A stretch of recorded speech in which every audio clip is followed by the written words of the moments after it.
I am no bird, and no net ensnares me. Welcome to Tomes and Tales. This is Jane Eyre by Charlotte Brontë, the story of an orphan girl who grows into a woman determined to live and love on her own terms. Settle in for a Gothic classic where passion is tested by conscience, and every secret has a cost. Chapter 1. There was no possibility of taking a walk that day. We had been wandering, indeed, in the leafless shrubbery an hour in the morning. But since dinner, Mrs. Reed, when there was no company, dined early. The cold winter wind had brought with it clouds so somber, and a rain so penetrating that further outdoor exercise was now out of the question. I was glad of it. I never liked long walks, especially on chilly afternoons.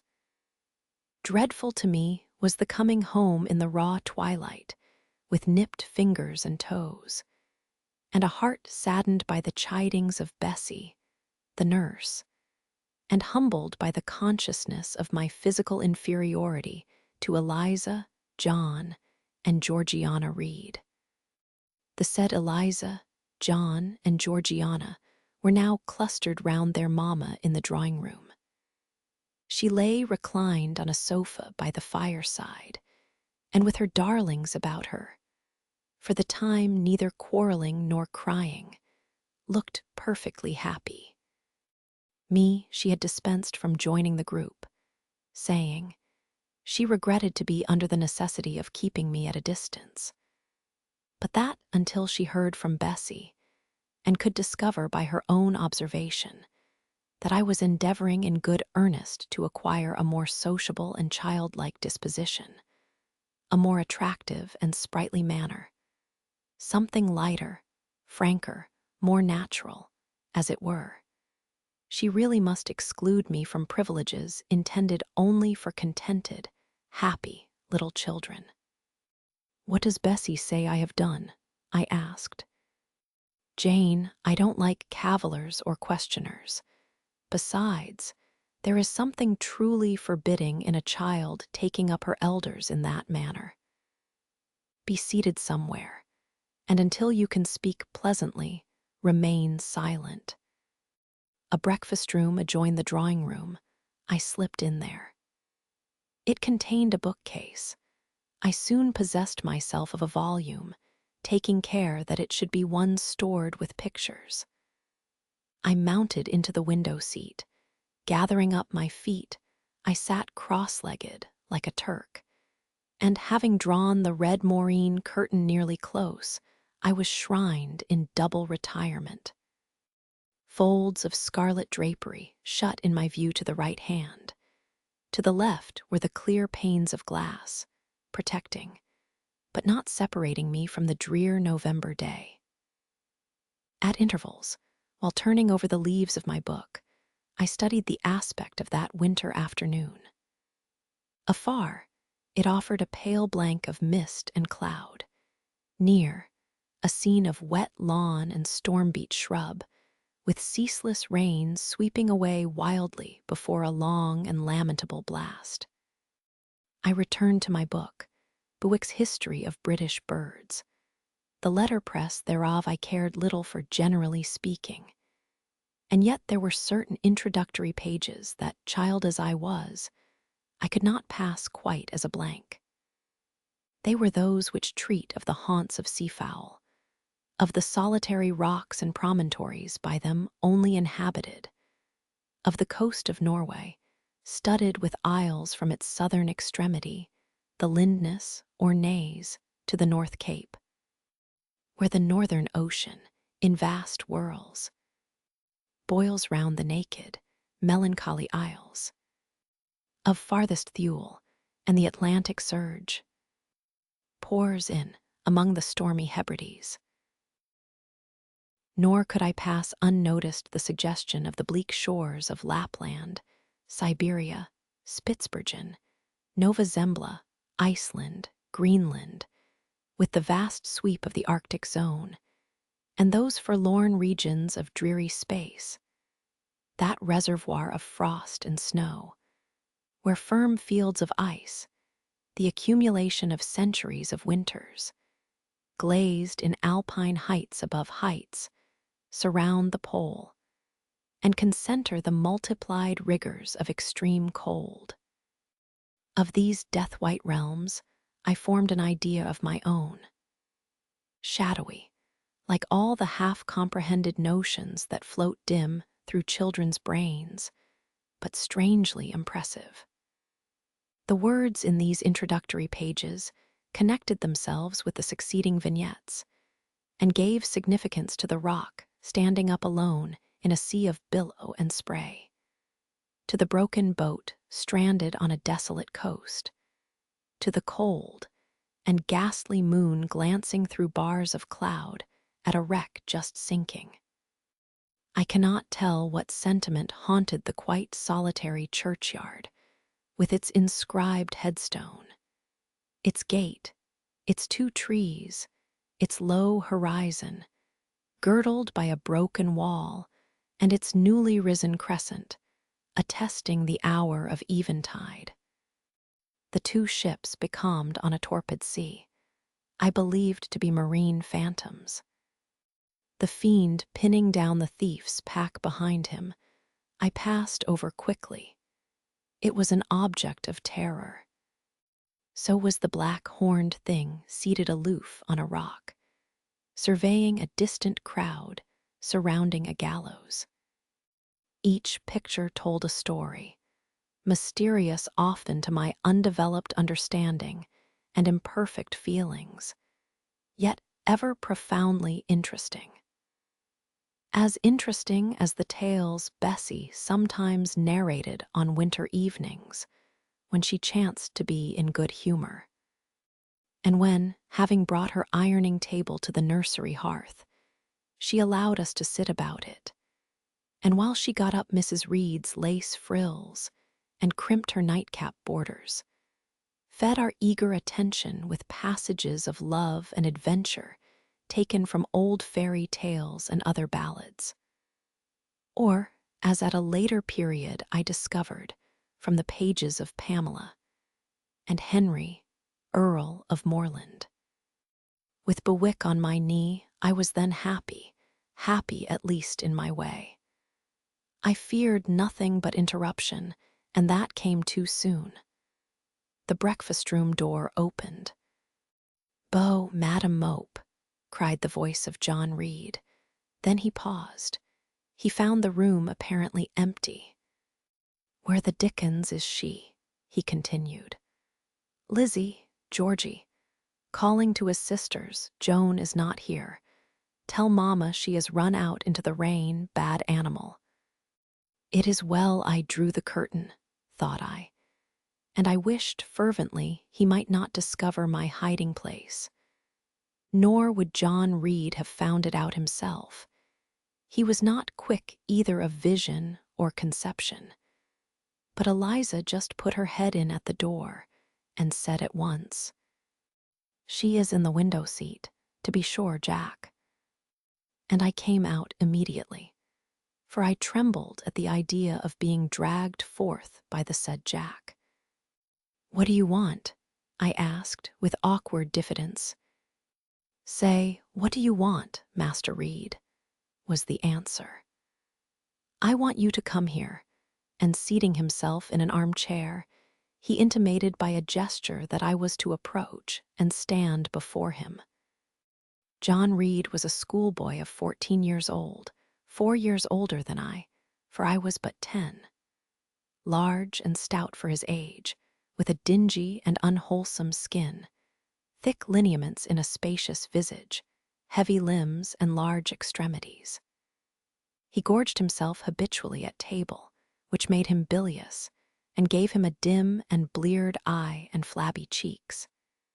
He ought now to have been at school, but his mamma had taken him home for a month or 2, on account of his delicate health. Mr. Miles, the master, affirmed that he would do very well if he had fewer cakes and sweetmeats sent him from home.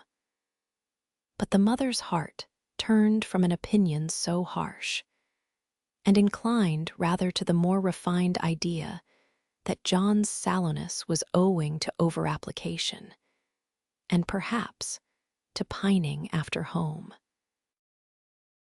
John had not much affection for his mother and sisters, and an antipathy to me. He bullied and punished me, not 2 or 3 times in the week, nor once or twice in the day, but continually. Every nerve I had feared him, and every morsel of flesh in my bones shrank when he came near. There were moments when I was bewildered by the terror he inspired, because I had no appeal whatever against either his menaces or his inflictions. The servants did not like to offend their young master by taking my part against him, and Mrs. Reed was blind and deaf on the subject. She never saw him strike or heard him abuse me, though he did both now and then in her very presence, more frequently, however, behind her back.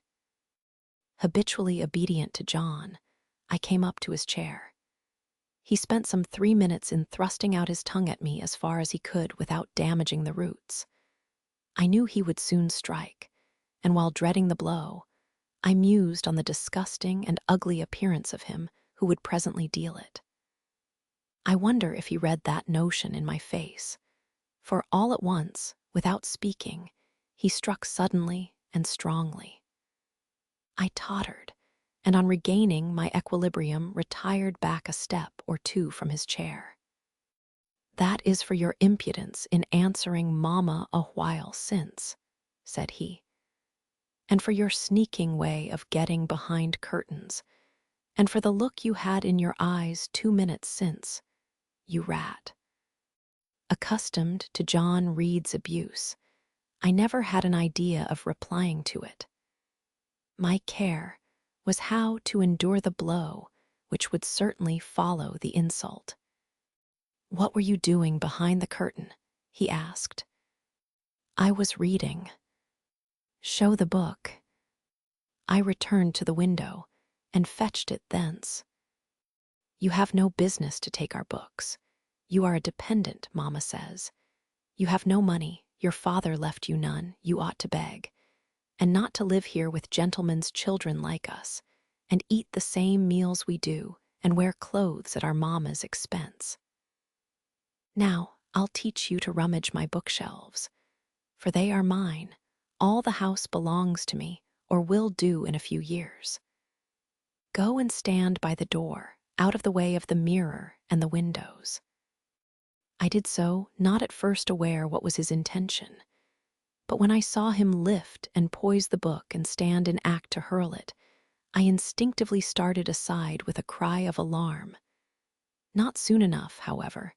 The volume was flung, it hit me, and I fell, striking my head against the door and cutting it. The cut bled, the pain was sharp. My terror had passed its climax. Other feelings succeeded. "Wicked and cruel boy," I said. "You are like a murderer, you are like a slave driver, you are like the Roman emperors." I had read Goldsmith's History of Rome, and had formed my opinion of Nero, Caligula. And see also, I had drawn parallels in silence, which I never thought thus to have declared aloud. What?" he cried. "Did she say that to me? Did you hear her, Eliza and Georgiana? Won't I tell Mamma? But first—" He ran headlong at me. I felt him grasp my hair and my shoulder. He had closed with a desperate thing. I really saw in him a tyrant, a murderer. I felt a drop or 2 of blood from my head trickle down my neck, and was sensible of somewhat pungent suffering. These sensations for the time predominated over fear, and I received him in frantic sort. I don't very well know what I did with my hands, but he called me rat, rat, and bellowed out aloud. Aid was near him. Eliza and Georgiana had run for Mrs. Reed, who was gone upstairs. She now came upon the scene, followed by Bessie and her maid Abbot. We were parted. I heard the words. Dear, dear, what a fury to fly at Master John. Did ever anybody see such a picture of passion? Then Mrs. Reed subjoined. Take her away to the Red Room and lock her in there. 4 hands were immediately laid upon me, and I was borne upstairs. Chapter 2. I resisted all the way. A new thing for me, and a circumstance which greatly strengthened the bad opinion Bessie and Miss Abbot were disposed to entertain of me. The fact is, I was a trifle beside myself, or rather out of myself, as the French would say. I was conscious that a moment's mutiny had already rendered me liable to strange penalties, and like any other rebel slave, I felt resolved, in my desperation, to go all lengths. Hold her arms, Miss Abbot. She's like a mad cat. For shame, cried the lady's maid. What shocking conduct, Miss Eyre, to strike a young gentleman, your benefactress's son, your young master. Master, how is he my master? Am I a servant? No, you are less than a servant, for you do nothing for your keep. There, sit down and think over your wickedness. They had got me by this time into the apartment indicated by Mrs. Reed, and had thrust me upon a stool. My impulse was to rise from it like a spring. Their 2 pair of hands arrested me instantly. If you don't sit still, you must be tied down, said Bessie. Miss Abbot, lend me your garters. She would break mine directly. Miss Abbot turned to divest a stout leg of the necessary ligature. This preparation for bonds, and the additional ignominy it inferred, took a little of the excitement out of me. Don't take them off, I cried. I will not stir. In guarantee, whereof, I attached myself to my seat by my hands. Mind you don't, said Bessie.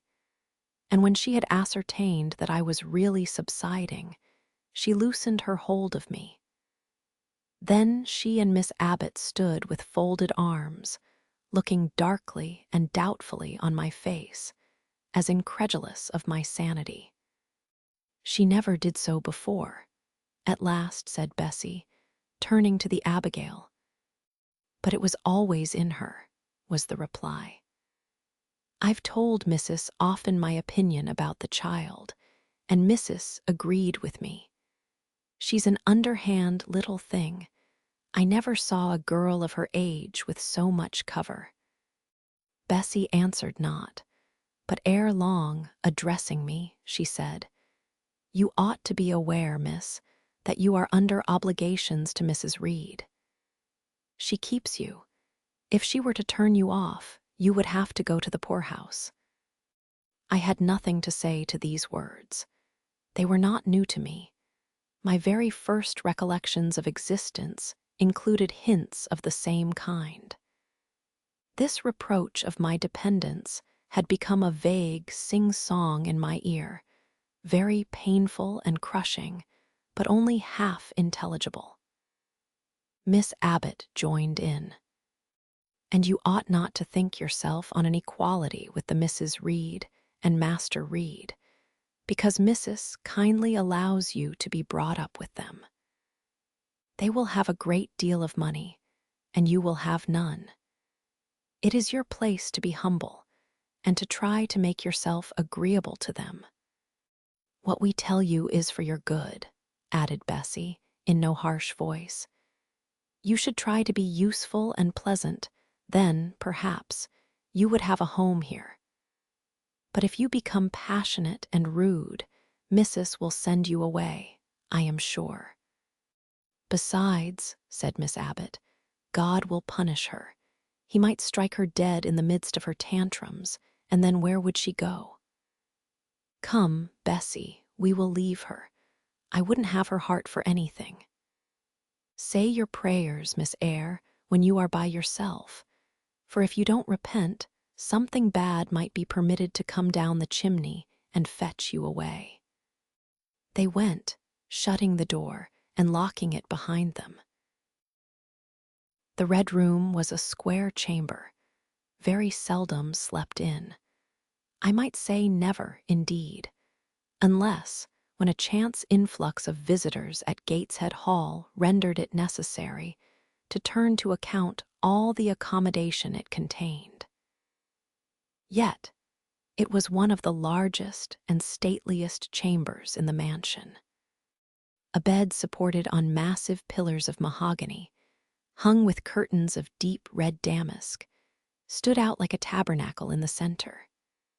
The two large windows, with their blinds always drawn down, were half shrouded in festoons and falls of similar drapery. The carpet was red. The table at the foot of the bed was covered with a crimson cloth. The walls were a soft fawn color with a blush of pink in it. The wardrobe, the toilet table, the chairs were of darkly polished old mahogany. Out of these deep surrounding shades rose high and glared white the piled-up mattresses and pillows of the bed, spread with a snowy Marseille counterpane. Scarcely less prominent was an ample cushioned easy chair near the head of the bed, also white, with a footstool before it, and looking, as I thought, like a pale throne. This room was chill because it seldom had a fire. It was silent because remote from the nursery and kitchen. Solemn because it was known to be so seldom entered. The housemaid alone came here on Saturdays to wipe from the mirrors and the furniture a week's quiet dust. And Mrs. Reed herself, at far intervals, visited it to review the contents of a certain secret drawer in the wardrobe, where were stored divers parchments, her jewel casket, and a miniature of her deceased husband. And in those last words lies the secret of the Red Room, the spell which kept it so lonely in spite of its grandeur. Mr. Reed had been dead 9 years.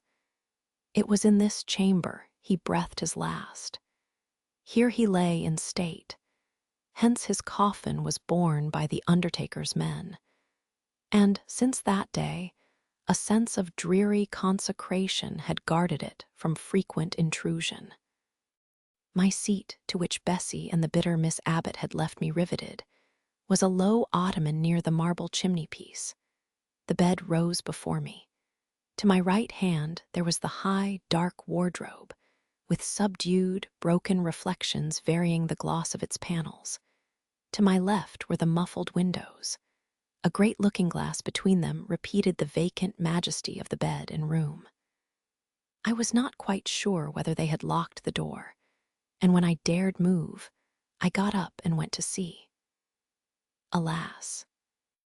Yes, no jail was ever more secure.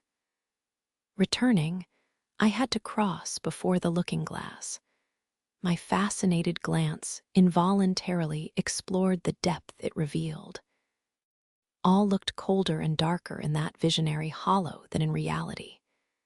And the strange little figure there gazing at me, with a white face and arms specking the gloom, and glittering eyes of fear moving where all else was still, had the effect of a real spirit.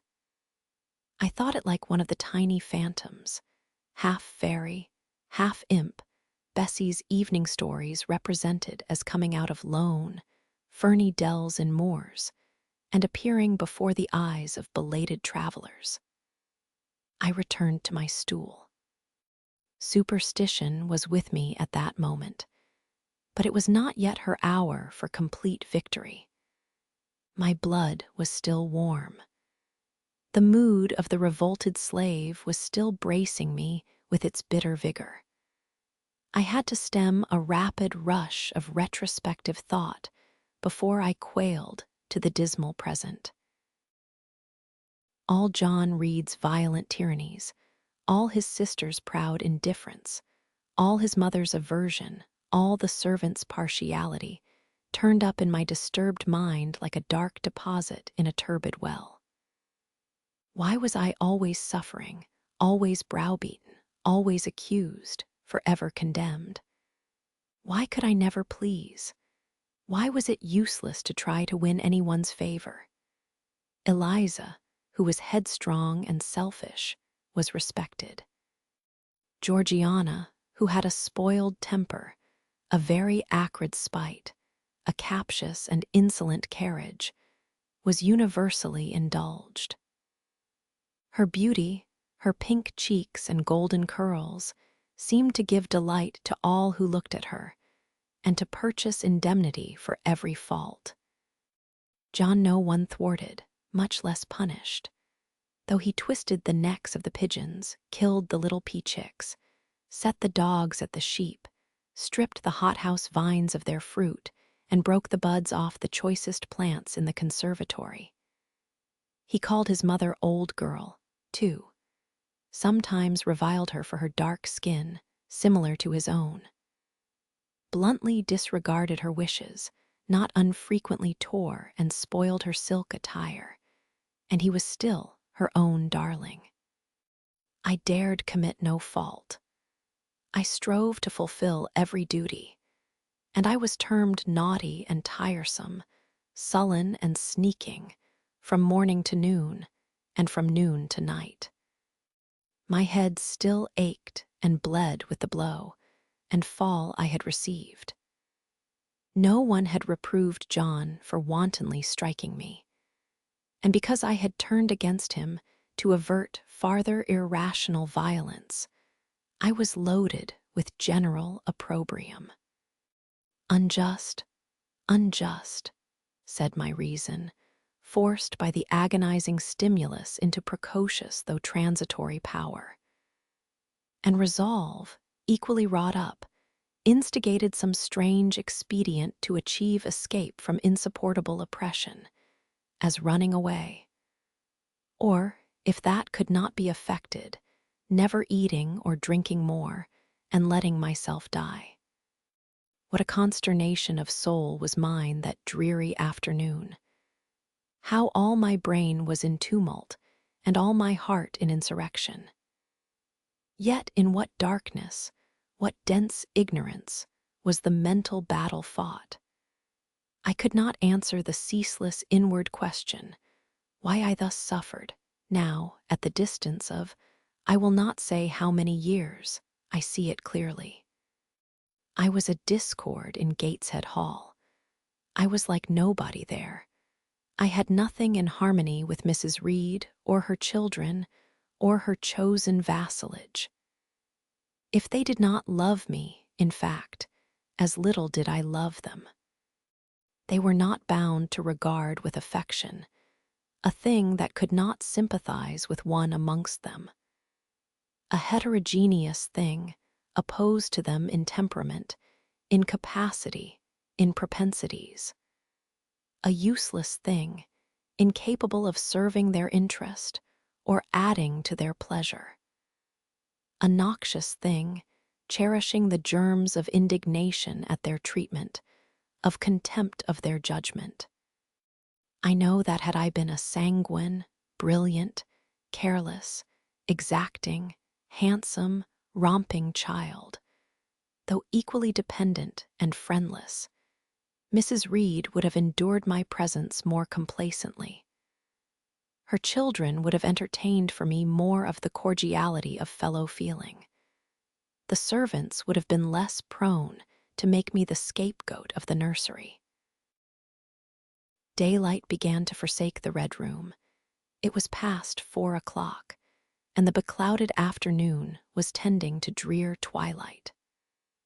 I heard the rain still beating continuously on the staircase window, and the wind howling in the grove behind the hall. I grew by degrees cold as a stone, and then my courage sank. My habitual mood of humiliation, self-doubt, forlorn depression, fell damp on the embers of my decaying ire. All said I was wicked, and perhaps I might be so. What thought had I been but just conceiving of starving myself to death? That certainly was a crime, and was I fit to die? Or was the vault under the chancel of Gateshead Church an inviting bourne? In such vault, I had been told, did Mr. Reed lie buried, and led by this thought to recall his idea, I dwelt on it with gathering dread. I could not remember him, but I knew that he was my own uncle, my mother's brother, that he had taken me when a parentless infant to his house, and that in his last moments he had required a promise of Mrs. Reed that she would rear and maintain me as one of her own children. Mrs. Reed probably considered she had kept this promise, and so she had, I dare say, as well as her nature would permit her. But how could she really like an interloper not of her race, and unconnected with her, after her husband's death, by any tie? It must have been most irksome to find herself bound by a hard-wrung pledge to stand in the stead of a parent to a strange child she could not love, and to see an uncongenial alien permanently intruded on her own family group. A singular notion dawned upon me. I doubted not, never doubted, that if Mr. Reed had been alive, he would have treated me kindly. And now, as I sat looking at the white bed and overshadowed walls, occasionally also turning a fascinated eye towards the dimly gleaming mirror, I began to recall what I had heard of dead men, troubled in their graves by the violation of their last wishes, revisiting the earth to punish the perjured and avenge the oppressed. And I thought Mr. Reed's spirit, harassed by the wrongs of his sister's child, might quit its abode, whether in the church vault or in the unknown world of the departed, and rise before me in this chamber. I wiped my tears and hushed my sobs, fearful lest any sign of violent grief might waken a preternatural voice to comfort me, or elicit from the gloom some haloed face, bending over me with strange pity. This idea, consolatory in theory, I felt would be terrible if realized. With all my might I endeavored to stifle it. I endeavored to be firm. Shaking my hair from my eyes, I lifted my head and tried to look boldly round the dark room. At this moment a light gleamed on the wall. Was it, I asked myself, a ray from the moon penetrating some aperture in the blind? No, moonlight was still, and this stirred. While I gazed, it glided up to the ceiling and quivered over my head. I can now conjecture readily that this streak of light was, in all likelihood, a gleam from a lantern carried by someone across the lawn. But then, prepared as my mind was for horror, shaken as my nerves were by agitation, I thought the swift darting beam was a herald of some coming vision from another world. My heart beat thick, my head grew hot, a sound filled my ears, which I deemed the rushing of wings. Something seemed near me. I was oppressed, suffocated. Endurance broke down. I rushed to the door and shook the lock in desperate effort. Steps came running along the outer passage. The key turned. Bessie and Abbot entered. "Miss Eyre, are you ill?" said Bessie. "What a dreadful noise! It went quite through me," exclaimed Abbot. "Take me out, let me go into the nursery," was my cry. "What for? Are you hurt? Have you seen something?" again demanded Bessie. "Oh, I saw a light, and I thought a ghost would come." I had now got hold of Bessie's hand, and she did not snatch it from me. "She has screamed out on purpose," declared Abbot, in some disgust. "And what a scream! If she had been in great pain, one would have excused it, but she only wanted to bring us all here.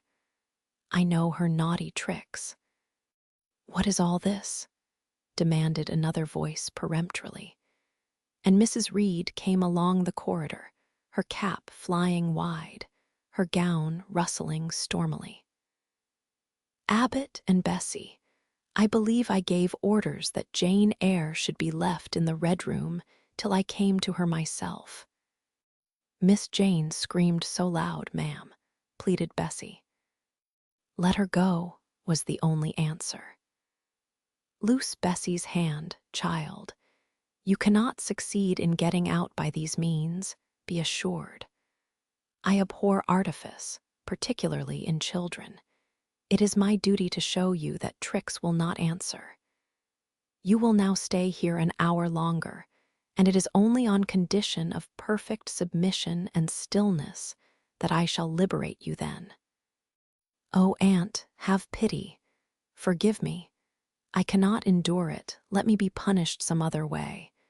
I shall be killed if—" "Silence. This violence is almost repulsive." And so, no doubt, she felt it. I was a precocious actress in her eyes.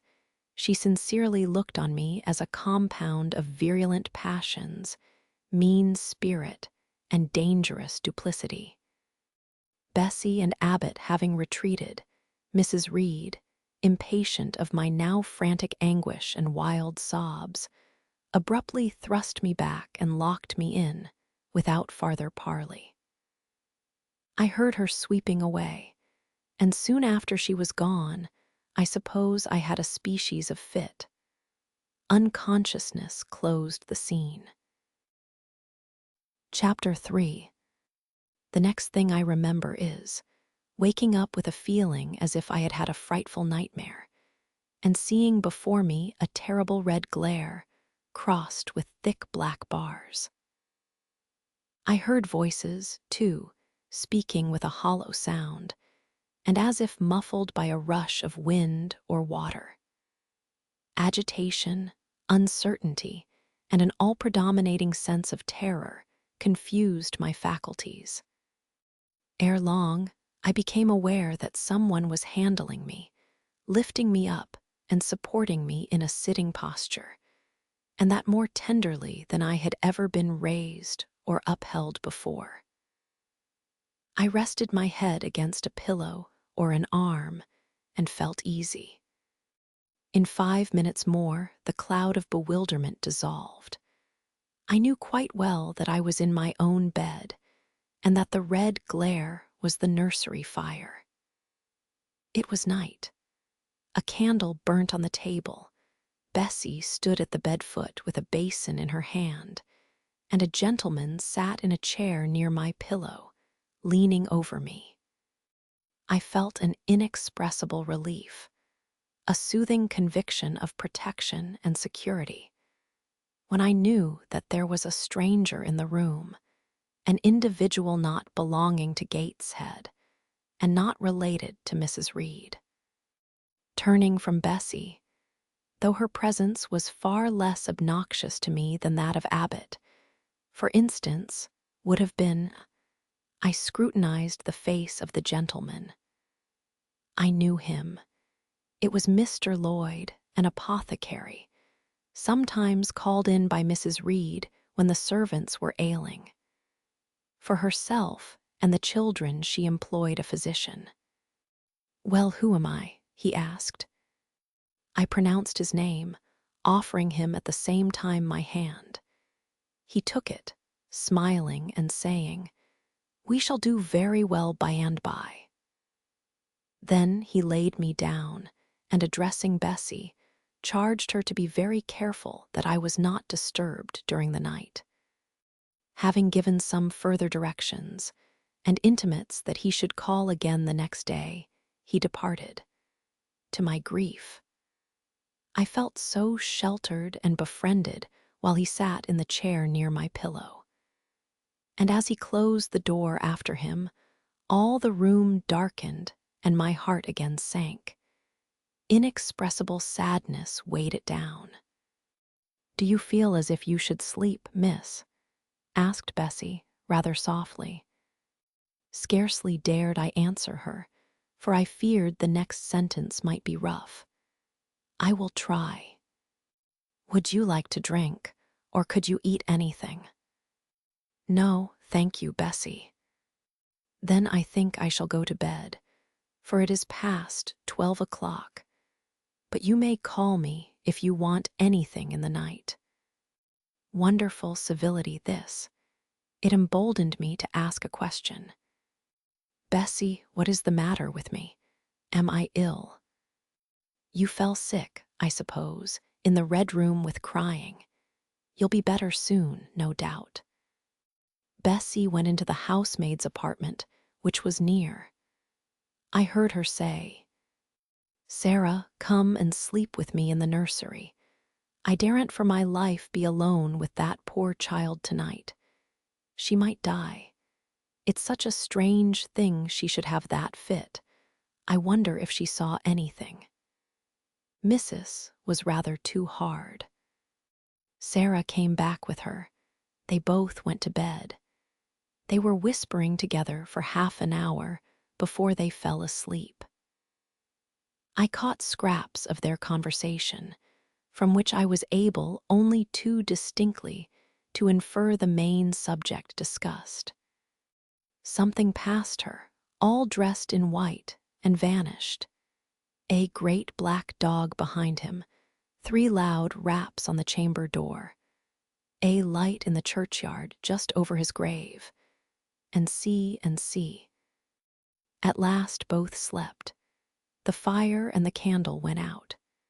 For me, the watches of that long night passed in ghastly wakefulness, strained by dread, such dread as children only can feel. No severe or prolonged bodily illness followed this incident of the Red Room. It only gave my nerves a shock of which I feel the reverberation to this day.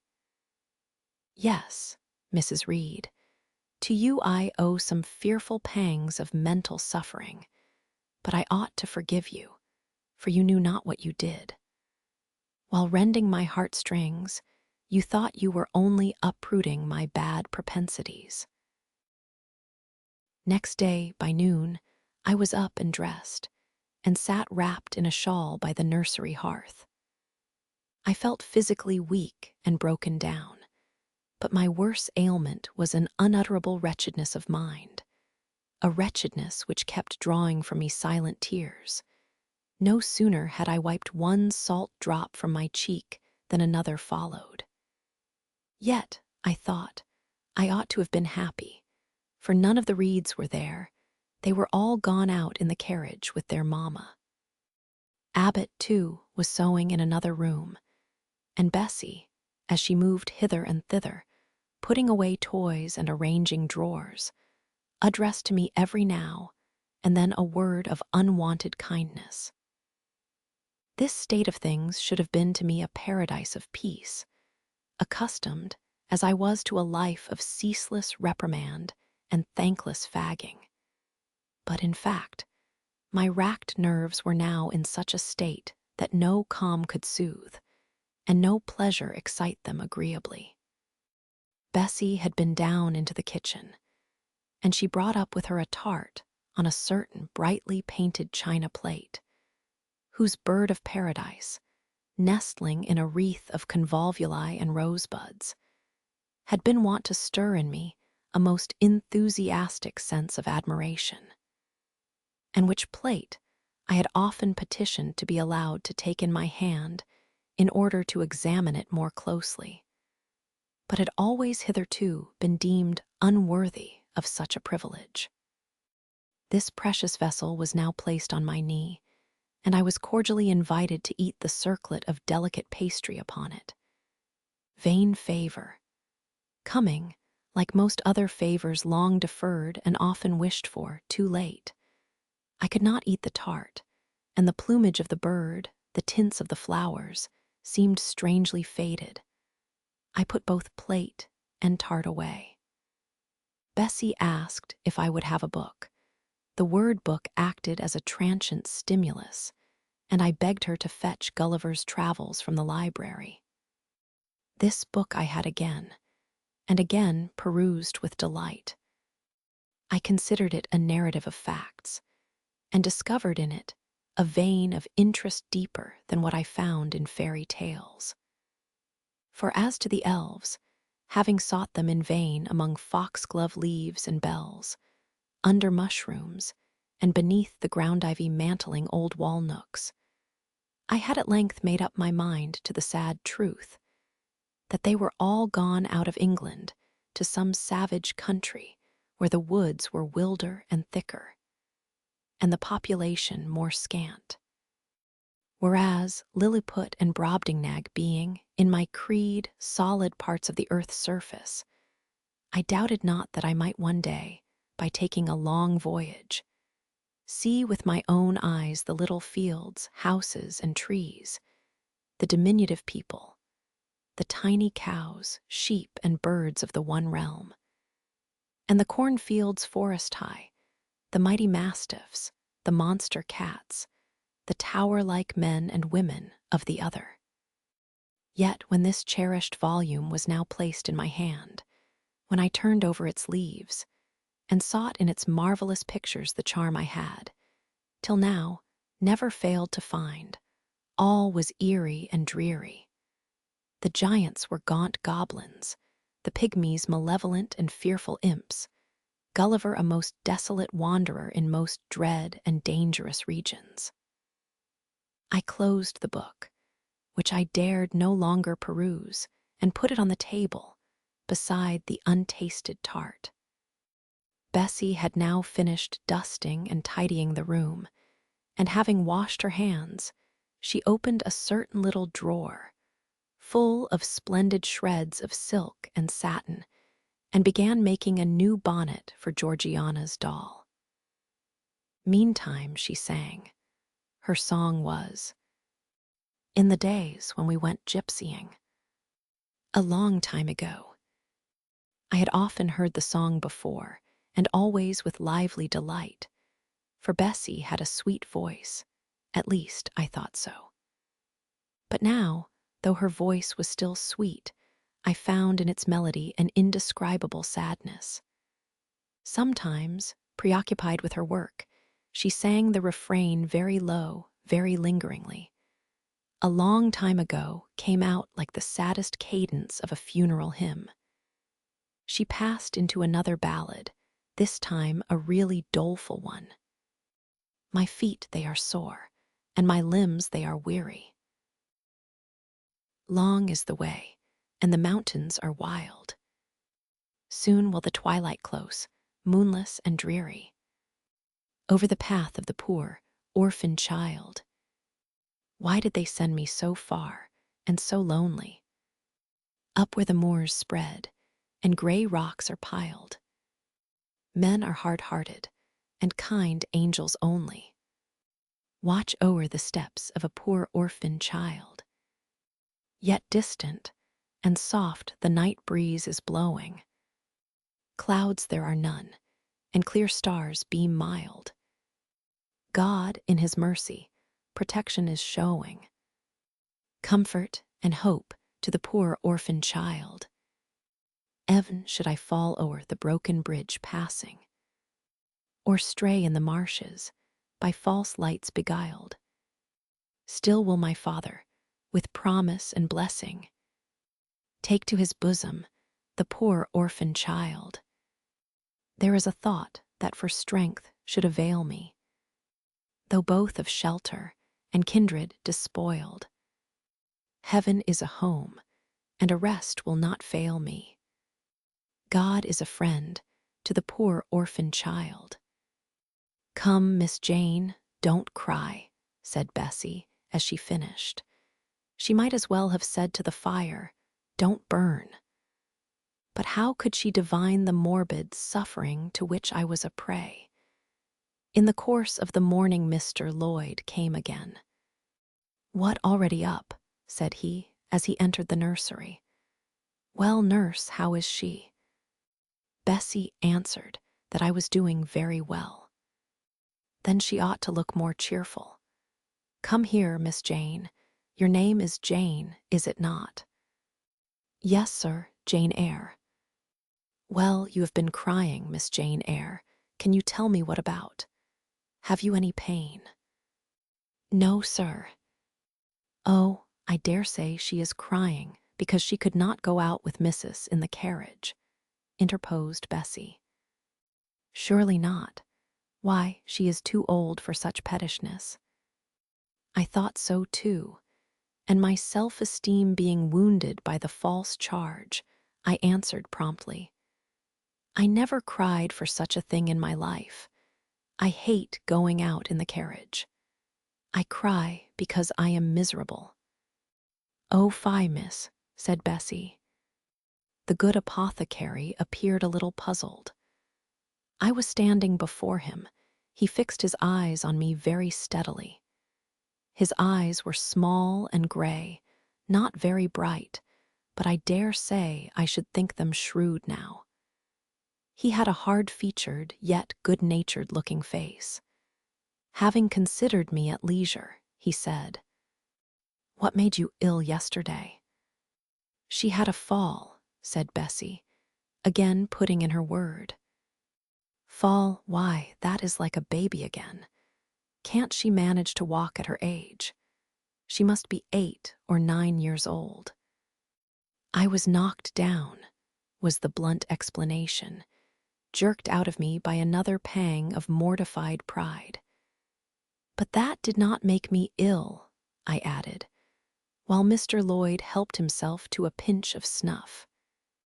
As he was returning the box to his waistcoat pocket, a loud bell rang for the servants' dinner. He knew what it was. "That's for you, nurse," said he. "You can go down.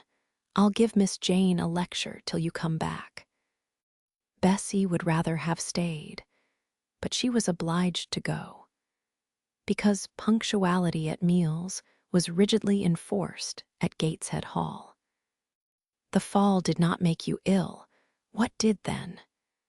Pursued Mr. Lloyd when Bessie was gone. I was shut up in a room where there is a ghost till after dark.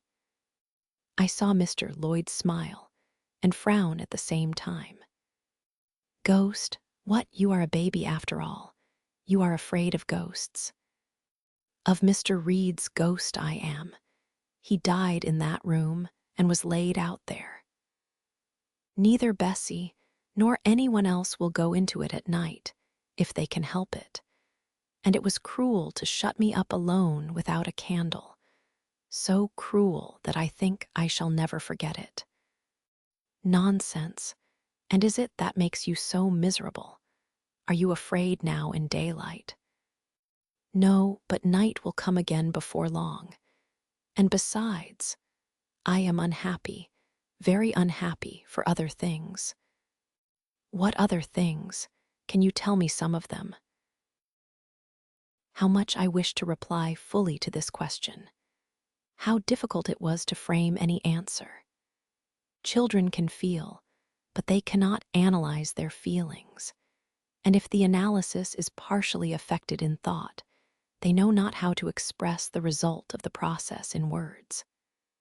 Fearful, however, of losing this first and only opportunity of relieving my grief by imparting it, I, after a disturbed pause, contrived to frame a meager, though as far as it went, true response. For one thing, I have no father or mother, brothers or sisters. You have a kind aunt and cousins. Again I paused, then bunglingly announced. But John Reed knocked me down, and my aunt shut me up in the Red Room. Mr. Lloyd a second time produced his snuff box. "Don't you think Gateshead Hall a very beautiful house?" asked he. "Are you not very thankful to have such a fine place to live at?" "It is not my house, sir, and Abbot says I have less right to be here than a servant." "Pooh, you can't be silly enough to wish to leave such a splendid place." "If I had anywhere else to go, I should be glad to leave it. But I can never get away from Gateshead till I am a woman. Perhaps you may. Who knows? Have you any relations besides Mrs. Reed? I think not, sir. None belonging to your father? I don't know. I asked Aunt Reed once, and she said possibly I might have some poor, low relations called Eyre, but she knew nothing about them. If you had such, would you like to go to them? I reflected. Poverty looks grim to grown people, still more so to children. They have not much idea of industrious, working, respectable poverty. They think of the word only as connected with ragged clothes, scanty food, fireless grates, rude manners, and debasing vices. Poverty for me was synonymous with degradation. No, I should not like to belong to poor people, was my reply. Not even if they were kind to you. I shook my head. I could not see how poor people had the means of being kind.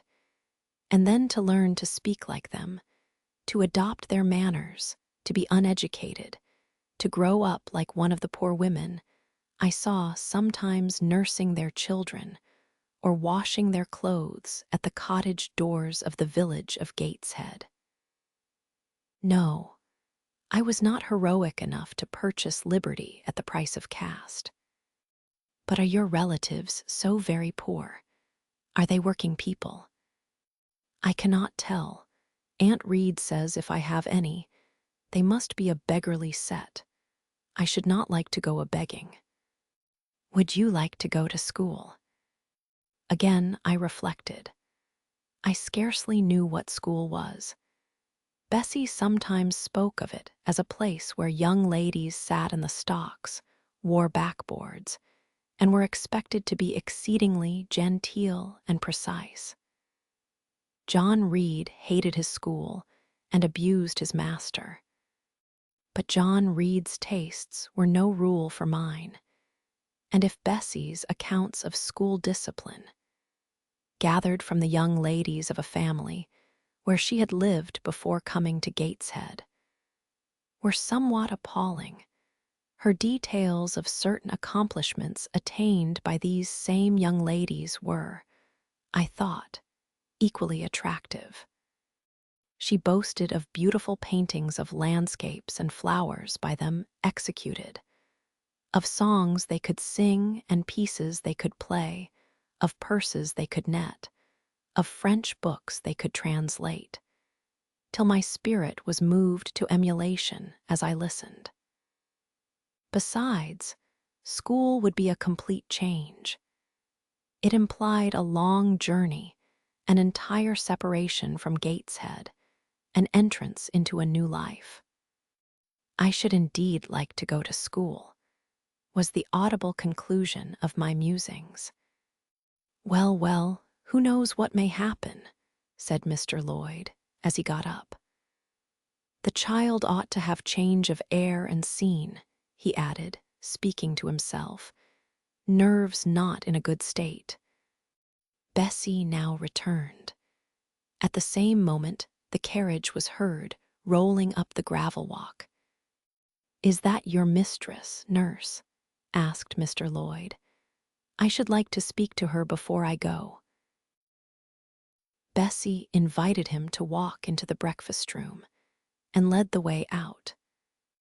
In the interview which followed between him and Mrs. Reed, I presume, from after occurrences, that the apothecary ventured to recommend my being sent to school. And the recommendation was no doubt readily enough adopted.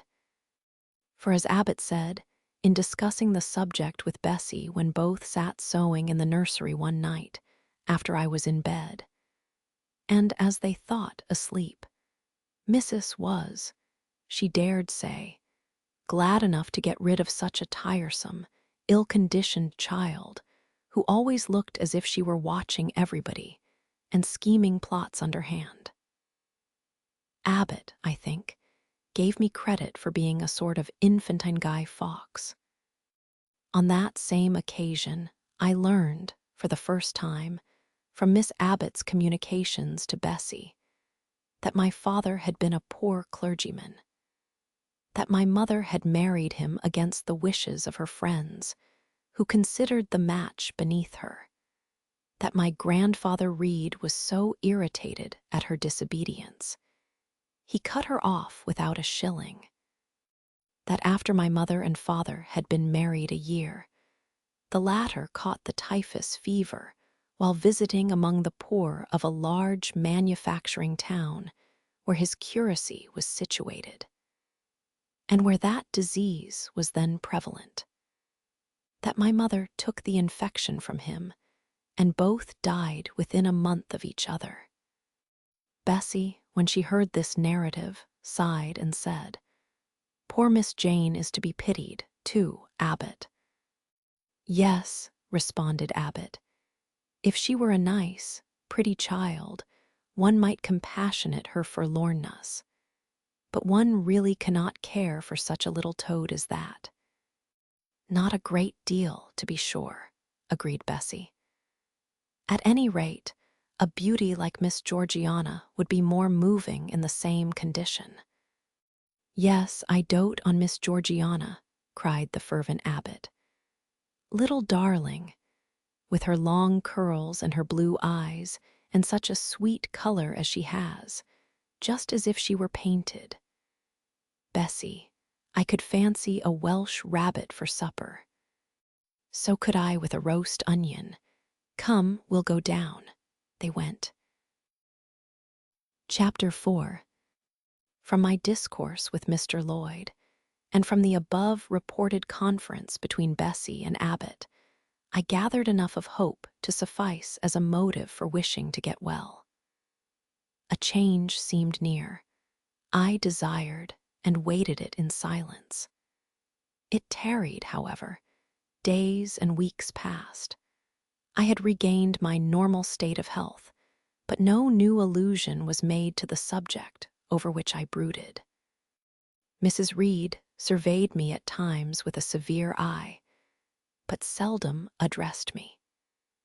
Since my illness, she had drawn a more marked line of separation than ever between me and her own children, appointing me a small closet to sleep in by myself, condemning me to take my meals alone, and pass all my time in the nursery, while my cousins were constantly in the drawing-room. Not a hint, however, did she drop about sending me to school. Still, I felt an instinctive certainty that she would not long endure me under the same roof with her. For her glance, now more than ever, when turned on me, expressed an insuperable and rooted aversion. Eliza and Georgiana, evidently acting according to orders, spoke to me as little as possible. John thrust his tongue in his cheek whenever he saw me, and once attempted chastisement.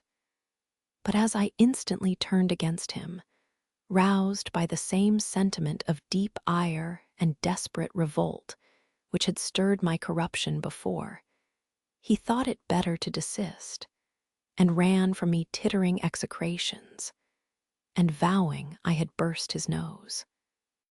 I had indeed levelled at that prominent feature as hard a blow as my knuckles could inflict, and when I saw that either that or my look daunted him, I had the greatest inclination to follow up my advantage to purpose, but he was already with his mamma. I heard him in a blubbering tone commence the tale of how that nasty Jane Eyre had flown at him like a mad cat. He was stopped rather harshly. "Don't talk to me about her, John. I told you not to go near her. She is not worthy of notice. I do not choose that either you or your sisters should associate with her." Here, leaning over the banister, I cried out suddenly, and without at all deliberating on my words, "They are not fit to associate with me." Mrs. Reed was rather a stout woman, but on hearing this strange and audacious declaration, she ran nimbly up the stair, swept me like a whirlwind into the nursery, and crushing me down on the edge of my crib, dared me in an emphatic voice to rise from that place, or utter one syllable during the remainder of the day. "What would Uncle Reed say to you if he were alive?" was my scarcely voluntary demand. I say scarcely voluntary, for it seemed as if my tongue pronounced words without my will consenting to their utterance. Something spoke out of me over which I had no control. "What?" said Mrs. Reed under her breath. Her usually cold, composed gray eye became troubled with a look like fear. She took her hand from my arm and gazed at me as if she really did not know whether I were child or fiend. I was now in for it. "My Uncle Reed is in heaven and can see all you do and think, and so can Papa and Mama. They know how you shut me up all day long and how you wish me dead." Mrs. Reed soon rallied her spirits. She shook me most soundly, she boxed both my ears, and then left me without a word. Bessie supplied the hiatus by a homily of an hour's length, in which she proved beyond a doubt that I was the most wicked and abandoned child ever reared under a roof. I half believed her, for I felt indeed only bad feelings surging in my breast. November, December, and half of January passed away. Christmas and the New Year had been celebrated at Gateshead with the usual festive cheer. Presents had been interchanged, dinners and evening parties given. From every enjoyment I was, of course, excluded. My share of the gaiety consisted in witnessing the daily appareling of Eliza and Georgiana, and seeing them descend to the drawing-room, dressed out in thin muslin frocks and scarlet sashes, with hair elaborately ringleted. And afterwards, in listening to the sound of the piano or the harp played below, to the passing to and fro of the butler and footman, to the jingling of glass and china as refreshments were handed, to the broken hum of conversation as the drawing-room door opened and closed. When tired of this occupation, I would retire from the stairhead to the solitary and silent nursery. There, though somewhat sad, I was not miserable. To speak truth, I had not the least wish to go into company, for in company I was very rarely noticed. And if Bessie had but been kind and companionable, I should have deemed it a treat to spend the evenings quietly with her, instead of passing them under the formidable eye of Mrs. Reed, in a room full of ladies and gentlemen. But Bessie, as soon as she had dressed her young ladies, used to take herself off to the lively regions of the kitchen and housekeeper's room, generally bearing the candle along with her. I then sat with my doll on my knee till the fire got low, glancing round occasionally to make sure that nothing worse than myself haunted the shadowy room. And when the embers sank to a dull red, I undressed hastily, tugging at knots and strings as I best might, and sought shelter from cold and darkness in my crib. To this crib I always took my doll. Human beings must love something, and in the dearth of worthier objects of affection, I contrived to find a pleasure in loving and cherishing a faded graven image, shabby as a miniature scarecrow. It puzzles me now to remember with what absurd sincerity I doted on this little toy, half fancying it alive and capable of sensation. I could not sleep unless it was folded in my nightgown, and when it lay there safe and warm, I was comparatively happy, believing it to be happy likewise. Long did the hours seem while I waited the departure of the company, and listened for the sound of Bessie's step on the stairs. Sometimes she would come up in the interval to seek her thimble or her scissors, or perhaps to bring me something by way of supper, a bun or a cheesecake. Then she would sit on the bed while I ate it, and when I had finished, she would tuck the clothes round me, and twice she kissed me and said, "Good night, Miss Jane." When thus gentle, Bessie seemed to me the best, prettiest, kindest being in the world, and I wished most intensely that she would always be so pleasant and amiable, and never push me about, or scold, or task me unreasonably, as she was too often wont to do. Bessie Lee must, I think, have been a girl of good natural capacity, for she was smart in all she did, and had a remarkable knack of narrative, so, at least, I judge from the impression made on me by her nursery tales. She was pretty, too, if my recollections of her face and person are correct. I remember her as a slim young woman, with black hair, dark eyes, very nice features, and good, clear complexion. But she had a capricious and hasty temper, and indifferent ideas of principle or justice. Still, such as she was, I preferred her to anyone else at Gateshead Hall. It was the 15th of January, about 9 o'clock in the morning. Bessie was gone down to breakfast. My cousins had not yet been summoned to their mamma. Eliza was putting on her bonnet and warm garden coat to go and feed her poultry, an occupation of which she was fond, and not less so of selling the eggs to the housekeeper and hoarding up the money she thus obtained. She had a turn for traffic and a marked propensity for saving, shown not only in the vending of eggs and chickens, but also in driving hard bargains with the gardener about flower roots, seeds, and slips of plants. That functionary having orders from Mrs. Reed to buy of his young lady all the products of her parterre she wished to sell. And Eliza would have sold the hair off her head if she could have made a handsome profit thereby.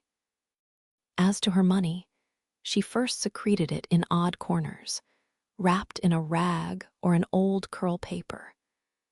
But some of these hoards having been discovered by the housemaid, Eliza, fearful of one day losing her valued treasure, consented to entrust it to her mother at a usurious rate of interest, 50 or 60%, which interest she exacted every quarter, keeping her accounts in a little book with anxious accuracy.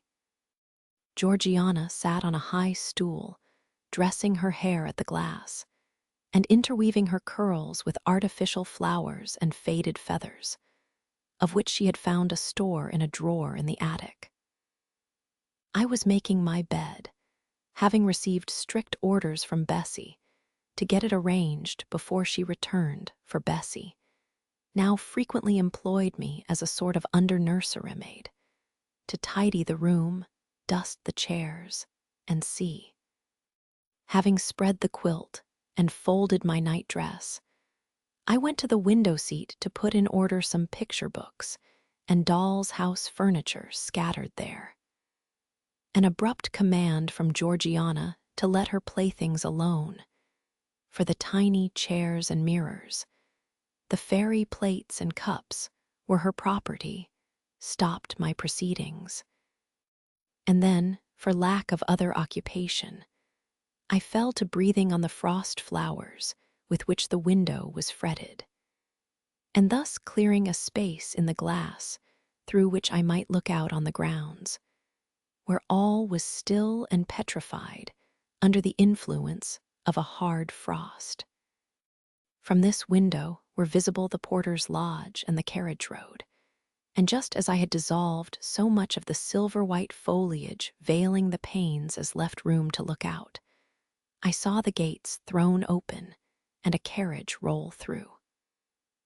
I watched it ascending the drive with indifference. Carriages often came to Gateshead, but none ever brought visitors in whom I was interested. It stopped in front of the house. The doorbell rang loudly. The newcomer was admitted. All this being nothing to me, my vacant attention soon found livelier attraction in the spectacle of a little hungry robin, which came and chirruped on the twigs of the leafless cherry tree nailed against the wall near the casement.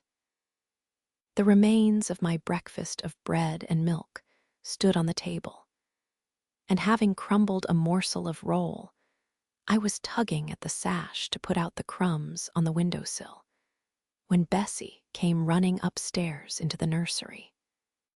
"Miss Jane, take off your pinafore. What are you doing there? Have you washed your hands and face this morning?" I gave another tug before I answered, for I wanted the bird to be secure of its bread. The sash yielded.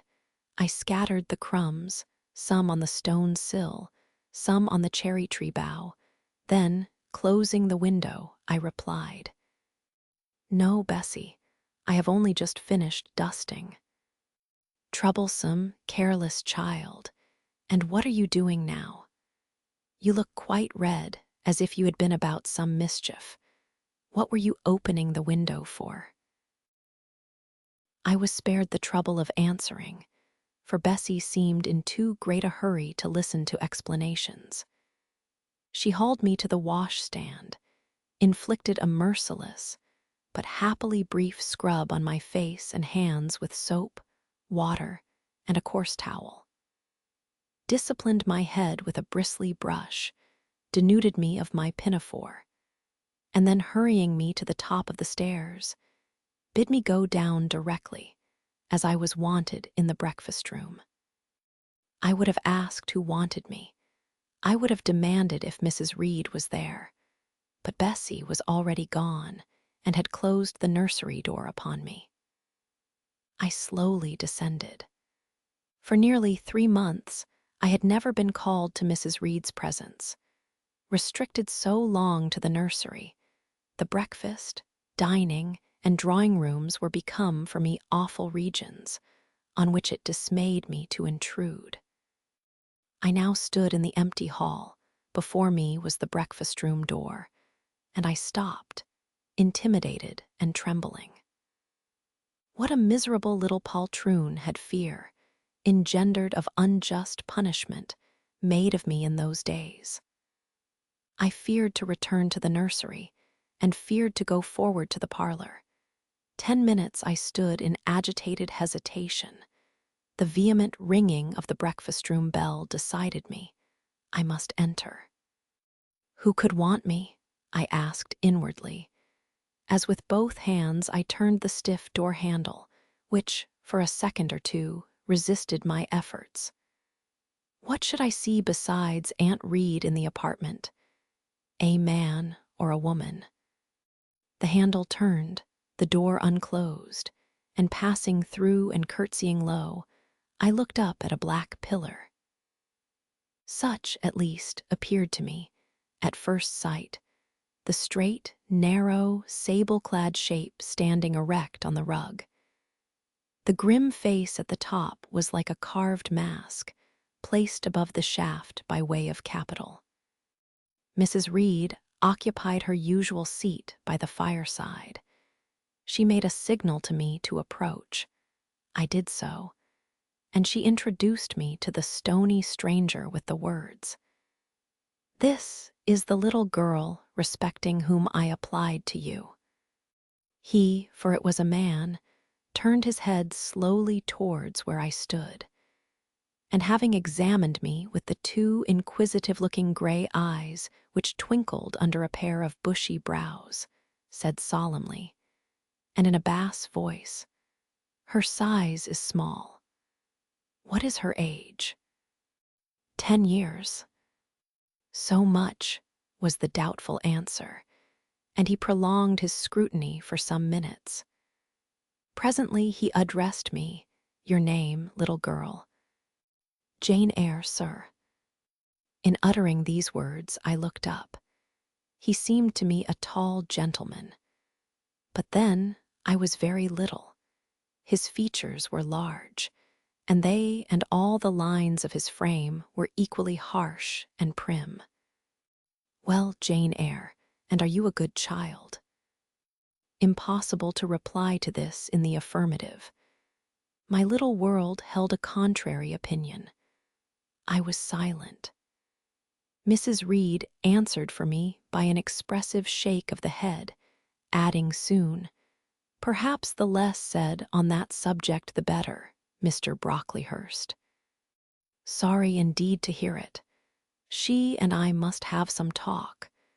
And bending from the perpendicular, he installed his person in the armchair opposite Mrs. Reed's. "Come here," he said. I stepped across the rug. He placed me square and straight before him. What a face he had, now that it was almost on a level with mine. What a great nose, and what a mouth, and what large prominent teeth. "No sight so sad as that of a naughty child," he began, "especially a naughty little girl. Do you know where the wicked go after death?" "They go to hell," was my ready and orthodox answer. "And what is hell? Can you tell me that?" "A pit full of fire." "And should you like to fall into that pit, and to be burning there forever?" "No, sir." "What must you do to avoid it?" I deliberated a moment. My answer, when it did come, was objectionable. "I must keep in good health and not die." "How can you keep in good health? Children younger than you die daily. I buried a little child of 5 years old only a day or two since, a good little child, whose soul is now in heaven. It is to be feared the same could not be said of you were you to be called hence." Not being in a condition to remove his doubt, I only cast my eyes down on the 2 large feet planted on the rug, and sighed, wishing myself far enough away. I hope that sigh is from the heart, and that you repent of ever having been the occasion of discomfort to your excellent benefactress. "Benefactress, benefactress," said I inwardly. They all call Mrs. Reed my benefactress. If so, a benefactress is a disagreeable thing. "Do you say your prayers night and morning?" continued my interrogator. "Yes, sir." "Do you read your Bible?" "Sometimes." "With pleasure. Are you fond of it?" "I like Revelations, and the book of Daniel, and Genesis and Samuel, and a little bit of Exodus, and some parts of Kings and Chronicles, and Job and Jonah. And the Psalms. I hope you like them." "No, sir." "No? Oh, shocking.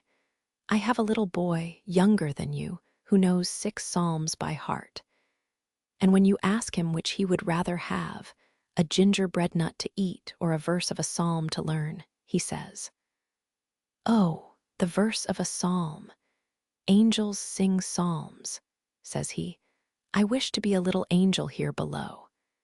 He then gets 2 nuts in recompense for his infant piety." "Psalms are not interesting," I remarked.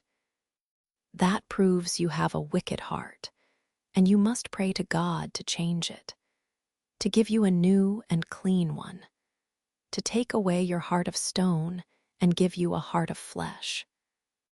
I was about to propound a question, touching the manner in which that operation of changing my heart was to be performed, when Mrs. Reed interposed, telling me to sit down.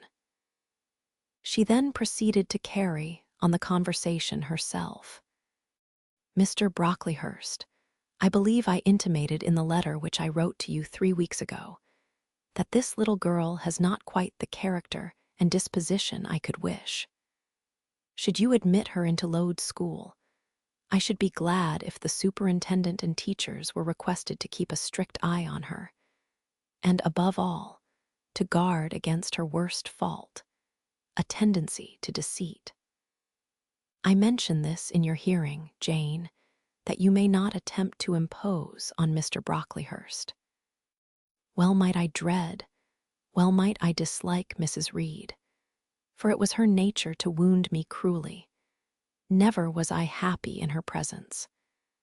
However carefully I obeyed, however strenuously I strove to please her, my efforts were still repulsed and repaid by such sentences as the above. Now, uttered before a stranger, the accusation cut me to the heart. I dimly perceived that she was already obliterating hope from the new phase of existence which she destined me to enter. I felt, though I could not have expressed the feeling, that she was sowing aversion and unkindness along my future path. I saw myself transformed under Mr. Brocklehurst's eye into an artful, noxious child, and what could I do to remedy the injury? Nothing, indeed, thought I, as I struggled to repress a sob, and hastily wiped away some tears, the impotent evidences of my anguish. Deceit is, indeed, a sad fault in a child, said Mr. Brocklehurst. It is akin to falsehood, and all liars will have their portion in the lake burning with fire and brimstone. She shall, however, be watched, Mrs. Reed. I will speak to Miss Temple and the teachers. I should wish her to be brought up in a manner suiting her prospects, continued my benefactress, to be made useful, to be kept humble. As for the vacations, she will, with your permission, spend them always at Lode. Your decisions are perfectly judicious, madam, returned Mr. Brocklehurst.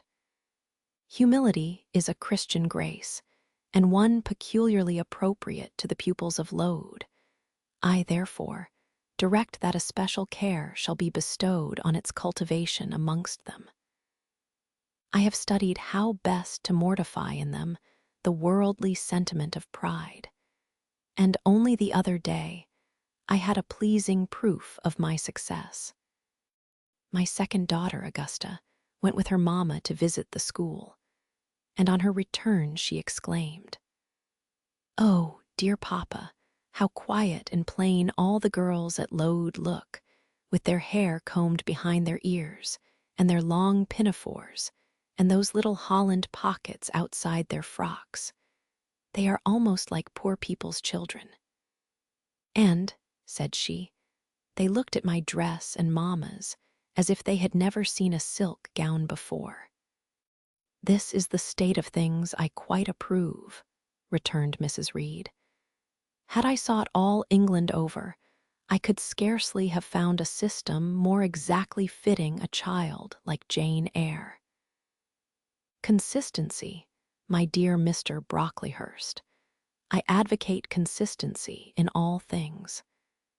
Consistency, madam, is the first of Christian duties, and it has been observed in every arrangement connected with the establishment of Lode. Plain fare, simple attire, unsophisticated accommodations, hearty and active habits. Such is the order of the day in the house and its inhabitants. Quite right, sir. I may then depend upon this child being received as a pupil at Lode, and their being trained in conformity to her position and prospects. Madam, you may. She shall be placed in that nursery of chosen plants, and I trust she will show herself grateful for the inestimable privilege of her election. I will send her, then, as soon as possible, Mr. Brocklehurst, for I assure you, I feel anxious to be relieved of a responsibility that was becoming too irksome. No doubt, madam, and now I wish you good morning." I shall return to Brocklehurst Hall in the course of a week or two. My good friend, the Archdeacon, will not permit me to leave him sooner. I shall send Miss Temple notice that she is to expect a new girl, so that there will be no difficulty about receiving her. Goodbye. Goodbye, Mr. Brocklehurst. Remember me to Mrs. and Miss Brocklehurst, and to Augusta and Theodore, and Master Broughton Brocklehurst. I will, madam. Little girl, here is a book entitled The Child's Guide. Read it with prayer, especially that part containing an account of the awfully sudden death of Martha G., a naughty child addicted to falsehood and deceit. With these words, Mr. Brocklehurst put into my hand a thin pamphlet sewn in a cover, and having rung for his carriage, he departed. Mrs. Reed and I were left alone. Some minutes passed in silence. She was sewing, I was watching her. Mrs. Reed might be at that time some 6 or 7 and 30. She was a woman of robust frame, square-shouldered and strong-limbed, not tall, and though stout, not obese. She had a somewhat large face, the under jaw being much developed and very solid. Her brow was low, her chin large and prominent, mouth and nose sufficiently regular. Under her light eyebrows glimmered an eye devoid of ruth. Her skin was dark and opaque, her hair nearly flaxen. Her constitution was sound as a bell. Illness never came near her. She was an exact, clever manager. Her household and tenantry were thoroughly under her control. Her children only at times defied her authority and laughed it to scorn. She dressed well, and had a presence and port calculated to set off handsome attire. Sitting on a low stool, a few yards from her armchair, I examined her figure. I perused her features. In my hand, I held the tract containing the sudden death of the liar, to which narrative my attention had been pointed as to an appropriate warning. What had just passed? What Mrs. Reed had said concerning me to Mr. Brocklehurst? The whole tenor of their conversation was recent, raw, and stinging in my mind. I had felt every word as acutely as I had heard it plainly, and a passion of resentment fomented now within me. Mrs. Reed looked up from her work. Her eye settled on mine. Her fingers at the same time suspended their nimble movements. "Go out of the room, return to the nursery," was her mandate. My look or something else must have struck her as offensive, for she spoke with extreme though suppressed irritation. I got up. I went to the door. I came back again. I walked to the window, across the room, then close up to her. Speak I must. I had been trodden on severely and must turn. But how? What strength had I to dart retaliation at my antagonist? I gathered my energies and launched them in this blunt sentence. I am not deceitful. If I were, I should say I loved you. But I declare I do not love you. I dislike you the worst of anybody in the world except John Reed. And this book about the liar you may give to your girl, Georgiana, for it is she who tells lies, and not I. Mrs. Reed's hands still lay on her work inactive. Her eye of ice continued to dwell freezingly on mine. "What more have you to say?" she asked, rather in the tone in which a person might address an opponent of adult age than such as is ordinarily used to a child. That eye of hers, that voice stirred every antipathy I had. Shaking from head to foot, thrilled with ungovernable excitement, I continued. I am glad you are no relation of mine. I will never call you aunt again as long as I live. I will never come to see you when I am grown up. And if anyone asks me how I liked you and how you treated me, I will say the very thought of you makes me sick, and that you treated me with miserable cruelty. How dare you affirm that, Jane Eyre? How dare I, Mrs. Reed? How dare I? Because it is the truth. You think I have no feelings and that I can do without one bit of love or kindness, but I cannot live so, and you have no pity. I shall remember how you thrust me back, roughly and violently thrust me back into the red room and locked me up there to my dying day. Though I was in agony, though I cried out while suffocating with distress, have mercy, Aunt Reed. And that punishment you made me suffer because your wicked boy struck me, knocked me down for nothing. I will tell anybody who asks me questions this exact tale. People think you a good woman, but you are bad, hard-hearted. You are deceitful.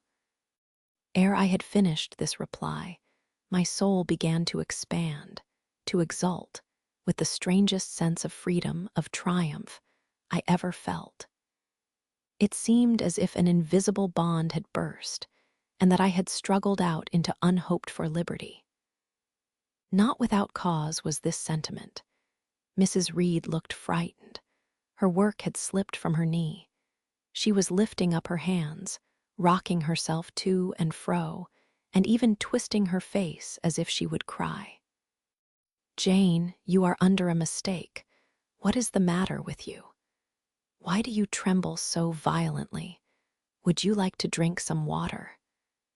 "No, Mrs. Reed." "Is there anything else you wish for, Jane? I assure you, I desire to be your friend." "Not you. You told Mr. Brocklehurst I had a bad character, a deceitful disposition, and I'll let everybody at Lode know what you are and what you have done. Jane, you don't understand these things. Children must be corrected for their faults. Deceit is not my fault," I cried out in a savage, high voice. "But you are passionate, Jane, that you must allow. And now return to the nursery. There's a dear, and lie down a little." "I am not your dear. I cannot lie down. Send me to school soon, Mrs. Reed, for I hate to live here." "I will indeed send her to school soon," murmured Mrs. Reed sotto voce. And gathering up her work, she abruptly quitted the apartment. I was left there alone, winner of the field. It was the hardest battle I had fought, and the first victory I had gained.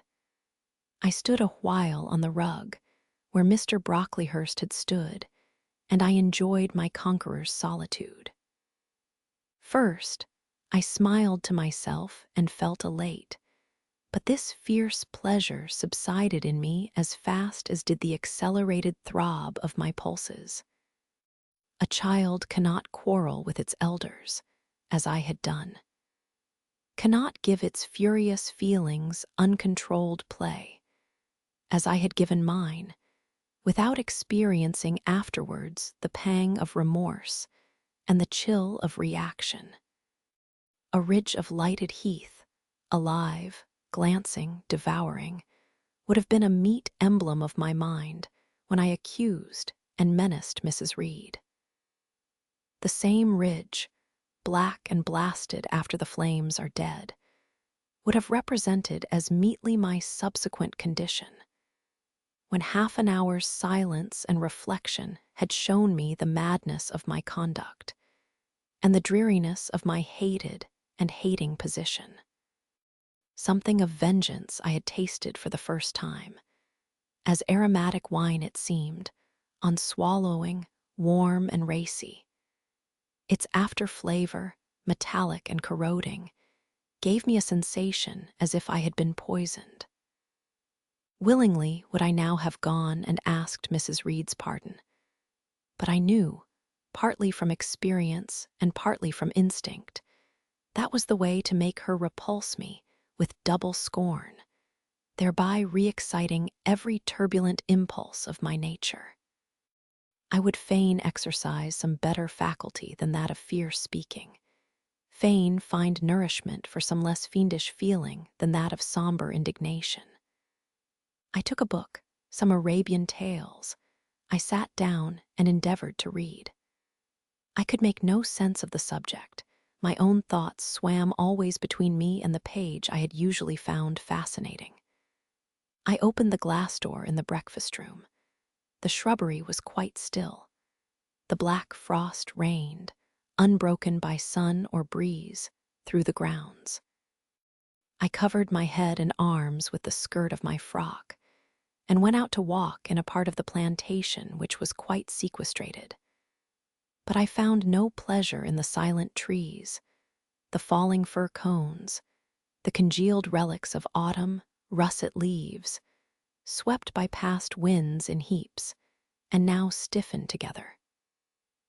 I leaned against a gate and looked into an empty field where no sheep were feeding, where the short grass was nipped and blanched. It was a very gray day, a most opaque sky, onding on snaw, canopied all. Thence flakes felt at intervals, which settled on the hard path and on the hoary lea without melting. I stood, a wretched child enough, whispering to myself over and over again, "What shall I do? What shall I do?" All at once I heard a clear voice call, "Miss Jane, where are you? Come to lunch." It was Bessie, I knew well enough, but I did not stir. Her light step came tripping down the path. "You naughty little thing," she said. "Why don't you come when you are called?" Bessie's presence, compared with the thoughts over which I had been brooding, seemed cheerful, even though, as usual, she was somewhat cross. The fact is, after my conflict with and victory over Mrs. Reed, I was not disposed to care much for the nursemaid's transitory anger, and I was disposed to bask in her youthful lightness of heart. I just put my 2 arms round her and said, "Come, Bessie, don't scold." The action was more frank and fearless than any I was habituated to indulge in. Somehow it pleased her. "You are a strange child, Miss Jane," she said, as she looked down at me. "A little roving, solitary thing, and you are going to school, I suppose." I nodded. "And won't you be sorry to leave poor Bessie?" "What does Bessie care for me? She is always scolding me." "Because you're such a queer, frightened, shy little thing. You should be bolder." "What, to get more knocks?" "Nonsense. But you are rather put upon, that's certain. My mother said, when she came to see me last week, that she would not like a little one of her own to be in your place. Now, come in, and I've some good news for you." "I don't think you have, Bessie." "Child, what do you mean? What sorrowful eyes you fix on me." "Well, but Mrs. and the young ladies and Master John are going out to tea this afternoon, and you shall have tea with me. I'll ask cook to bake you a little cake, and then you shall help me to look over your drawers, for I am soon to pack your trunk. Mrs. intends you to leave Gateshead in a day or 2, and you shall choose what toys you like to take with you. Bessie, you must promise not to scold me any more till I go." "Well, I will, but mind you are a very good girl, and don't be afraid of me. Don't start when I chance to speak rather sharply. It's so provoking. I don't think I shall ever be afraid of you again, Bessie, because I have got used to you, and I shall soon have another set of people to dread. If you dread them, they'll dislike you. As you do, Bessie." "I don't dislike you, miss. I believe I am fonder of you than of all the others. You don't show it. You little sharp thing, you've got quite a new way of talking. What makes you so venturesome and hearty?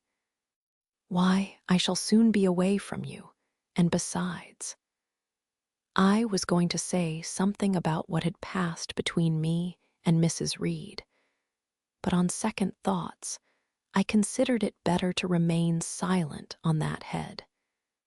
And so you're glad to leave me? Not at all, Bessie. Indeed, just now I'm rather sorry. Just now, and rather, how coolly my little lady says it. I dare say now if I were to ask you for a kiss, you wouldn't give it me. You'd say you'd rather not. I'll kiss you and welcome. Bend your head down. Bessie stooped. We mutually embraced, and I followed her into the house quite comforted. That afternoon lapsed in peace and harmony, and in the evening Bessie told me some of her most enchanting stories and sang me some of her sweetest songs. Even for me life had its gleams of sunshine. Chapter 5. 5 o'clock had hardly struck on the morning of the 19th of January, when Bessie brought a candle into my closet and found me already up and nearly dressed.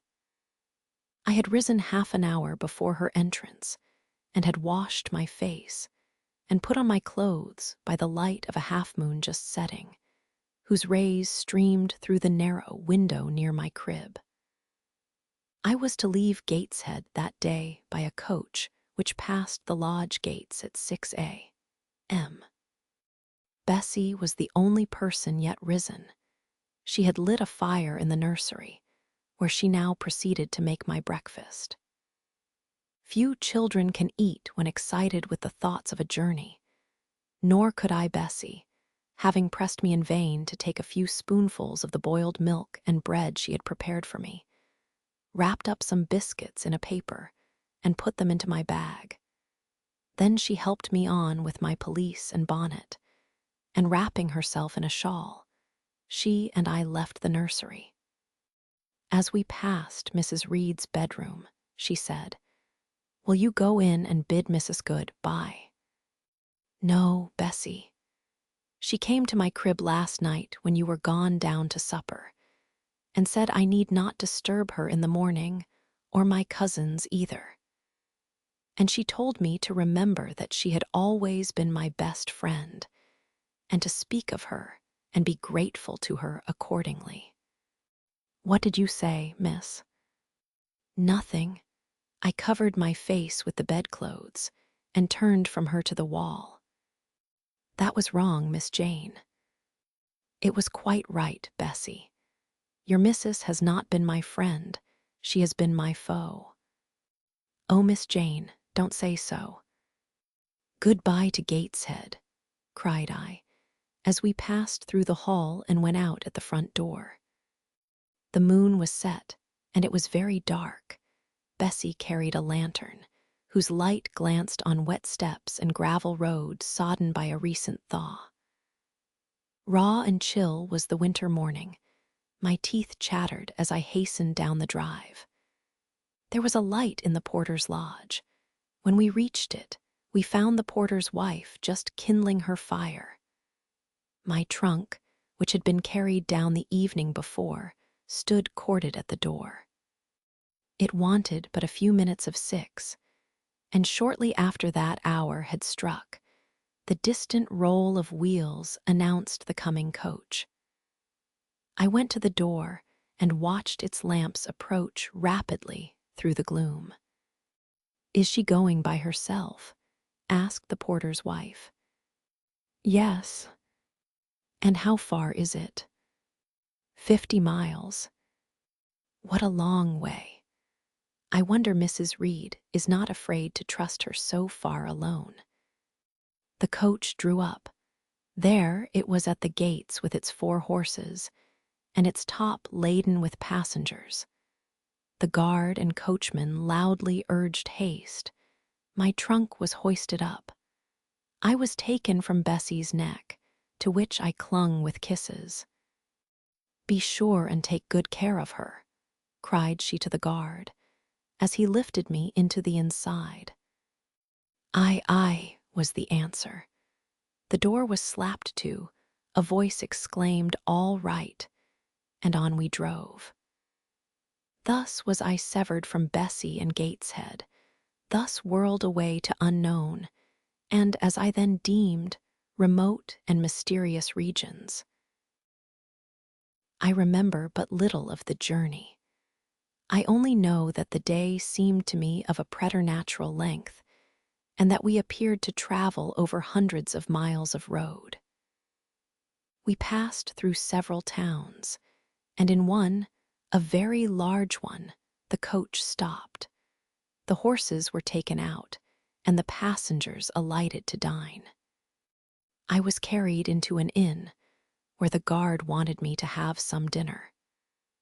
But, as I had no appetite, he left me in an immense room with a fireplace at each end, a chandelier pendant from the ceiling, and a little red gallery high up against the wall filled with musical instruments.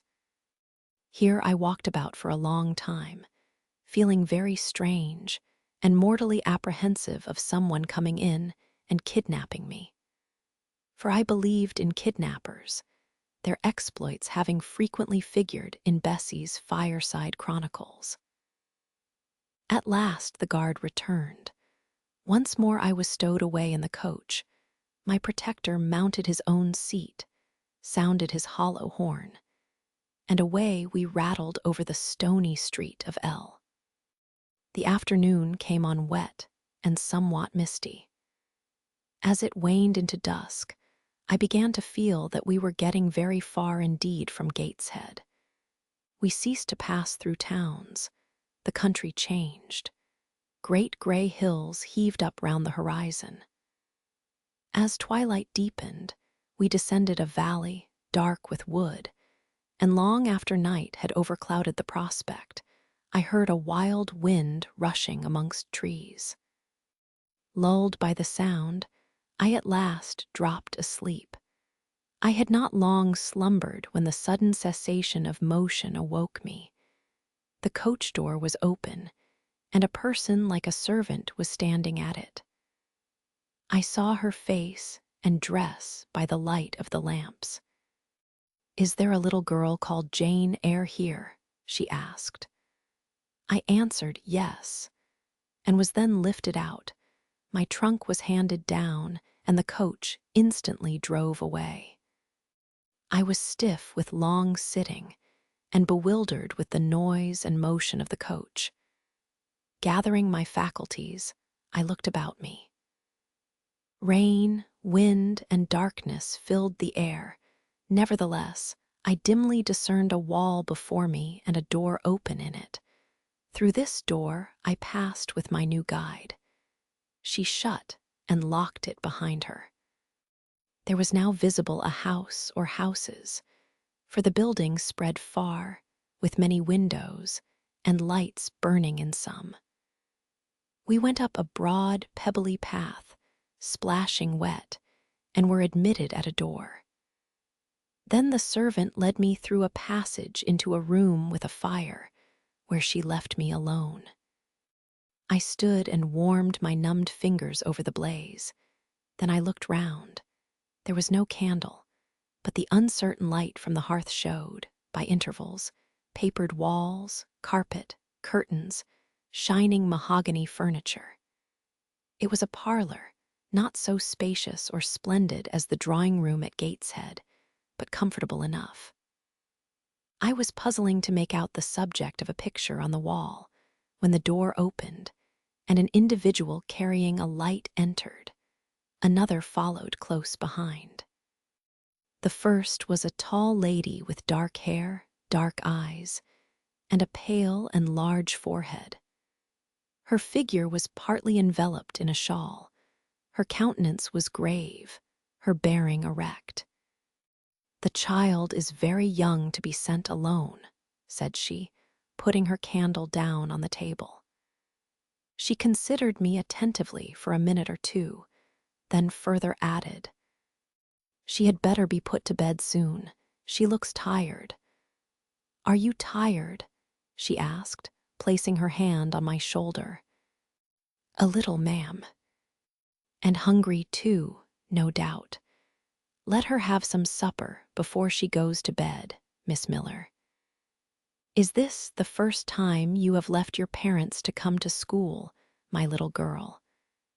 I explained to her that I had no parents. She inquired how long they had been dead. Then how old I was, what was my name, whether I could read, write, and sew a little. Then she touched my cheek gently with her forefinger, and saying, she hoped I should be a good child, dismissed me along with Miss Miller. The lady I had left might be about 29. The one who went with me appeared some years younger. The first impressed me by her voice, look, and air. Miss Miller was more ordinary, ruddy in complexion, though of a careworn countenance, hurried in gait and action, like one who had always a multiplicity of tasks on hand. She looked, indeed, what I afterwards found she really was, an underteacher. Led by her, I passed from compartment to compartment, from passage to passage, of a large and irregular building, till, emerging from the total and somewhat dreary silence pervading that portion of the house we had traversed, we came upon the hum of many voices, and presently entered a wide, long room with great deal tables, 2 at each end, on each of which burnt a pair of candles, and seated all round on benches, a congregation of girls of every age, from 9 or 10 to 20. Seen by the dim light of the dips, their number to me appeared countless, though not in reality exceeding 80. They were uniformly dressed in brown stuff frocks of quaint fashion and long holland pinafores. It was the hour of study. They were engaged in conning over their tomorrow's task, and the hum I had heard was the combined result of their whispered repetitions. Miss Miller signed to me to sit on a bench near the door. Then, walking up to the top of the long room, she cried out, "Monitors, collect the lesson books and put them away." 4 tall girls arose from different tables, and going round, gathered the books and removed them. Miss Miller again gave the word of command. "Monitors, fetch the supper trays." The tall girls went out and returned presently, each bearing a tray, with portions of something, I knew not what, arranged thereon, and a pitcher of water and mug in the middle of each tray. The portions were handed round. Those who liked took a draught of the water, the mug being common to all. When it came to my turn, I drank, for I was thirsty, but did not touch the food, excitement and fatigue rendering me incapable of eating. I now saw, however, that it was a thin oaten cake shared into fragments. The meal over, prayers were read by Miss Miller, and the classes filed off, 2 and 2, upstairs. Overpowered by this time with weariness, I scarcely noticed what sort of a place the bedroom was, except that, like the schoolroom, I saw it was very long. Tonight I was to be Miss Miller's bedfellow. She helped me to undress. When laid down, I glanced at the long rows of beds, each of which was quickly filled with 2 occupants. In 10 minutes, the single light was extinguished, and amidst silence and complete darkness, I fell asleep. The night passed rapidly. I was too tired even to dream. I only once awoke to hear the wind rave in furious gusts, and the rain fall in torrents, and to be sensible that Miss Miller had taken her place by my side. When I again unclosed my eyes, a loud bell was ringing. The girls were up and dressing. Day had not yet begun to dawn, and a rushlight or two burned in the room. I too rose reluctantly. It was bitter cold, and I dressed as well as I could for shivering, and washed when there was a basin at liberty, which did not occur soon, as there was but one basin to 6 girls, on the stands down the middle of the room. Again the bell rang. All formed in file, 2 and 2, and in that order descended the stairs and entered the cold and dimly lit schoolroom. Here prayers were read by Miss Miller. Afterwards she called out, "Form classes." A great tumult succeeded for some minutes, during which Miss Miller repeatedly exclaimed, "Silence," and "Order." When it subsided, I saw them all drawn up in 4 semicircles, before 4 chairs, placed at the 4 tables, all held books in their hands, and a great book, like a Bible, lay on each table before the vacant seat. A pause of some seconds succeeded, filled up by the low, vague hum of numbers. Miss Miller walked from class to class, hushing this indefinite sound. A distant bell tinkled. Immediately 3 ladies entered the room. Each walked to a table and took her seat. Miss Miller assumed the 4th vacant chair, which was that nearest the door, and around which the smallest of the children were assembled. To this inferior class I was called and placed at the bottom of it. Business now began. The day's collect was repeated. Then certain texts of Scripture were said, and to these succeeded a protracted reading of chapters in the Bible, which lasted an hour. By the time that exercise was terminated, day had fully dawned. The indefatigable bell now sounded for the 4th time. The classes were marshaled and marched into another room to breakfast. How glad I was to behold a prospect of getting something to eat. I was now nearly sick from inanition, having taken so little the day before. The refectory was a great, low-ceiled, gloomy room.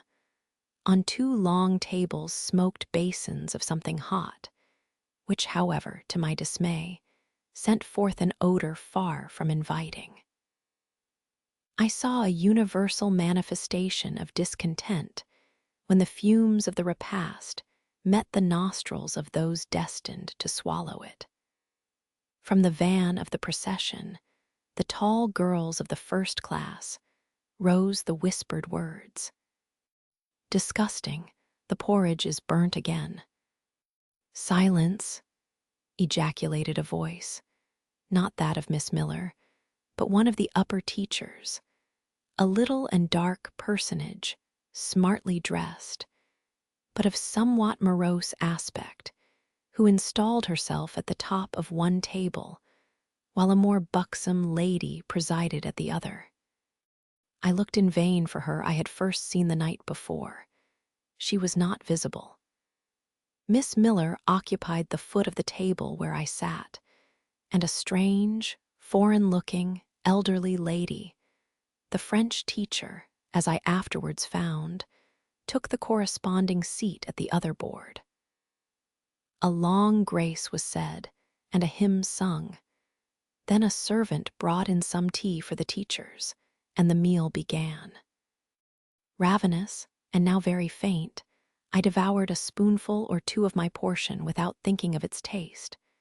But the first edge of hunger blunted, I perceived I had got in hand a nauseous mess. Burnt porridge is almost as bad as rotten potatoes. Famine itself soon sickens over it. The spoons were moved slowly. I saw each girl taste her food and try to swallow it, but in most cases the effort was soon relinquished. Breakfast was over, and none had breakfasted. Thanks being returned for what we had not got, and a second hymn chanted, the refectory was evacuated for the schoolroom. I was one of the last to go out, and in passing the tables, I saw one teacher take a basin of the porridge and taste it. She looked at the others. All their countenances expressed displeasure, and one of them, the stout one, whispered, "Abominable stuff, how shameful." A quarter of an hour passed before lessons again began, during which the schoolroom was in a glorious tumult. For that space of time, it seemed to be permitted to talk loud and more freely, and they used their privilege. The whole conversation ran on the breakfast, which one and all abused roundly. Poor things, it was the sole consolation they had. Miss Miller was now the only teacher in the room. A group of great girls standing about her spoke with serious and sullen gestures. I heard the name of Mr. Brocklehurst pronounced by some lips, at which Miss Miller shook her head disapprovingly. But she made no great effort to check the general wrath. Doubtless, she shared in it. A clock in the schoolroom struck 9. Miss Miller left her circle, and standing in the middle of the room, cried, "Silence, to your seats." Discipline prevailed. In 5 minutes the confused throng was resolved into order, and comparative silence quelled the Babel clamor of tongues. The upper teachers now punctually resumed their posts, but still all seemed to wait. Ranged on benches down the sides of the room, the 80 girls sat motionless and erect. A quaint assemblage they appeared, all with plain locks combed from their faces, not a curl visible, in brown dresses, made high and surrounded by a narrow tucker about the throat, with little pockets of holland, shaped something like a Highlander's purse, tied in front of their frocks, and destined to serve the purpose of a work bag. All, too, wearing woolen stockings and country-made shoes, fastened with brass buckles. Above 20 of those clad in this costume were full-grown girls, or rather young women. It suited them ill, and gave an air of oddity even to the prettiest. I was still looking at them, and also at intervals examining the teachers, none of whom precisely pleased me. For the stout one was a little coarse, the dark one not a little fierce, the foreigner harsh and grotesque, and Miss Miller, poor thing, looked purple, weather-beaten, and overworked. When, as my eye wandered from face to face, the whole school rose simultaneously, as if moved by a common spring. What was the matter? I had heard no order given. I was puzzled. Ere I had gathered my wits, the classes were again seated, but as all eyes were now turned to one point, mine followed the general direction and encountered the personage who had received me last night. She stood at the bottom of the long room on the hearth, for there was a fire at each end. She surveyed the 2 rows of girls silently and gravely. Miss Miller, approaching, seemed to ask her a question, and having received her answer, went back to her place and said aloud, "Monitor of the first class, fetch the globes." While the direction was being executed, the lady consulted moved slowly up the room. I suppose I have a considerable organ of veneration, for I retain yet the sense of admiring awe with which my eyes traced her steps. Seen now in broad daylight, she looked tall, fair, and shapely. Brown eyes with a benignant light in their irids, and a fine penciling of long lashes round, relieved the whiteness of her large front. On each of her temples her hair, of a very dark brown, was clustered in round curls, according to the fashion of those times, when neither smooth bands nor long ringlets were in vogue.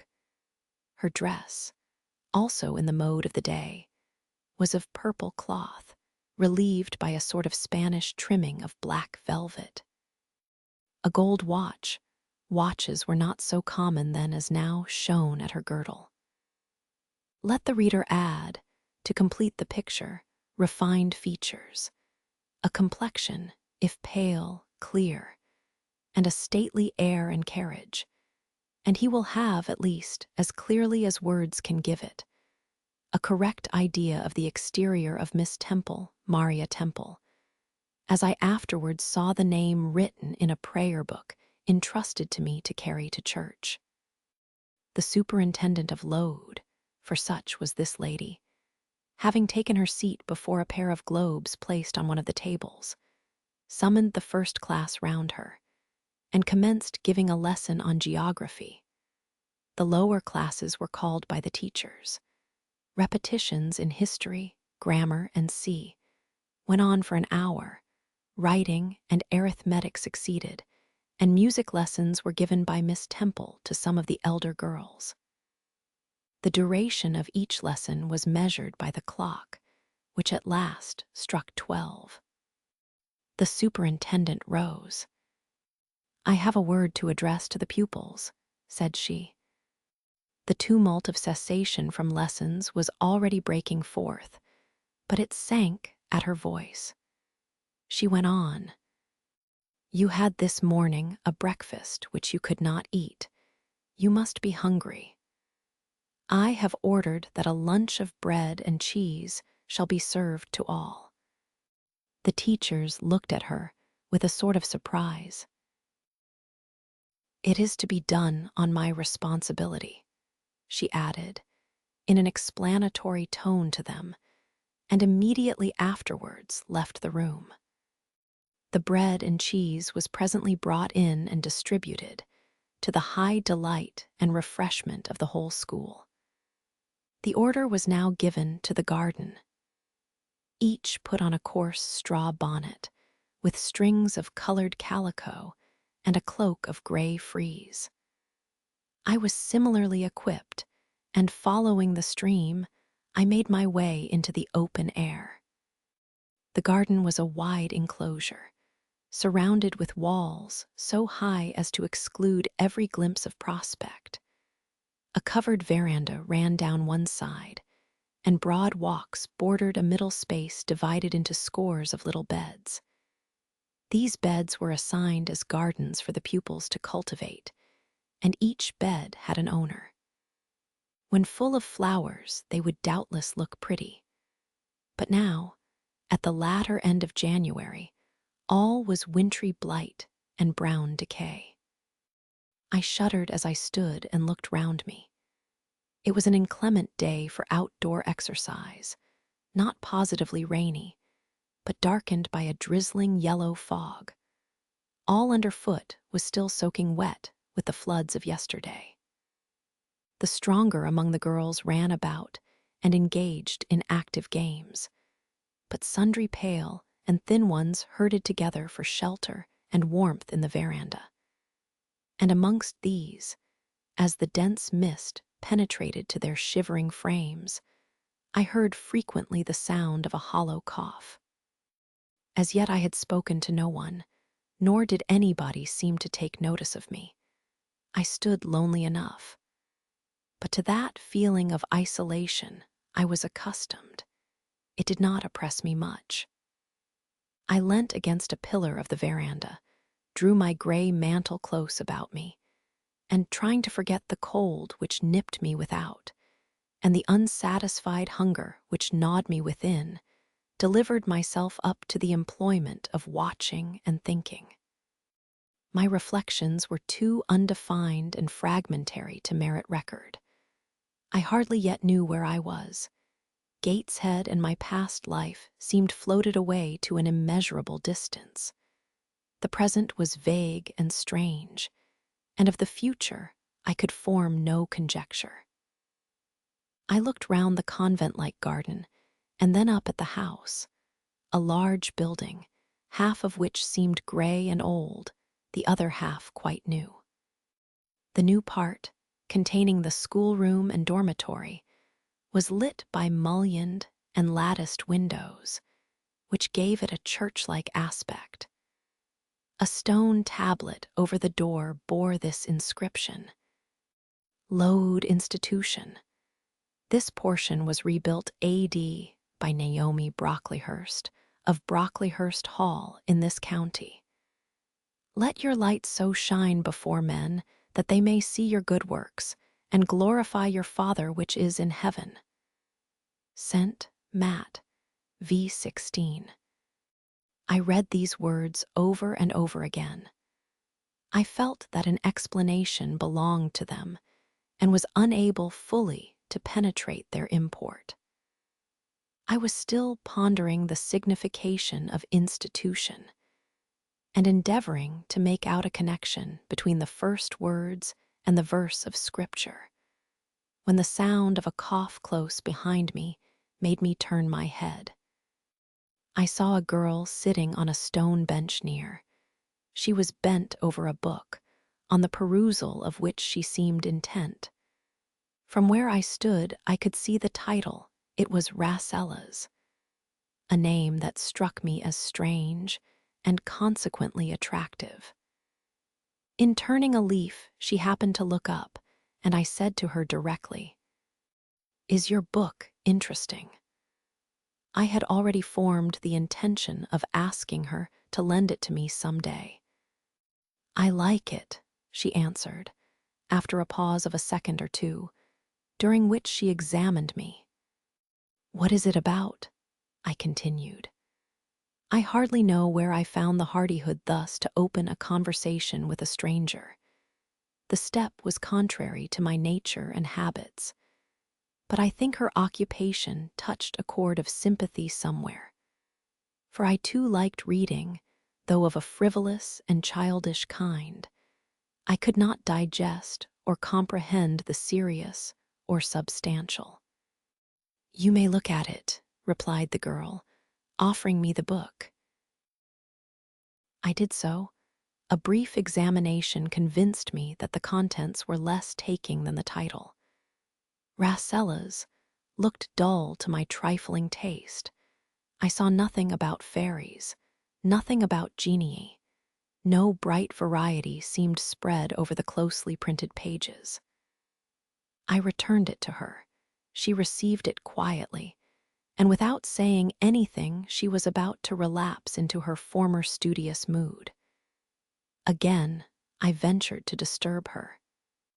"Can you tell me what the writing on that stone over the door means? What is Lode Institution? This house where you are come to live? And why do they call it institution? Is it in any way different from other schools?" "It is partly a charity school. You and I and all the rest of us are charity children." "I suppose you are an orphan. Are not either your father or your mother dead?" "Both died before I can remember." "Well, all the girls here have lost either one or both parents, and this is called an institution for educating orphans." "Do we pay no money? Do they keep us for nothing?" "We pay, or our friends pay, £15 a year for each." "Then why do they call us charity children?" "Because £15 is not enough for board and teaching, and the deficiency is supplied by subscription." "Who subscribes?" "Different benevolent-minded ladies and gentlemen in this neighborhood and in London." "Who was Naomi Brocklehurst?" "The lady who built the new part of this house as that tablet records, and whose son overlooks and directs everything here." "Why?" "Because he is treasurer and manager of the establishment." "Then this house does not belong to that tall lady who wears a watch, and who said we were to have some bread and cheese?" "To Miss Temple?" "Oh, no, I wish it did. She has to answer to Mr. Brocklehurst for all she does. Mr. Brocklehurst buys all our food and all our clothes." "Does he live here?" "No, 2 miles off, at a large hall." "Is he a good man?" "He is a clergyman, and is said to do a great deal of good." Did you say that tall lady was called Miss Temple? Yes. And what are the other teachers called? The one with red cheeks is called Miss Smith. She attends to the work and cuts out, for we make our own clothes, our frocks and pelisses and everything. The little one with black hair is Miss Scatcherd. She teaches history and grammar and hears the second-class repetitions. And the one who wears a shawl and has a pocket handkerchief tied to her side with a yellow riband is Madame Pierrot. She comes from Lille, in France, and teaches French. Do you like the teachers? Well enough. Do you like the little black one and the Madame? I cannot pronounce her name as you do. Miss Scatcherd is hasty. You must take care not to offend her. Madame Pierrot is not a bad sort of person. But Miss Temple is the best, isn't she? Miss Temple is very good and very clever. She is above the rest, because she knows far more than they do. Have you been long here? 2 years. Are you an orphan? My mother is dead. Are you happy here? You ask rather too many questions. I have given you answers enough for the present. Now I want to read. But at that moment, the summons sounded for dinner. All re-entered the house. The odor which now filled the refectory was scarcely more appetizing than that which had regaled our nostrils at breakfast. The dinner was served in 2 huge tin-plated vessels, whence rose a strong steam redolent of rancid fat. I found the mess to consist of indifferent potatoes and strange shreds of rusty meat, mixed and cooked together. Of this preparation, a tolerably abundant plateful was apportioned to each pupil. I ate what I could, and wondered within myself whether every day's fare would be like this. After dinner, we immediately adjourned to the schoolroom. Lessons recommenced and were continued till 5 o'clock. The only marked event of the afternoon was that I saw the girl with whom I had conversed in the veranda dismissed in disgrace by Miss Scatcherd from a history class, and sent to stand in the middle of the large schoolroom. The punishment seemed to me in a high degree ignominious, especially for so great a girl. She looked 13 or upwards. I expected she would show signs of great distress and shame, but to my surprise she neither wept nor blushed. Composed, though grave, she stood, the central mark of all eyes. How can she bear it so quietly, so firmly? I asked of myself. Were I in her place, it seems to me I should wish the earth to open and swallow me up. She looks as if she were thinking of something beyond her punishment, beyond her situation, of something not round her nor before her. I have heard of daydreams. Is she in a daydream now? Her eyes are fixed on the floor, but I am sure they do not see it. Her sight seems turned in, gone down into her heart. She is looking at what she can remember, I believe, not at what is really present. I wonder what sort of a girl she is, whether good or naughty. Soon after 5 p.m. we had another meal, consisting of a small mug of coffee and half a slice of brown bread. I devoured my bread and drank my coffee with relish, but I should have been glad of as much more. I was still hungry.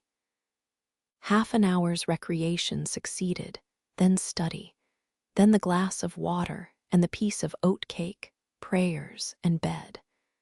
Such was my first day at Load. Chapter 6. The next day commenced as before, getting up and dressing by rushlight. But this morning we were obliged to dispense with the ceremony of washing. The water in the pitchers was frozen. A change had taken place in the weather the preceding evening, and a keen northeast wind, whistling through the crevices of our bedroom windows all night long, had made us shiver in our beds and turned the contents of the ewers to ice. Before the long hour and a half of prayers and Bible reading was over, I felt ready to perish with cold. Breakfast time came at last, and this morning the porridge was not burnt. The quality was eatable, the quantity small. How small my portion seemed! I wished it had been doubled. In the course of the day, I was enrolled a member of the 4th class, and regular tasks and occupations were assigned me. Hitherto, I had only been a spectator of the proceedings at Load. I was now to become an actor therein. At first, being little accustomed to learn by heart, the lessons appeared to me both long and difficult. The frequent change from task to task, too, bewildered me. And I was glad when, about 3 o'clock in the afternoon, Miss Smith put into my hands a border of muslin 2 yards long, together with needle, thimble, and C, and sent me to sit in a quiet corner of the schoolroom with directions to hem the same. At that hour, most of the others were sewing likewise, but one class still stood round Miss Scatcherd's chair reading, and as all was quiet, the subject of their lessons could be heard, together with the manner in which each girl acquitted herself, and the animadversions or commendations of Miss Scatcherd on the performance. It was English history. Among the readers I observed my acquaintance of the veranda. At the commencement of the lesson, her place had been at the top of the class, but for some error of pronunciation or some inattention to stops, she was suddenly sent to the very bottom. Even in that obscure position, Miss Scatcherd continued to make her an object of constant notice. She was continually addressing to her such phrases as the following. Burns, such it seems was her name. The girls here were all called by their surnames, as boys are elsewhere. Burns, you are standing on the side of your shoe. Turn your toes out immediately. Burns, you poke your chin most unpleasantly. Draw it in. Burns, I insist on your holding your head up. I will not have you before me in that attitude. And see. A chapter having been read through twice, the books were closed and the girls examined. The lesson had comprised part of the reign of Charles I, and there were sundry questions about tonnage and poundage and ship money, which most of them appeared unable to answer. Still, every little difficulty was solved instantly when it reached Burns. Her memory seemed to have retained the substance of the whole lesson, and she was ready with answers on every point. I kept expecting that Miss Scatcherd would praise her attention, but instead of that, she suddenly cried out, "You dirty, disagreeable girl, you have never cleaned your nails this morning." Burns made no answer. I wondered at her silence. Why, thought I, does she not explain that she could neither clean her nails nor wash her face, as the water was frozen? My attention was now called off by Miss Smith desiring me to hold a skein of thread. While she was winding it, she talked to me from time to time, asking whether I had ever been at school before, whether I could mark, stitch, knit, and see. Till she dismissed me, I could not pursue my observations on Miss Scatcherd's movements. When I returned to my seat, that lady was just delivering an order of which I did not catch the import.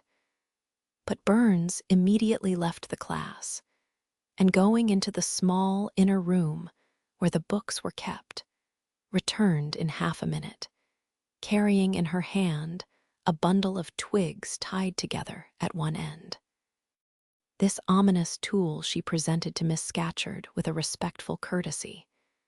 Then she quietly, and without being told, unloosed her pinafore, and the teacher instantly and sharply inflicted on her neck a dozen strokes with the bunch of twigs. Not a tear rose to Burns' eye, and while I paused from my sewing, because my fingers quivered at this spectacle with a sentiment of unavailing and impotent anger, not a feature of her pensive face altered its ordinary expression. "Hardened girl," exclaimed Miss Scatcherd, "nothing can correct you of your slatternly habits. Carry the rod away." Burns obeyed. I looked at her narrowly as she emerged from the book closet. She was just putting back her handkerchief into her pocket, and the trace of a tear glistened on her thin cheek. The play hour in the evening I thought the pleasantest fraction of the day at Load. The bit of bread, the draught of coffee swallowed at 5 o'clock had revived vitality, if it had not satisfied hunger. The long restraint of the day was slackened. The schoolroom felt warmer than in the morning, its fires being allowed to burn a little more brightly, to supply, in some measure, the place of candles, not yet introduced. The ruddy gloaming, the licensed uproar, the confusion of many voices gave one a welcome sense of liberty. On the evening of the day on which I had seen Miss Scatcherd flog her pupil, Burns, I wandered as usual among the forms and tables and laughing groups without a companion, yet not feeling lonely. When I passed the windows, I now and then lifted a blind and looked out. It snowed fast. A drift was already forming against the lower panes. Putting my ear close to the window, I could distinguish from the gleeful tumult within the disconsolate moan of the wind outside. Probably, if I had lately left a good home and kind parents, this would have been the hour when I should most keenly have regretted the separation. That wind would then have saddened my heart. This obscure chaos would have disturbed my peace. As it was, I derived from both a strange excitement and, reckless and feverish, I wished the wind to howl more wildly, the gloom to deepen to darkness, and the confusion to rise to clamor. Jumping over forms and creeping under tables, I made my way to one of the fireplaces. There, kneeling by the high wire fender, I found Burns, absorbed, silent, abstracted from all round her by the companionship of a book, which she read by the dim glare of the embers. "Is it still Rassella's?" I asked, coming behind her. "Yes," she said, "and I have just finished it." And in 5 minutes more she shut it up. I was glad of this. Now, thought I can perhaps get her to talk. I sat down by her on the floor. "What is your name besides Burns?" "Helen." "Do you come a long way from here?" "I come from a place farther north, quite on the borders of Scotland." "Will you ever go back?" "I hope so, but nobody can be sure of the future." "You must wish to leave Load." "No, why should I? I was sent to Load to get an education, and it would be of no use going away until I have attained that object." "But that teacher, Miss Scatcherd, is so cruel to you." "Cruel, not at all. She is severe. She dislikes my faults." "And if I were in your place, I should dislike her. I should resist her. If she struck me with that rod, I should get it from her hand. I should break it under her nose. Probably you would do nothing of the sort.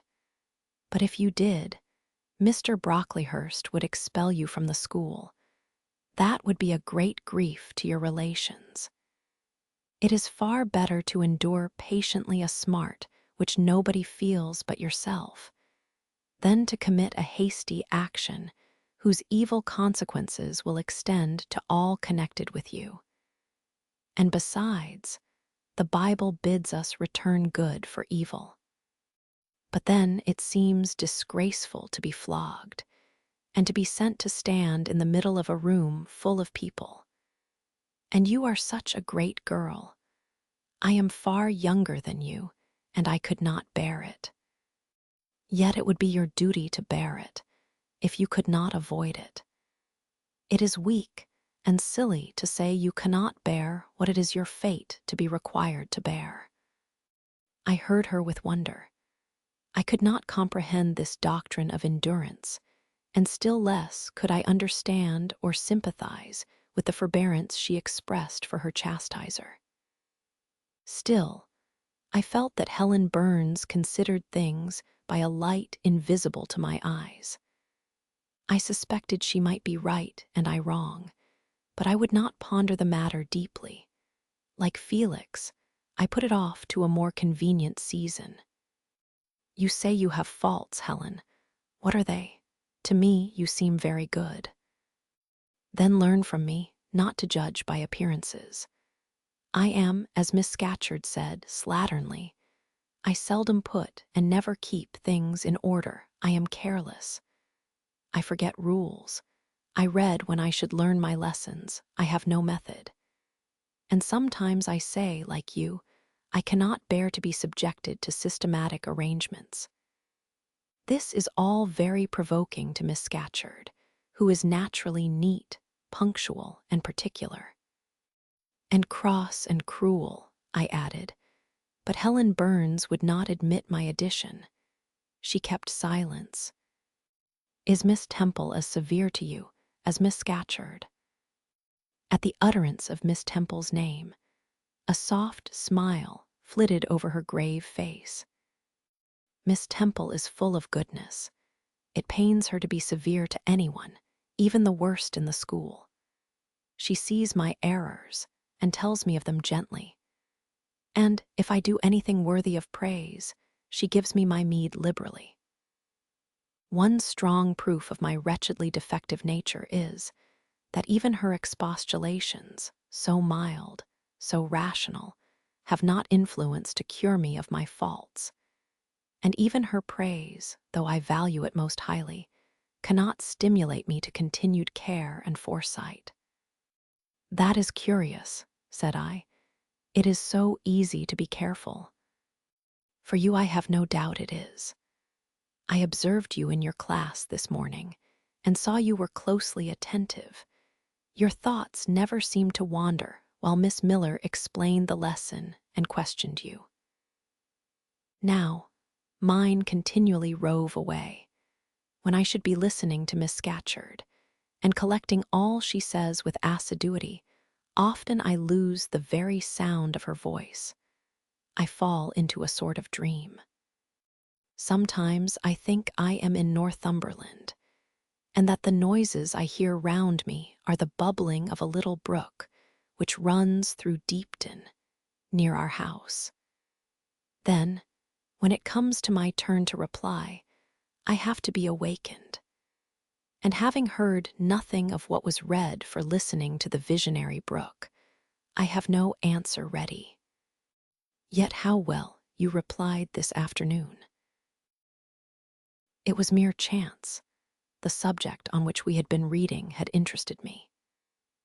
This afternoon, instead of dreaming of Deepden, I was wondering how a man who wished to do right could act so unjustly and unwisely as Charles I sometimes did. And I thought what a pity it was that, with his integrity and conscientiousness, he could see no farther than the prerogatives of the crown. If he had but been able to look to a distance and see how what they call the spirit of the age was tending. Still, I like Charles, I respect him, I pity him, poor murdered king. Yes, his enemies were the worst. They shed blood they had no right to shed. How dared they kill him? Helen was talking to herself now. She had forgotten I could not very well understand her, that I was ignorant, or nearly so, of the subject she discussed. I recalled her to my level. And when Miss Temple teaches you, do your thoughts wander then? No, certainly, not often, because Miss Temple has generally something to say which is newer than my own reflections. Her language is singularly agreeable to me, and the information she communicates is often just what I wished to gain. Well then, with Miss Temple you are good. Yes, in a passive way. I make no effort. I follow as inclination guides me. There is no merit in such goodness. A great deal. You are good to those who are good to you. It is all I ever desire to be. If people were always kind and obedient to those who are cruel and unjust, the wicked people would have it all their own way. They would never feel afraid, and so they would never alter, but would grow worse and worse. When we are struck at without a reason, we should strike back again very hard. I am sure we should, so hard as to teach the person who struck us never to do it again. You will change your mind, I hope, when you grow older. As yet you are but a little untaught girl. But I feel this, Helen. I must dislike those who, whatever I do to please them, persist in disliking me. I must resist those who punish me unjustly. It is as natural as that I should love those who show me affection, or submit to punishment when I feel it is deserved. Heathens and savage tribes hold that doctrine, but Christians and civilized nations disown it. How, I don't understand. It is not violence that best overcomes hate, nor vengeance that most certainly heals injury. What then? Read the New Testament and observe what Christ says and how he acts. Make his word your rule and his conduct your example. What does he say? Love your enemies, bless them that curse you. Do good to them that hate you and despitefully use you. Then I should love Mrs. Reed, which I cannot do. I should bless her son John, which is impossible. In her turn, Helen Burns asked me to explain, and I proceeded forthwith to pour out, in my own way, the tale of my sufferings and resentments. Bitter and truculent when excited, I spoke as I felt, without reserve or softening. Helen heard me patiently to the end. I expected she would then make a remark, but she said nothing. Well, I asked impatiently, is not Mrs. Reed a hard-hearted, bad woman? She has been unkind to you, no doubt, because you see, she dislikes your cast of character, as Miss Scatcherd does mine. But how minutely you remember all she has done and said to you. What a singularly deep impression her injustice seems to have made on your heart. No ill usage so brands its record on my feelings. Would you not be happier if you tried to forget her severity, together with the passionate emotions it excited? Life appears to me too short to be spent in nursing animosity or registering wrongs. We are, and must be, one and all, burdened with faults in this world.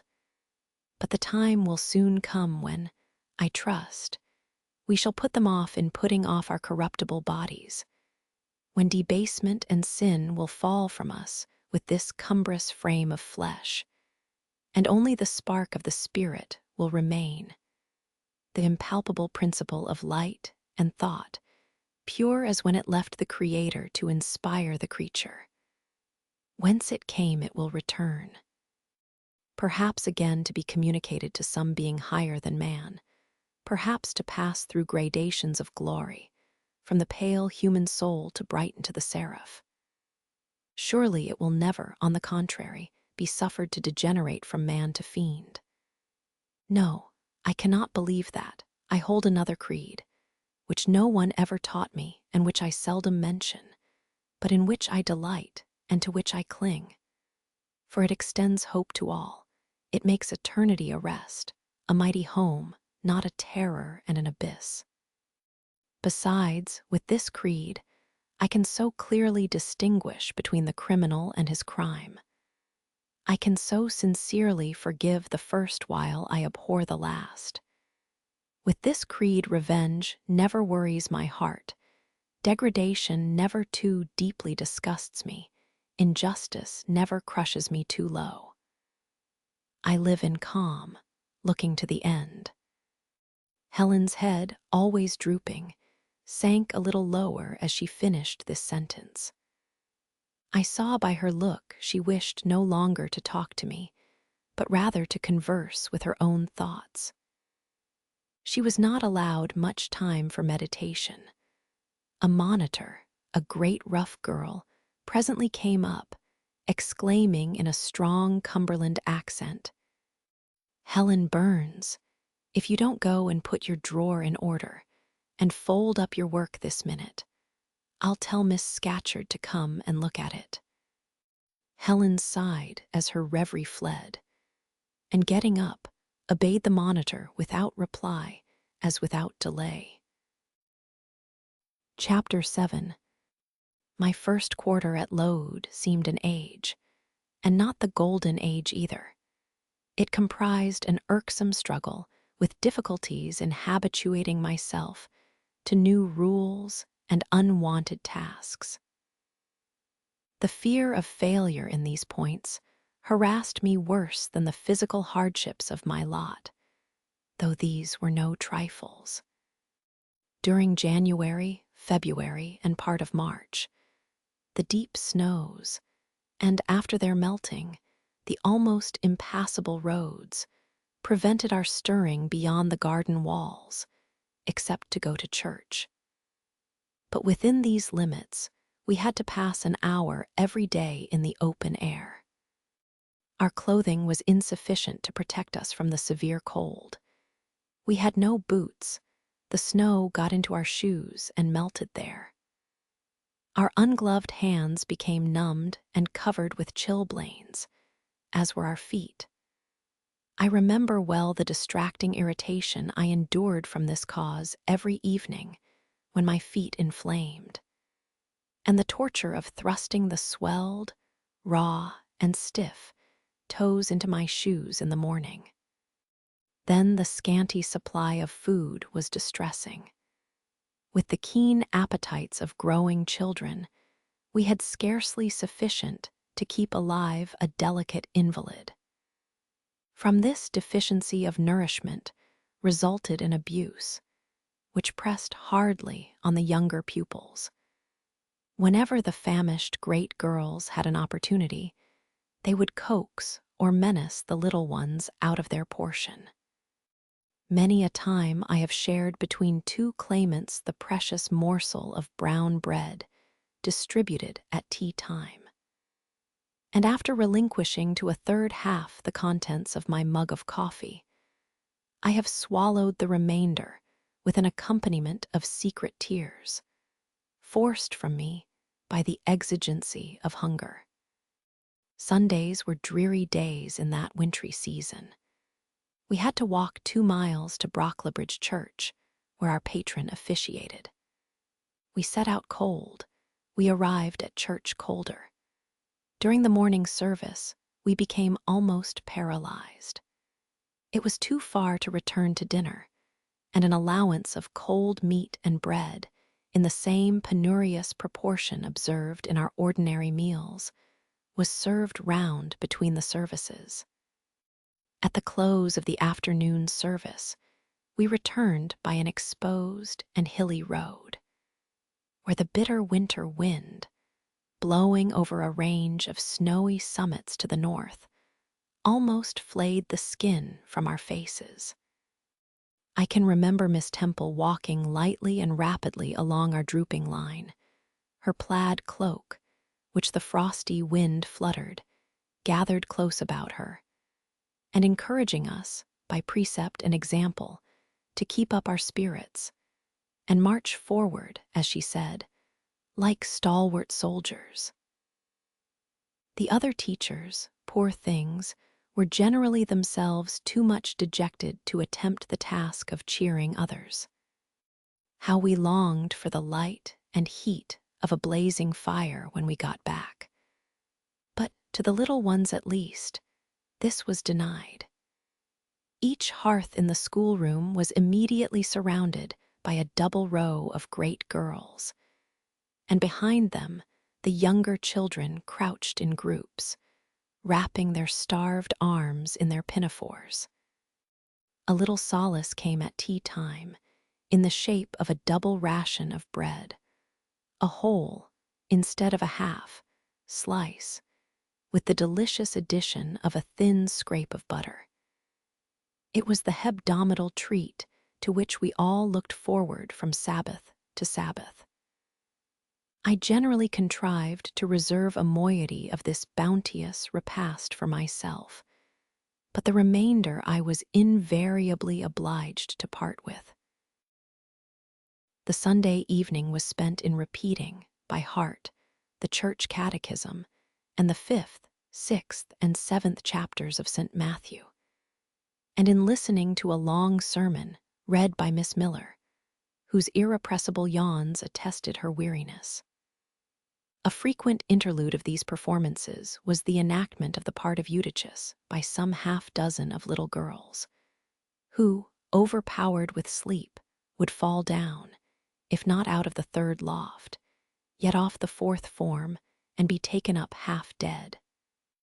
The remedy was to thrust them forward into the center of the schoolroom, and oblige them to stand there till the sermon was finished. Sometimes their feet failed them, and they sank together in a heap. They were then propped up with the monitor's high stools.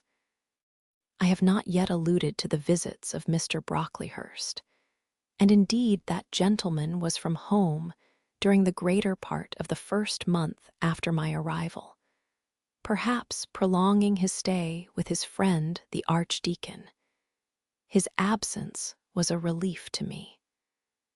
I need not say that I had my own reasons for dreading his coming, but come he did at last.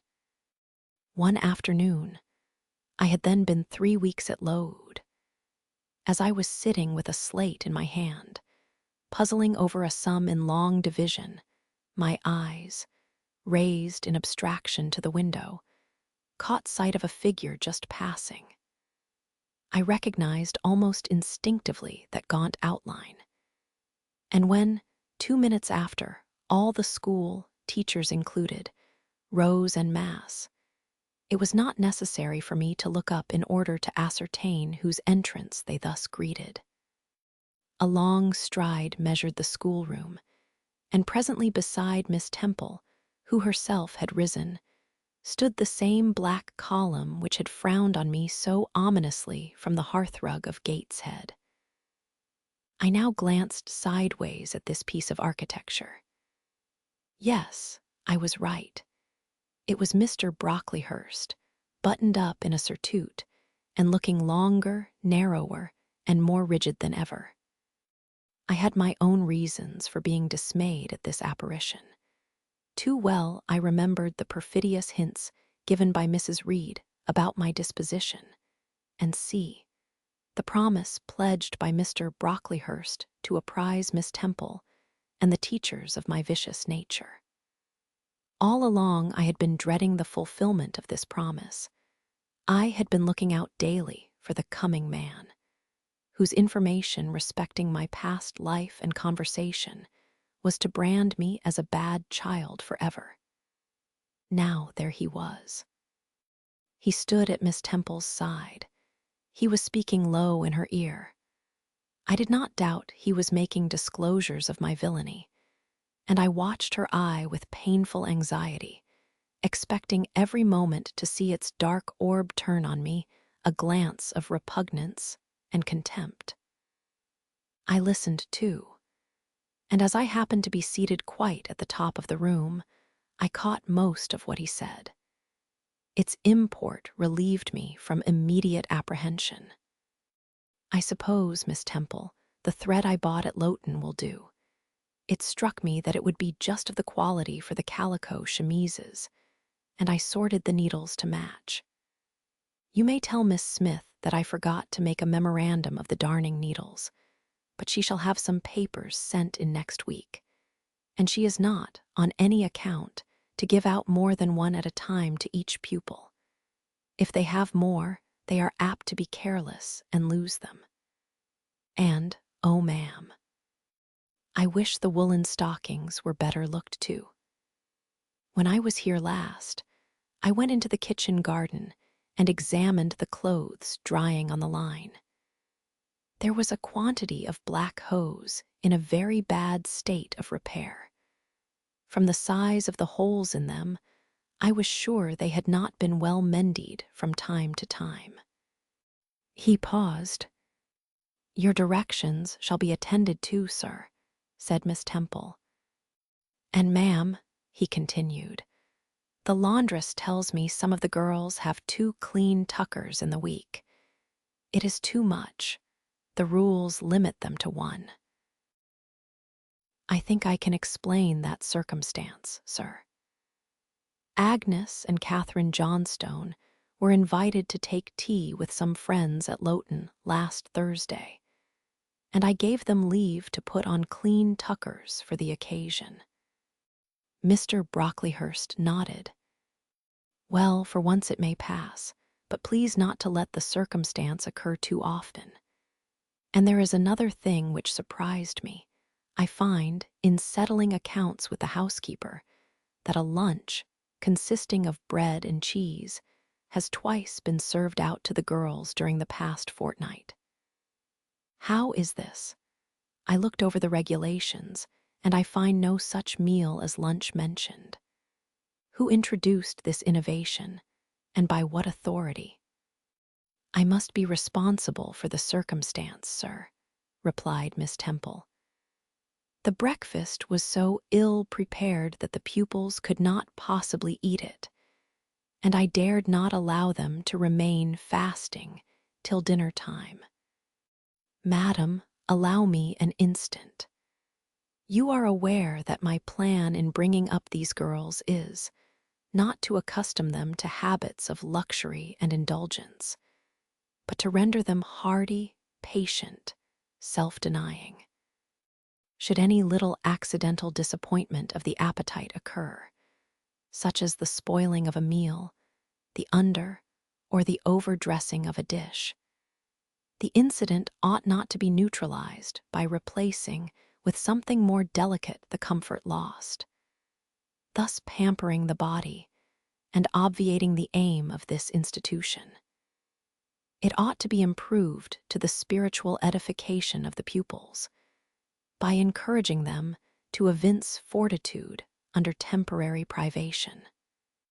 A brief address on those occasions would not be mistimed, wherein a judicious instructor would take the opportunity of referring to the sufferings of the primitive Christians, to the torments of martyrs, to the exhortations of our blessed Lord himself, calling upon his disciples to take up their cross and follow him. To his warnings, that man shall not live by bread alone, but by every word that proceedeth out of the mouth of God. To his divine consolations, if ye suffer hunger or thirst for my sake, happy are ye.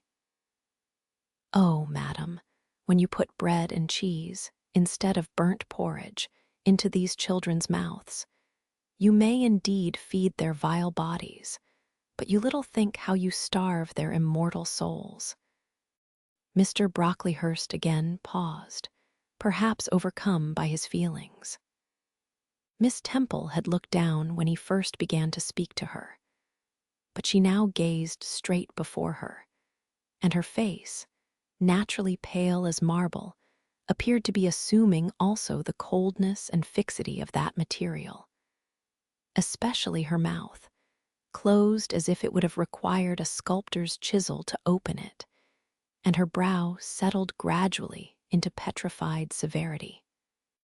Meantime, Mr. Brocklehurst, standing on the hearth with his hands behind his back, majestically surveyed the whole school. Suddenly, his eye gave a blink, as if it had met something that either dazzled or shocked its pupil. Turning, he said in more rapid accents than he had hitherto used, Miss Temple, what is that girl with curled hair?" "Red hair, ma'am, curled all over." And extending his cane, he pointed to the awful object, his hand shaking as he did so. "It is Julia Severn," replied Miss Temple very quietly. "Julia Severn, ma'am. And why has she, or any other, curled hair? Why, in defiance of every precept and principle of this house, does she conform to the world so openly, here in an evangelical, charitable establishment, as to wear her hair one mass of curls?" "Julia's hair curls naturally," returned Miss Temple, still more quietly.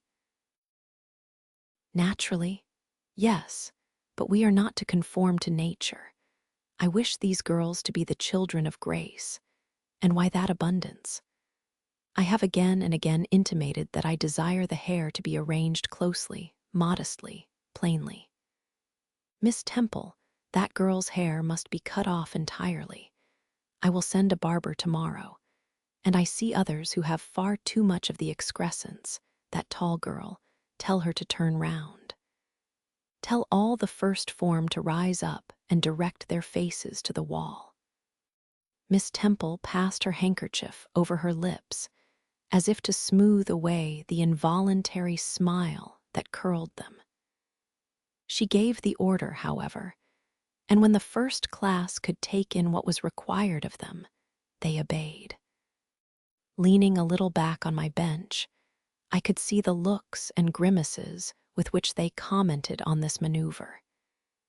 It was a pity Mr. Brocklehurst could not see them too.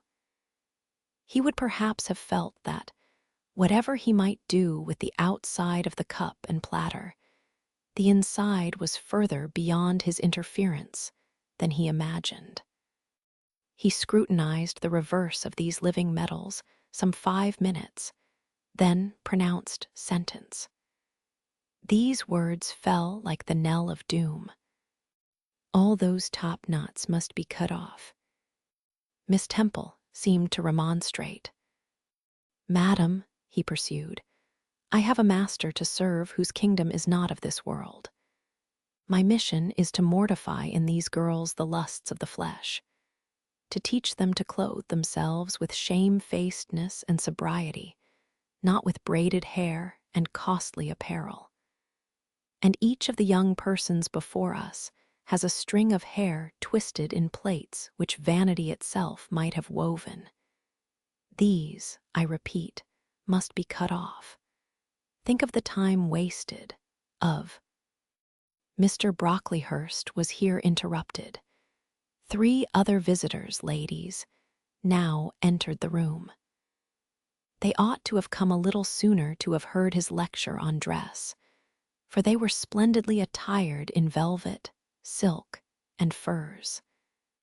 The 2 younger of the trio, fine girls of 16 and 17, had gray beaver hats, then in fashion, shaded with ostrich plumes, and from under the brim of this graceful headdress fell a profusion of light tresses, elaborately curled. The elder lady was enveloped in a costly velvet shawl trimmed with ermine, and she wore a false front of French curls. These ladies were deferentially received by Miss Temple as Mrs. and the Misses Brocklehurst, and conducted to seats of honor at the top of the room. It seems they had come in the carriage with their reverend relative and had been conducting a rummaging scrutiny of the room upstairs, while he transacted business with the housekeeper, questioned the laundress, and lectured the superintendent. They now proceeded to address divers remarks and reproofs to Miss Smith, who was charged with the care of the linen and the inspection of the dormitories. But I had no time to listen to what they said. Other matters called off and enchanted my attention. Hitherto, while gathering up the discourse of Mr. Brocklehurst and Miss Temple, I had not, at the same time, neglected precautions to secure my personal safety, which I thought would be effected if I could only elude observation. To this end I had sat well back on the form, and while seeming to be busy with my sum, had held my slate in such a manner as to conceal my face. I might have escaped notice, had not my treacherous slate somehow happened to slip from my hand, and falling with an obtrusive crash, directly drawn every eye upon me.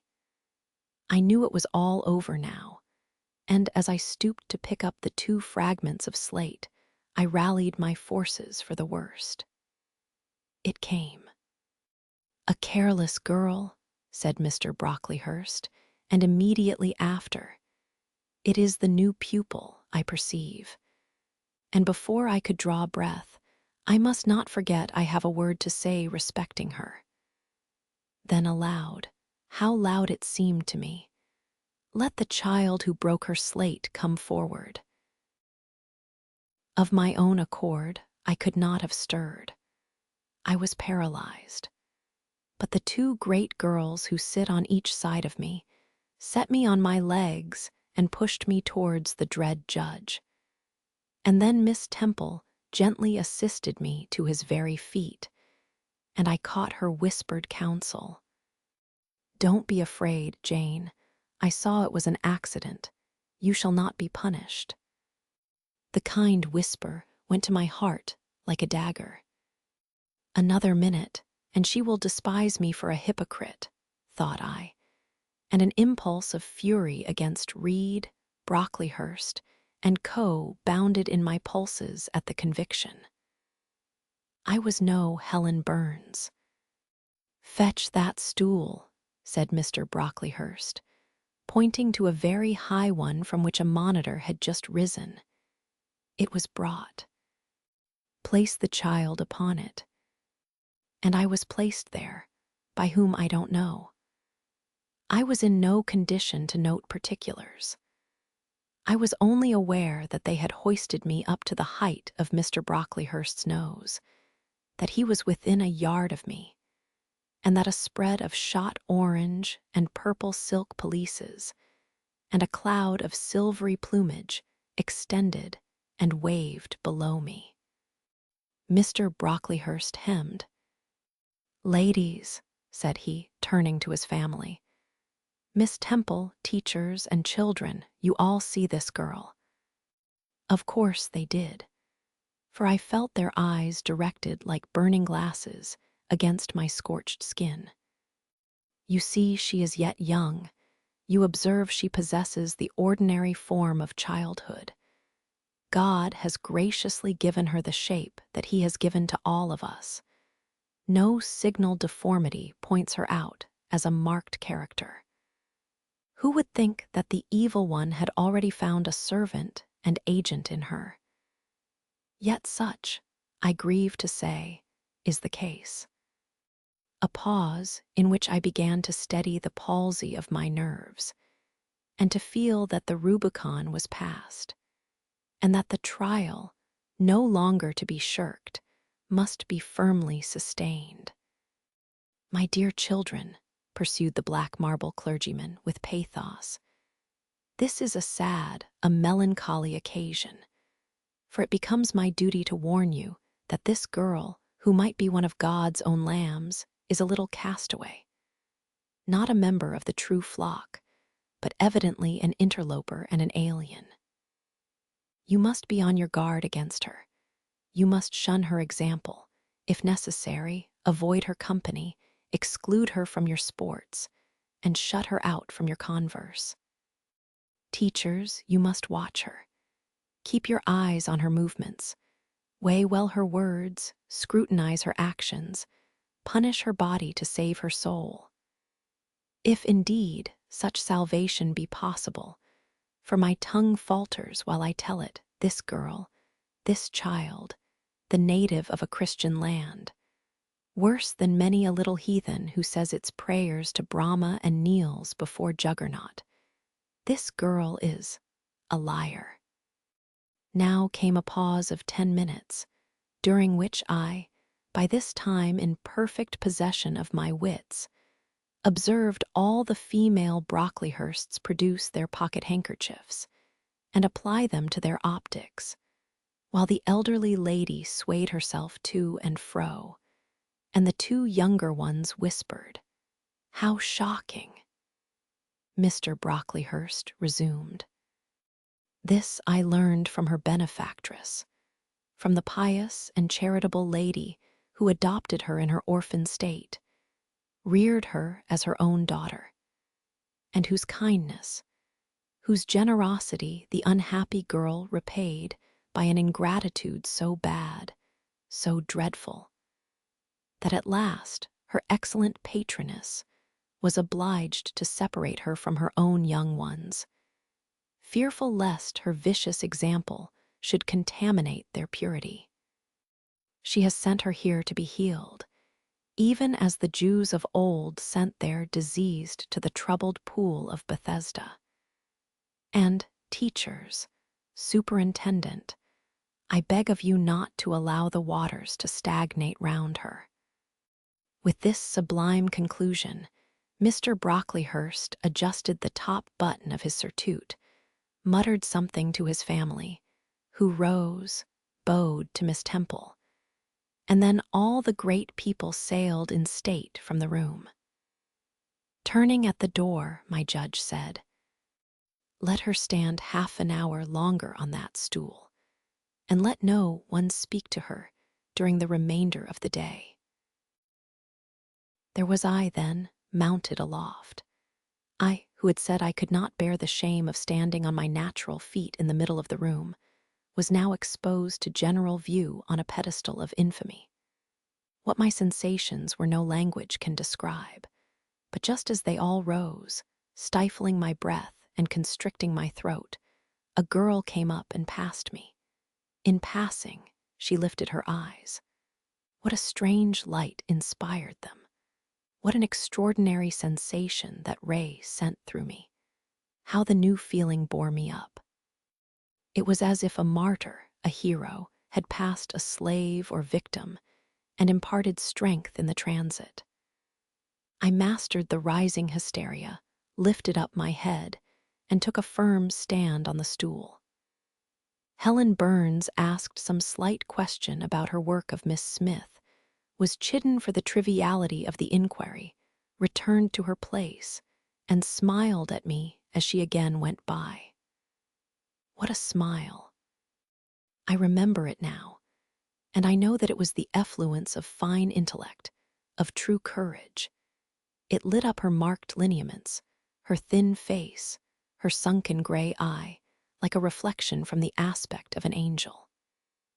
Yet at that moment, Helen Burns wore on her arm the untidy badge. Scarcely an hour ago, I had heard her condemned by Miss Scatcherd to a dinner of bread and water on the morrow, because she had blotted an exercise in copying it out. Such is the imperfect nature of man. Such spots are there on the disk of the clearest planet, and eyes like Miss Scatcherd's can only see those minute defects, and are blind to the full brightness of the orb. Chapter 8. Ere the half-hour ended, 5 o'clock struck.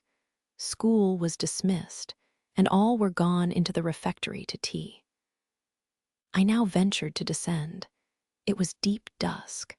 I retired into a corner and sat down on the floor. The spell by which I had been so far supported began to dissolve. Reaction took place. And soon, so overwhelming was the grief that seized me, I sank prostrate with my face to the ground. Now I wept. Helen Burns was not here. Nothing sustained me. Left to myself, I abandoned myself, and my tears watered the boards. I had meant to be so good, and to do so much at Load, to make so many friends, to earn respect and win affection. Already I had made visible progress. That very morning I had reached the head of my class. Miss Miller had praised me warmly. Miss Temple had smiled approbation. She had promised to teach me drawing and to let me learn French if I continued to make similar improvement 2 months longer. And then I was well received by my fellow pupils, treated as an equal by those of my own age, and not molested by any.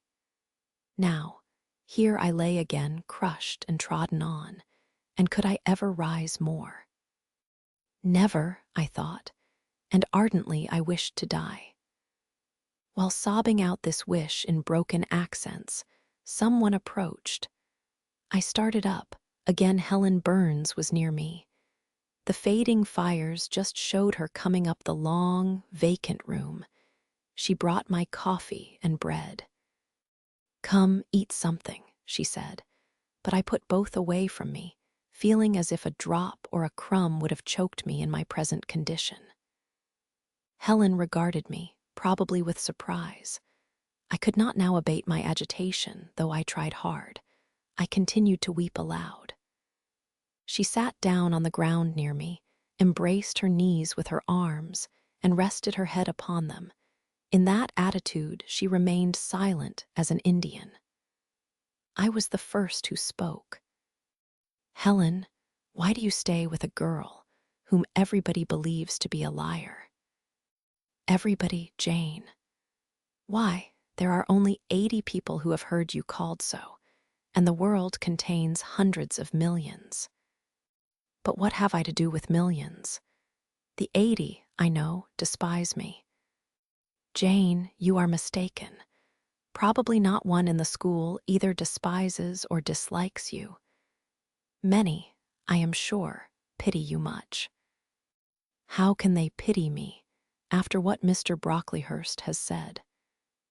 "Mr. Brocklehurst is not a god, nor is he even a great and admired man. He is little liked here. He never took steps to make himself liked. Had he treated you as an especial favorite, you would have found enemies, declared or covert, all around you. As it is, the greater number would offer you sympathy if they dared. Teachers and pupils may look coldly on you for a day or two, but friendly feelings are concealed in their hearts. And if you persevere in doing well, these feelings will ere long appear so much the more evidently for their temporary suppression. Besides, Jane," she paused. "Well, Helen," said I, putting my hand into hers. She chafed my fingers gently to warm them and went on.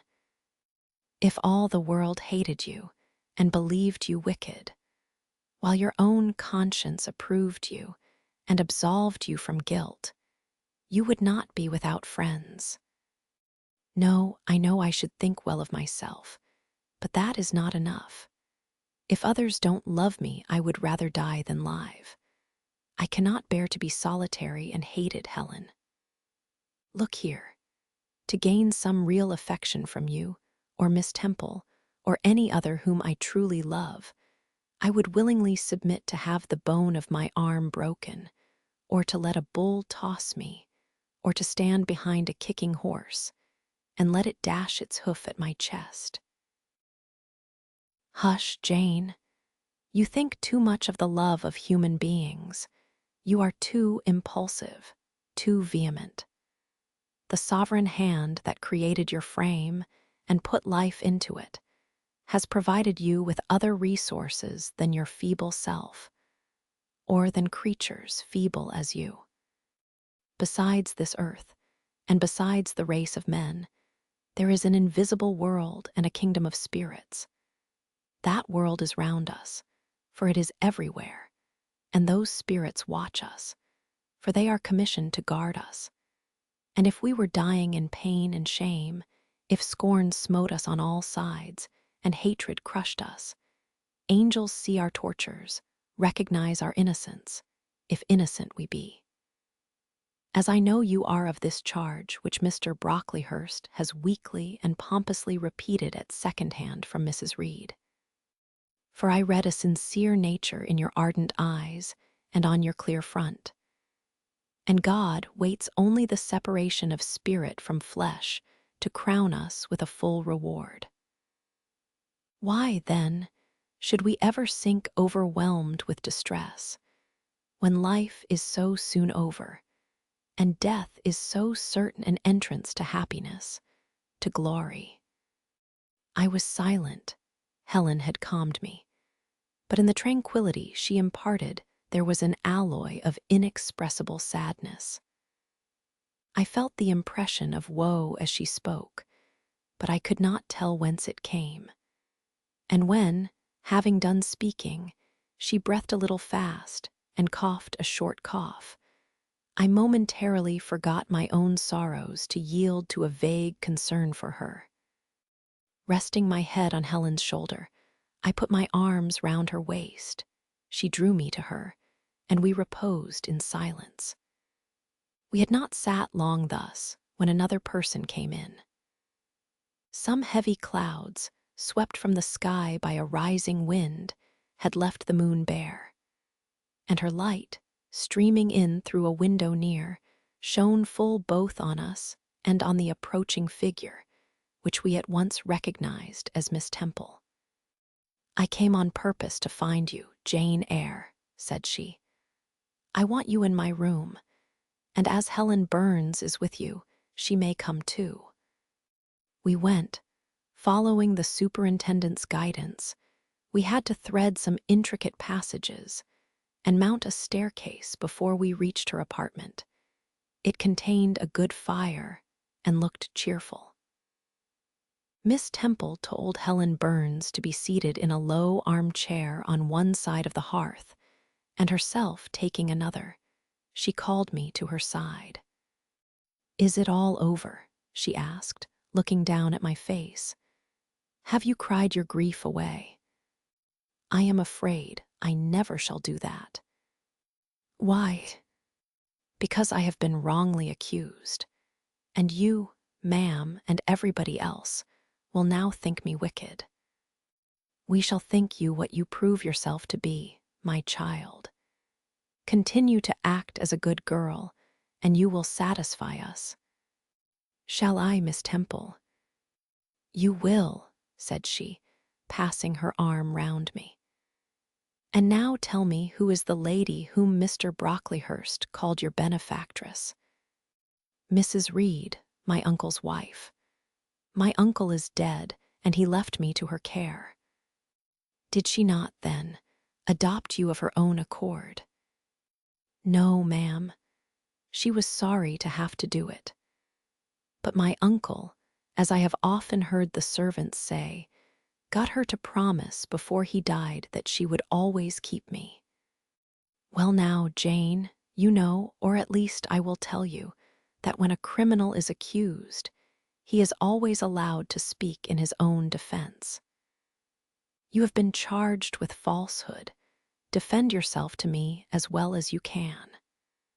Say whatever your memory suggests is true, but add nothing and exaggerate nothing." I resolved, in the depth of my heart, that I would be most moderate, most correct. And having reflected a few minutes in order to arrange coherently what I had to say, I told her all the story of my sad childhood. Exhausted by emotion, my language was more subdued than it generally was when it developed that sad theme. And mindful of Helen's warnings against the indulgence of resentment, I infused into the narrative far less of gall and wormhood than ordinary. Thus restrained and simplified, it sounded more credible. I felt as I went on that Miss Temple fully believed me. In the course of the tale, I had mentioned Mr. Lloyd as having come to see me after the fit, for I never forgot the, to me, frightful episode of the Red Room, in detailing which my excitement was sure, in some degree, to break bounds. For nothing could soften in my recollection the spasm of agony which clutched my heart when Mrs. Reed spurned my wild supplication for pardon, and locked me a second time in the dark and haunted chamber. I had finished. Miss Temple regarded me a few minutes in silence. She then said, "I know something of Mr. Lloyd. I shall write to him. If his reply agrees with your statement, you shall be publicly cleared from every imputation. To me, Jane, you are clear now." She kissed me, and still keeping me at her side, where I was well contented to stand, for I derived a child's pleasure from the contemplation of her face, her dress, her one or two ornaments, her white forehead, her clustered and shining curls, and beaming dark eyes. She proceeded to address Helen Burns. "How are you tonight, Helen? Have you coughed much today?" "Not quite so much, I think, ma'am." "And the pain in your chest?" "It is a little better." Miss Temple got up, took her hand and examined her pulse. Then she returned to her own seat. As she resumed it, I heard her sigh low. She was pensive a few minutes, then rousing herself, she said cheerfully, "But you too are my visitors tonight. I must treat you as such." She rang her bell. "Barbara," she said to the servant who answered it, "I have not yet had tea. Bring the tray and place cups for these two young ladies." And a tray was soon brought. How pretty to my eyes did the china cups and bright teapot look, placed on the little round table near the fire. How fragrant was the steam of the beverage and the scent of the toast, of which, however, I, to my dismay, for I was beginning to be hungry, discerned only a very small portion. Miss Temple discerned it too. "Barbara," said she, "can you not bring a little more bread and butter? There is not enough for 3. Barbara went out. She returned soon. "Madam, Mrs. Harden says she has sent up the usual quantity." Mrs. Harden, be it observed, was the housekeeper. A woman after Mr. Brocklehurst's own heart, made up of equal parts of whalebone and iron. "Oh, very well," returned Miss Temple. "We must make it do, Barbara, I suppose." And as the girl withdrew, she added, smiling, "Fortunately, I have it in my power to supply deficiencies for this once." Having invited Helen and me to approach the table, and placed before each of us a cup of tea with one delicious but thin morsel of toast, she got up, unlocked a drawer, and taking from it a parcel wrapped in paper, disclosed presently to our eyes a good-sized seed cake. "I meant to give each of you some of this to take with you," said she, "but as there is so little toast, you must have it now." And she proceeded to cut slices with a generous hand. We feasted that evening as on nectar and ambrosia. And not the least delight of the entertainment was the smile of gratification with which our hostess regarded us, as we satisfied our famished appetites on the delicate fare she liberally supplied. Tea over and the tray removed, she again summoned us to the fire. We sat one on each side of her, and now a conversation followed between her and Helen, which it was indeed a privilege to be admitted to hear. Miss Temple had always something of serenity in her air, of state in her mien, of refined propriety in her language, which precluded deviation into the ardent, the excited, the eager. Something which chastened the pleasure of those who looked on her and listened to her by a controlling sense of awe. And such was my feeling now. But as to Helen Burns, I was struck with wonder. The refreshing meal, the brilliant fire, the presence and kindness of her beloved instructress, or, perhaps, more than all these, something in her own unique mind had roused her powers within her. They woke, they kindled. First, they glowed in the bright tint of her cheek, which till this hour I had never seen but pale and bloodless. Then they shone in the liquid luster of her eyes, which had suddenly acquired a beauty more singular than that of Miss Temple's, a beauty neither of fine color nor long eyelash, nor penciled brow, but of meaning, of movement, of radiance. Then her soul sat on her lips, and language flowed, from what source I cannot tell. Has a girl of 14 a heart large enough, vigorous enough, to hold the swelling spring of pure, full, fervid eloquence? Such was the characteristic of Helen's discourse on that, to me, memorable evening. Her spirit seemed hastening to live within a very brief span, as much as many live during a protracted existence.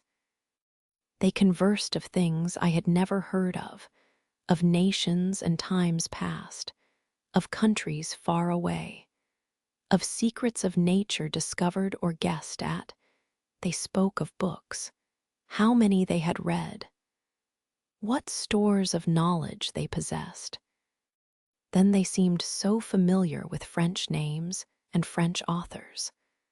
But my amazement reached its climax when Miss Temple asked Helen if she sometimes snatched a moment to recall the Latin her father had taught her, and taking a book from a shelf, bade her read and construe a page of Virgil.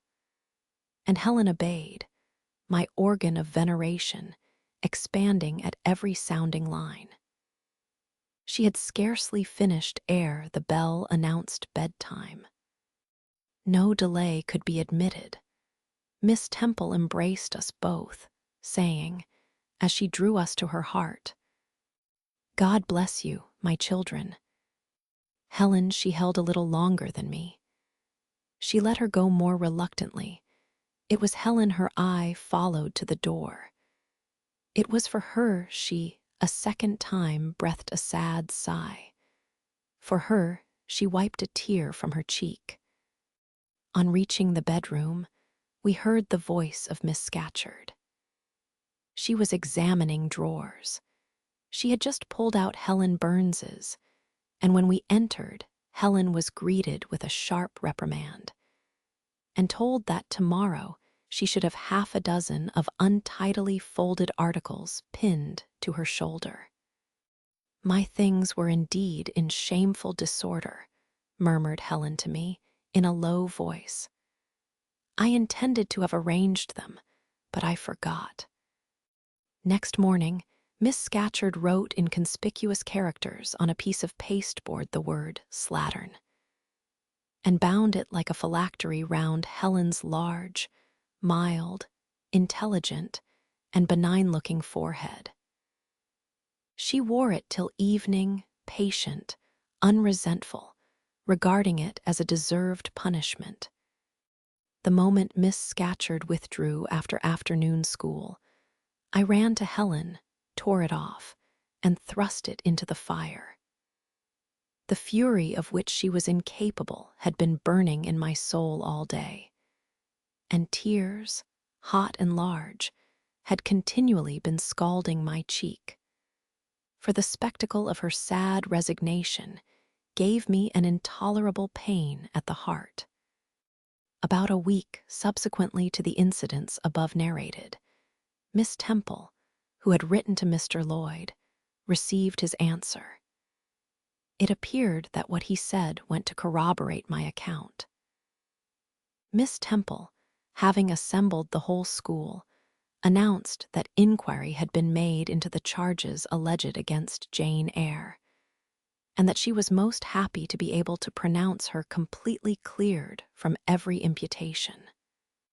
The teachers then shook hands with me and kissed me, and a murmur of pleasure ran through the ranks of my companions. Thus relieved of a grievous load, I from that hour set to work afresh, resolved to pioneer my way through every difficulty. I toiled hard, and my success was proportionate to my efforts. My memory, not naturally tenacious, improved with practice. Exercise sharpened my wits. In a few weeks I was promoted to a higher class. In less than 2 months I was allowed to commence French and drawing. I learned the first 2 tenses of the verb être, and sketched my first cottage, whose walls, by the by, outrivaled in slope those of the Leaning Tower of Pisa, on the same day. That night, on going to bed, I forgot to prepare in imagination the Barmecide supper of hot roast potatoes, or white bread and new milk, with which I was wont to amuse my inward cravings. I feasted instead on the spectacle of ideal drawings, which I saw in the dark, all the work of my own hands. Freely penciled houses and trees, picturesque rocks and ruins, cape-like groups of cattle, sweet paintings of butterflies hovering over unblown roses, of birds picking at ripe cherries, of wrens' nests enclosing pearl-like eggs, wreathed about with young ivy sprays. I examined, too, in thought, the possibility of my ever being able to translate currently a certain little French story, which Madame Pierrot had that day shown me. Nor was that problem solved to my satisfaction ere I fell sweetly asleep. Well has Solomon said, "Better is a dinner of herbs where love is, than a stalled ox and hatred therewith." I would not now have exchanged load with all its privations for Gateshead and its daily luxuries. Chapter 9. But the privations, or rather the hardships, of load lessened. Spring drew on. She was indeed already come. The frosts of winter had ceased. Its snows were melted, its cutting winds ameliorated. My wretched feet, flayed and swollen to lameness by the sharp air of January, began to heal and subside under the gentler breathings of April. The nights and mornings, no longer by their Canadian temperature, froze the very blood in our veins. We could now endure the play hour passed in the garden. Sometimes on a sunny day it began even to be pleasant and genial, and a greenness grew over those brown beds, which, freshening daily, suggested the thought that hope traversed them at night, and left each morning brighter traces of her steps. Flowers peeped out amongst the leaves, snowdrops, crocuses, purple auriculas, and golden-eyed pansies. On Thursday afternoons, half-holidays, we now took walks, and found still sweeter flowers opening by the wayside, under the hedges. I discovered, too, that a great pleasure, an enjoyment which the horizon only bounded, lay all outside the high and spike-guarded walls of our garden. This pleasure consisted in prospect of noble summits girdling a great hill hollow, rich in verdure and shadow, in a bright beck, full of dark stones and sparkling eddies. How different had this scene looked when I viewed it laid out beneath the iron sky of winter, stiffened in frost, shrouded with snow. When mists as chill as death wandered to the impulse of east winds along those purple peaks, and rolled down, ing and home till they blended with the frozen fog of the beck. That beck itself was then a torrent, turbid and curbless. It tore asunder the wood and sent a raving sound through the air, often thickened with wild rain or whirling sleet. And for the forest on its banks, that showed only ranks of skeletons. April advanced to May. A bright, serene May it was, days of blue sky, placid sunshine, and soft western or southern gales filled up its duration. And now vegetation matured with vigor. Lode shook loose its tresses. It became all green, all flowery. Its great elm, ash, and oak skeletons were restored to majestic life. Woodland plants sprang up profusely in its recesses. Unnumbered varieties of moss filled its hollows, and it made a strange ground sunshine out of the wealth of its wild primrose plants. I have seen their pale gold gleam in overshadowed spots like scatterings of the sweetest luster. All this I enjoyed often and fully, free, unwatched, and almost alone. For this unwanted liberty and pleasure there was a cause, to which it now becomes my task to advert. Have I not described a pleasant site for a dwelling, when I speak of it as bosomed in hill and wood, and rising from the verge of a stream? Assuredly, pleasant enough, but whether healthy or not is another question. That forest dell, where Lode lay, was the cradle of fog and fog-bred pestilence, which, quickening with the quickening spring, crept into the orphan asylum, breathed typhus through its crowded schoolroom and dormitory, and ere May arrived, transformed the seminary into an hospital. Semi-starvation and neglected colds had predisposed most of the pupils to receive infection. 45 out of the 80 girls lay ill at one time. Classes were broken up, rules relaxed. The few who continued well were allowed almost unlimited license, because the medical attendant insisted on the necessity of frequent exercise to keep them in health. And had it been otherwise, no one had leisure to watch or restrain them. Miss Temple's whole attention was absorbed by the patients. She lived in the sick room, never quitting it except to snatch a few hours' rest at night. The teachers were fully occupied with packing up and making other necessary preparations for the departure of those girls who were fortunate enough to have friends and relations able and willing to remove them from the seat of contagion. Many, already smitten, went home only to die. Some died at the school and were buried quietly and quickly, the nature of the malady forbidding delay. While disease had thus become an inhabitant of Lode, and death its frequent visitor. While there was gloom and fear within its walls, while its rooms and passages steamed with hospital smells, the drug and the pastille striving vainly to overcome the effluvia of mortality. That bright May shone unclouded over the bold hills and beautiful woodland out of doors. Its garden, too, glowed with flowers. Hollyhocks had sprung up tall as trees, lilies had opened, tulips and roses were in bloom.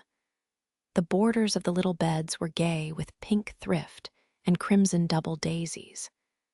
The sweetbriars gave out, morning and evening, their scent of spice and apples. And these fragrant treasures were all useless for most of the inmates of Lode, except to furnish now, and then a handful of herbs and blossoms to put in a coffin. But I and the rest who continued well enjoyed fully the beauties of the scene and season. They let us ramble in the wood like gypsies, from morning till night. We did what we liked, went where we liked. We lived better too. Mr. Brocklehurst and his family never came near Lode now. Household matters were not scrutinized into. The cross housekeeper was gone, driven away by the fear of infection. Her successor, who had been matron at the Loughton dispensary, unused to the ways of her new abode, provided with comparative liberality. Besides, there were fewer to feed. The sick could eat little. Our breakfast basins were better filled. When there was no time to prepare a regular dinner, which often happened, she would give us a large piece of cold pie or a thick slice of bread and cheese, and this we carried away with us to the wood, where we each chose the spot we liked best and dined sumptuously. My favorite seat was a smooth and broad stone, rising white and dry from the very middle of the beck, and only to be got at by wading through the water, a feat I accomplished barefoot. The stone was just broad enough to accommodate, comfortably, another girl and me, at that time my chosen comrade, one Mary Ann Wilson, a shrewd, observant personage whose society I took pleasure in, partly because she was witty and original, and partly because she had a manner which set me at my ease. Some years older than I, she knew more of the world, and could tell me many things I liked to hear. With her, my curiosity found gratification. To my faults also she gave ample indulgence, never imposing curb or rein on anything I said. She had a turn for narrative, I for analysis. She liked to inform, I to question. So we got on swimmingly together, deriving much entertainment, if not much improvement, from our mutual intercourse. And where, meantime, was Helen Burns? Why did I not spend these sweet days of liberty with her? Had I forgotten her? Or was I so worthless as to have grown tired of her pure society? Surely the Mary Ann Wilson I have mentioned was inferior to my first acquaintance. She could only tell me amusing stories and reciprocate any racy and pungent gossip I chose to indulge in. While, if I have spoken truth of Helen, she was qualified to give those who enjoyed the privilege of her converse a taste of far higher things.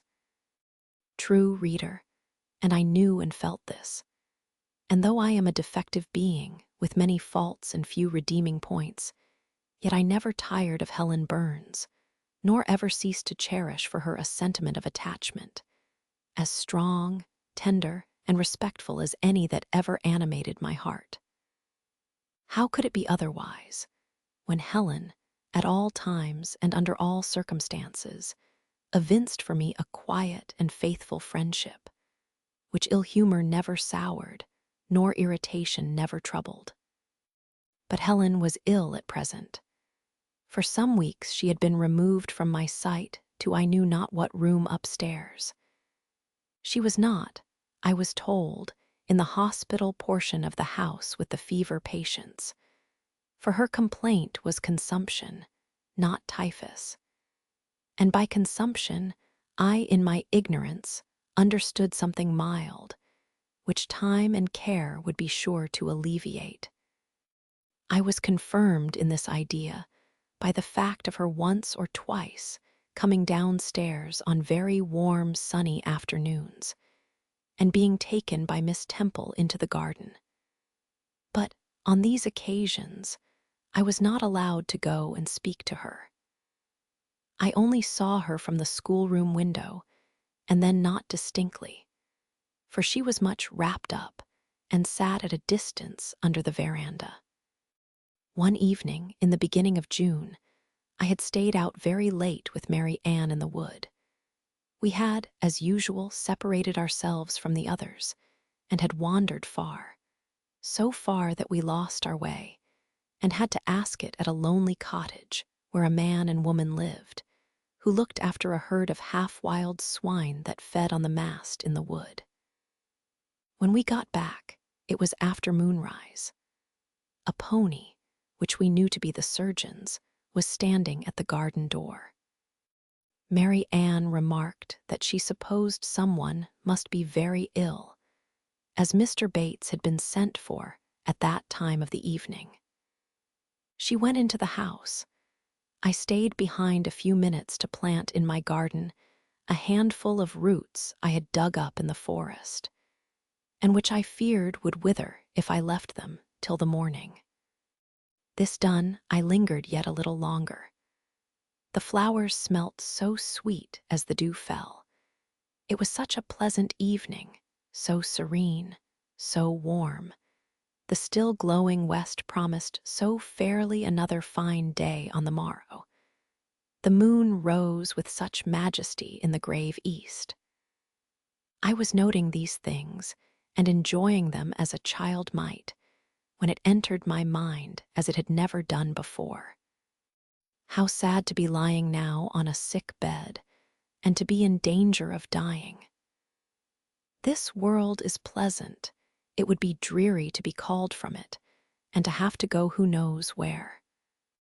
And then my mind made its first earnest effort to comprehend what had been infused into it concerning heaven and hell. And for the first time it recoiled, baffled, and for the first time glancing behind, on each side, and before it, it saw all round an unfathomed gulf. It felt the one point where it stood, the present. All the rest was formless cloud and vacant depth, and it shuddered at the thought of tottering and plunging amid that chaos. While pondering this new idea, I heard the front door open. Mr. Bates came out, and with him was a nurse. After she had seen him mount his horse and depart, she was about to close the door, but I ran up to her. "How is Helen Burns?" "Very poorly," was the answer. "Is it her Mr. Bates has been to see?" "Yes." "And what does he say about her?" "He says she'll not be here long." This phrase, uttered in my hearing yesterday, would have only conveyed the notion that she was about to be removed to Northumberland, to her own home. I should not have suspected that it meant she was dying, but I knew instantly now. It opened clear on my comprehension that Helen Burns was numbering her last days in this world, and that she was going to be taken to the region of spirits, if such region there were. I experienced a shock of horror, then a strong thrill of grief, then a desire, a necessity to see her, and I asked in what room she lay. "She is in Miss Temple's room," said the nurse. "May I go up and speak to her?" "Oh no, child, it is not likely, and now it is time for you to come in. You'll catch the fever if you stop out when the dew is falling." The nurse closed the front door. I went in by the side entrance which led to the schoolroom. I was just in time. It was 9 o'clock, and Miss Miller was calling the pupils to go to bed. It might be 2 hours later, probably near 11, when I, not having been able to fall asleep, and deeming, from the perfect silence of the dormitory, that my companions were all wrapped in profound repose, rose softly, put on my frock over my night-dress, and without shoes, crept from the apartment and set off in quest of Miss Temple's room. It was quite at the other end of the house, but I knew my way, and the light of the unclouded summer moon, entering here and there at passage windows, enabled me to find it without difficulty. An odor of camphor and burnt vinegar warned me when I came near the fever room, and I passed its door quickly, fearful lest the nurse who sat up all night should hear me. I dreaded being discovered and sent back, for I must see Helen. I must embrace her before she died. I must give her one last kiss, exchange with her one last word. Having descended a staircase, traversed a portion of the house below, and succeeded in opening and shutting, without noise, 2 doors, I reached another flight of steps. These I mounted, and then just opposite to me was Miss Temple's room. A light shone through the keyhole and from under the door. A profound stillness pervaded the vicinity. Coming near, I found the door slightly ajar, probably to admit some fresh air into the close abode of sickness. Indisposed to hesitate, and full of impatient impulses, soul and senses quivering with keen throes, I put it back and looked in. My eye sought Helen and feared to find death. Close by Miss Temple's bed, and half covered with its white curtains, there stood a little crib. I saw the outline of a form under the clothes, but the face was hid by the hangings. The nurse I had spoken to in the garden sat in an easy chair asleep. An unsnuffed candle burnt dimly on the table. Miss Temple was not to be seen. I knew afterwards that she had been called to a delirious patient in the fever room. I advanced, then paused by the crib's side. My hand was on the curtain, but I preferred speaking before I withdrew it. I still recoiled at the dread of seeing a corpse. "Helen," I whispered softly, "are you awake?" She stirred herself, put back the curtain, and I saw her face, pale, wasted, but quite composed. She looked so little changed that my fear was instantly dissipated. "Can it be you, Jane?" she asked, in her own gentle voice. "Oh," I thought, "she is not going to die. They are mistaken." She could not speak and look so calmly if she were. I got onto her crib and kissed her. Her forehead was cold, and her cheek both cold and thin, and so were her hand and wrist. But she smiled as of old. "Why are you come here, Jane? It is past 11 o'clock. I heard it strike some minutes since." "I came to see you, Helen. I heard you were very ill, and I could not sleep till I had spoken to you." "You came to bid me goodbye, then. You are just in time, probably. Are you going somewhere, Helen? Are you going home?" "Yes, to my long home, my last home." "No, no, Helen."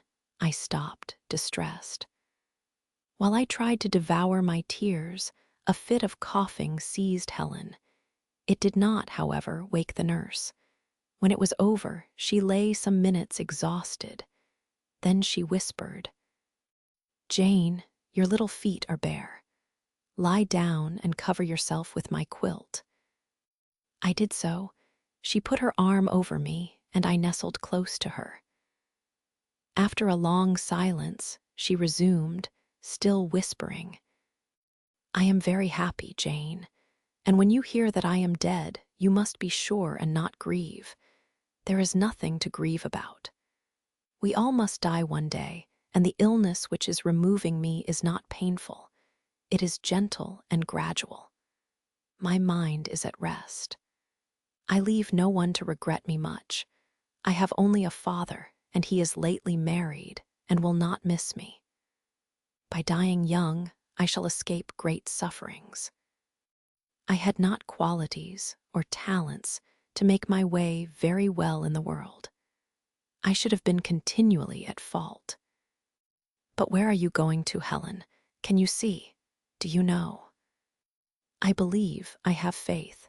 I am going to God." "Where is God? What is God?" "My Maker and yours, who will never destroy what he created. I rely implicitly on his power, and confide wholly in his goodness. I count the hours till that eventful one arrives which shall restore me to him, reveal him to me. You are sure, then, Helen, that there is such a place as heaven, and that our souls can get to it when we die? I am sure there is a future state. I believe God is good. I can resign my immortal part to him without any misgiving. God is my Father. God is my friend. I love him. I believe he loves me.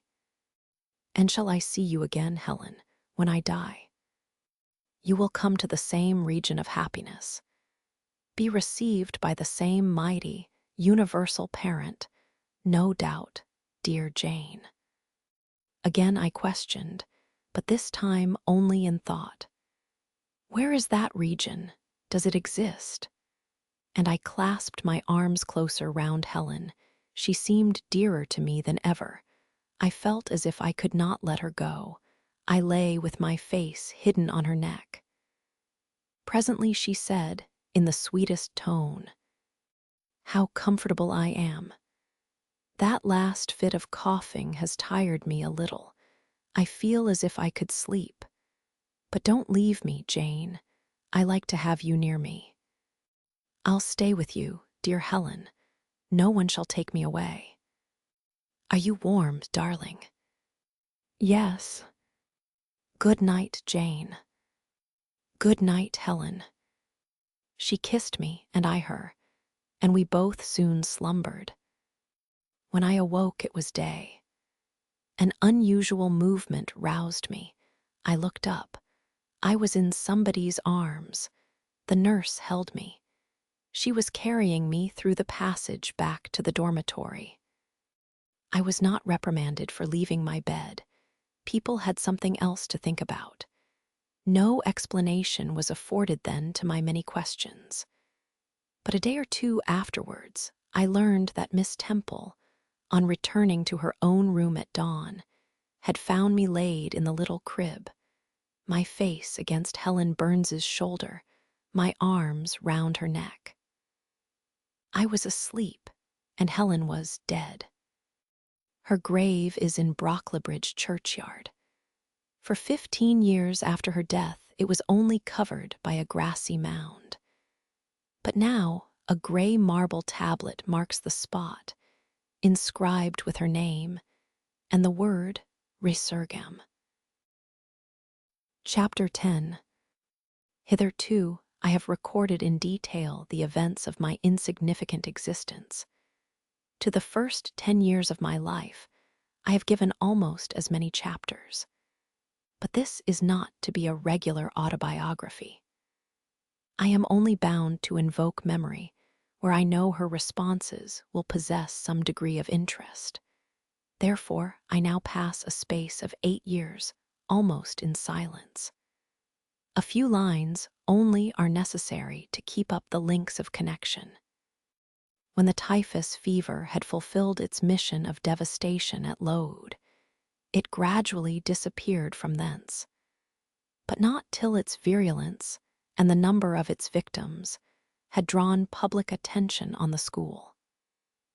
Inquiry was made into the origin of the scourge, and by degrees various facts came out which excited public indignation in a high degree. The unhealthy nature of the site, the quantity and quality of the children's food, the brackish, fetid water used in its preparation, the pupils' wretched clothing and accommodations, all these things were discovered, and the discovery produced a result mortifying to Mr. Brocklehurst, but beneficial to the institution. Several wealthy and benevolent individuals in the county subscribed largely for the erection of a more convenient building in a better situation. New regulations were made, improvements in diet and clothing introduced. The funds of the school were entrusted to the management of a committee. Mr. Brocklehurst, who, from his wealth and family connections, could not be overlooked, still retained the post of treasurer. But he was aided in the discharge of his duties by gentlemen of rather more enlarged and sympathizing minds.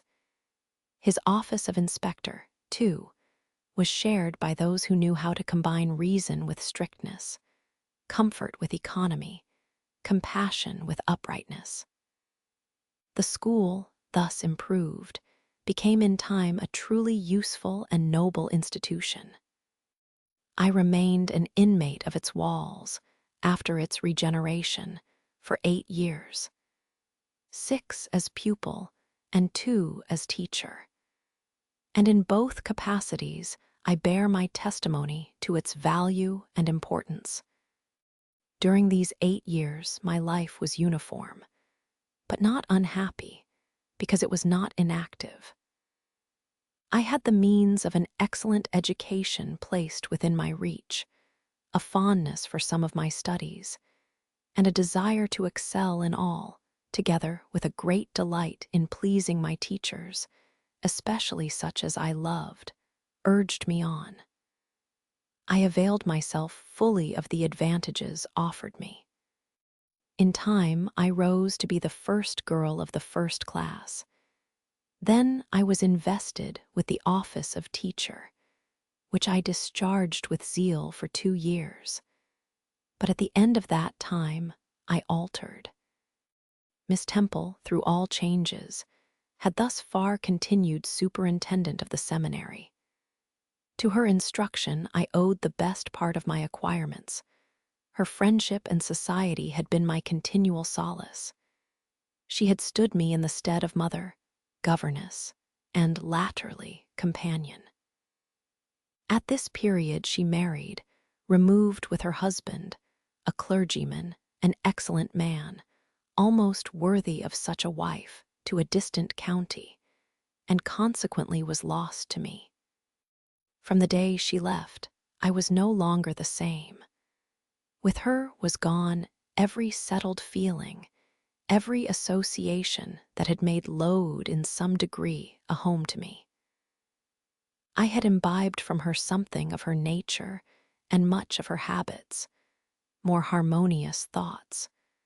What seemed better regulated feelings had become the inmates of my mind. I had given in allegiance to duty and order. I was quiet. I believed I was content.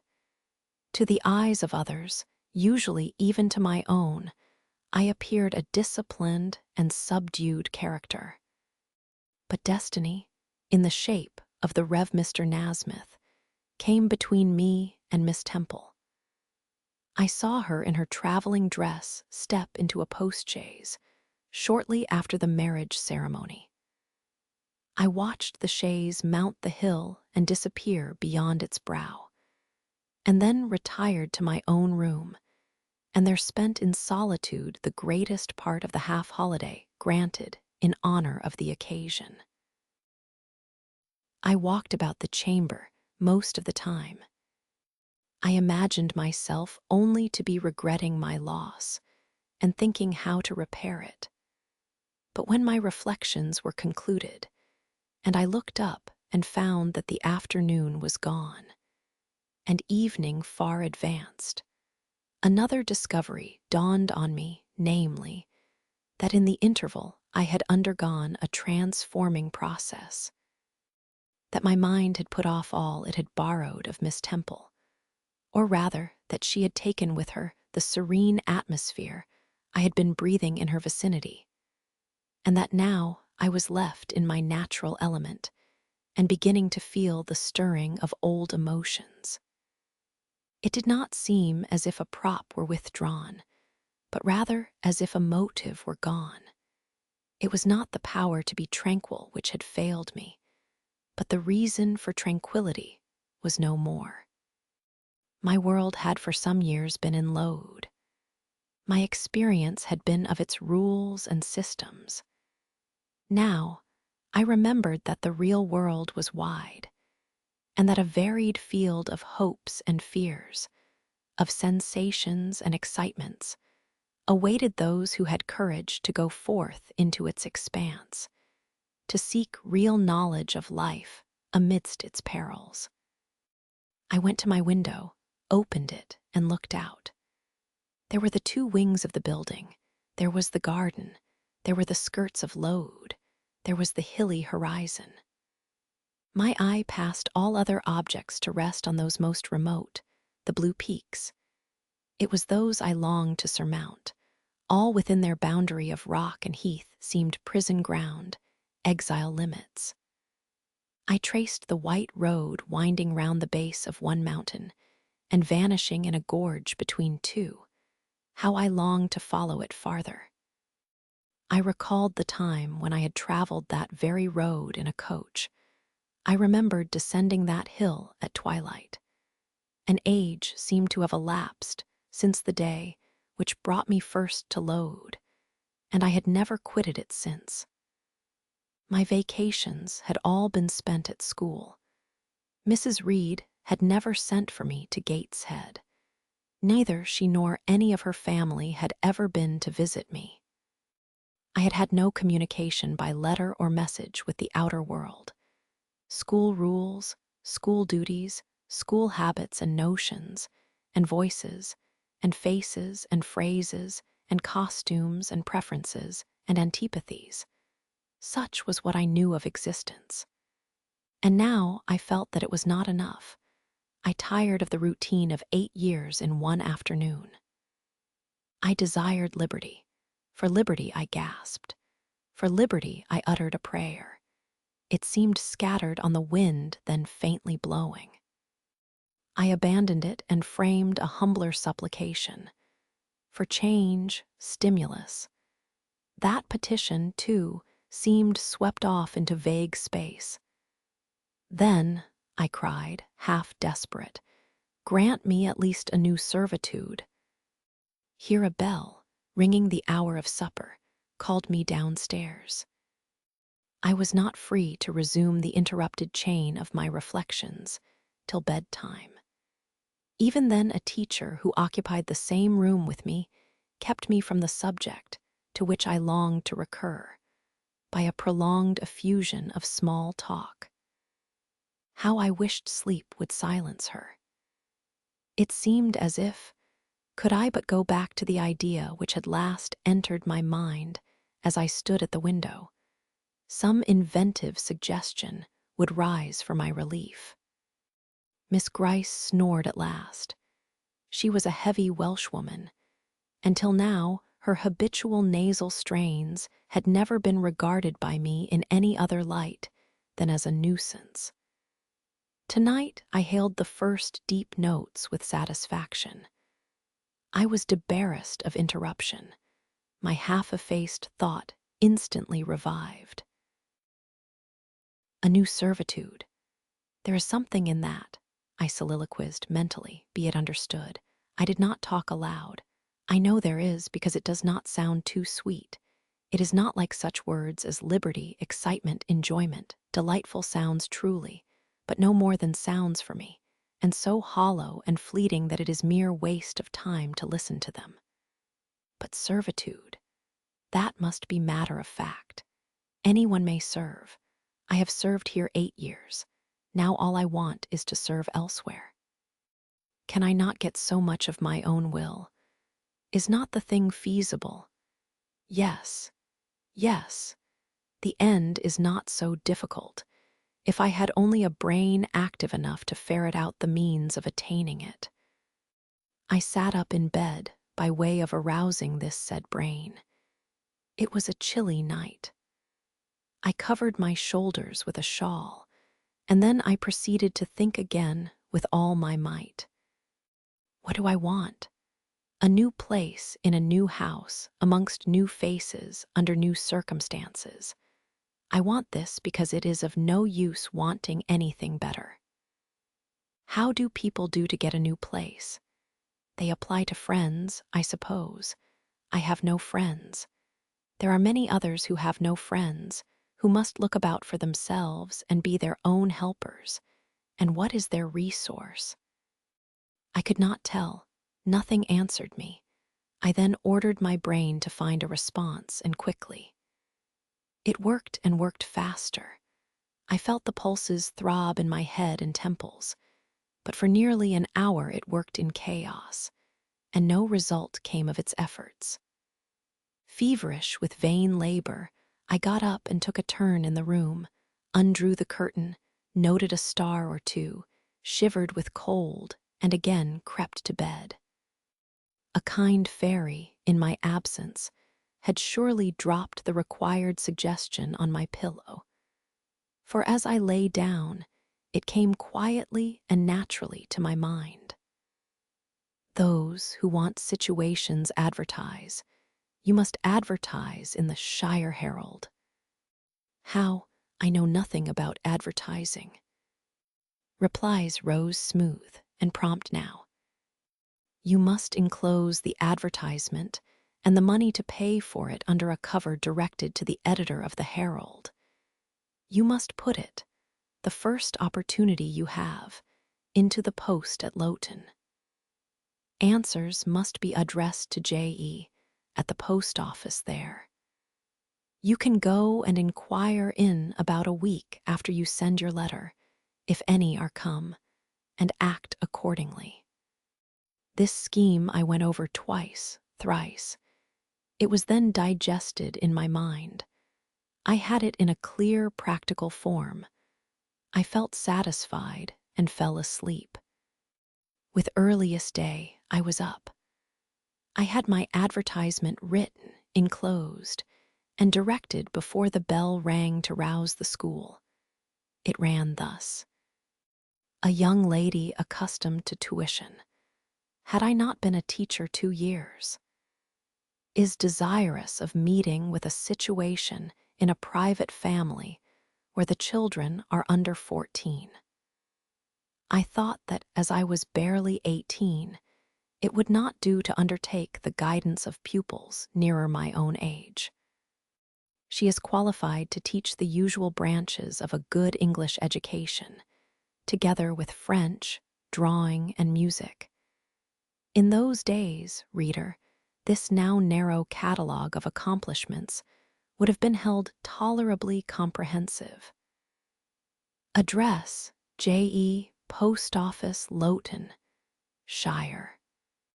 This document remained locked in my drawer all day. After tea, I asked leave of the new superintendent to go to Loughton, in order to perform some small commissions for myself and 1 or 2 of my fellow teachers. Permission was readily granted. I went. It was a walk of 2 miles, and the evening was wet, but the days were still long. I visited a shop or 2, slipped the letter into the post office, and came back through heavy rain with streaming garments, but with a relieved heart. The succeeding week seemed long. It came to an end at last, however, like all sublunary things, and once more, towards the close of a pleasant autumn day, I found myself afoot on the road to Loughton. A picturesque track it was, by the way, lying along the side of the beck and through the sweetest curves of the dale. But that day I thought more of the letters that might or might not be awaiting me at the little burg whither I was bound, than of the charms of lea and water. My ostensible errand on this occasion was to get measured for a pair of shoes. So I discharged that business first, and when it was done, I stepped across the clean and quiet little street from the shoemaker's to the post office. It was kept by an old dame who wore horn spectacles on her nose and black mittens on her hands. "Are there any letters for J.E.?" I asked. She peered at me over her spectacles, and then she opened a drawer and fumbled among its contents for a long time, so long that my hopes began to falter. At last, having held a document before her glasses for nearly 5 minutes, she presented it across the counter, accompanying the act by another inquisitive and mistrustful glance. It was for J.E. "Is there only one?" I demanded. "There are no more," said she. and I put it in my pocket and turned my face homeward. I could not open it then. Rules obliged me to be back by 8, and it was already 7:30. Various duties awaited me on my arrival. I had to sit with the girls during their hour of study. Then it was my turn to read prayers, to see them to bed. Afterwards, I supped with the other teachers. Even when we finally retired for the night, the inevitable Miss Gryce was still my companion. We had only a short end of candle in our candlestick, and I dreaded lest she should talk till it was all burnt out. Fortunately, however, the heavy supper she had eaten produced a soporific effect. She was already snoring before I had finished undressing. There still remained an inch of candle. I now took out my letter. The seal was an initial F. I broke it. The contents were brief. If J.E., who advertised in the Shire Herald of last Thursday, possesses the acquirements mentioned, and if she is in a position to give satisfactory references as to character and competency, a situation can be offered her where there is but one pupil, a little girl, under 10 years of age, and where the salary is £30 per annum. J.E. is requested to send references, name, address, and all particulars to the direction. Mrs. Fairfax, Thornfield near Millcote, Shire. I examined the document long.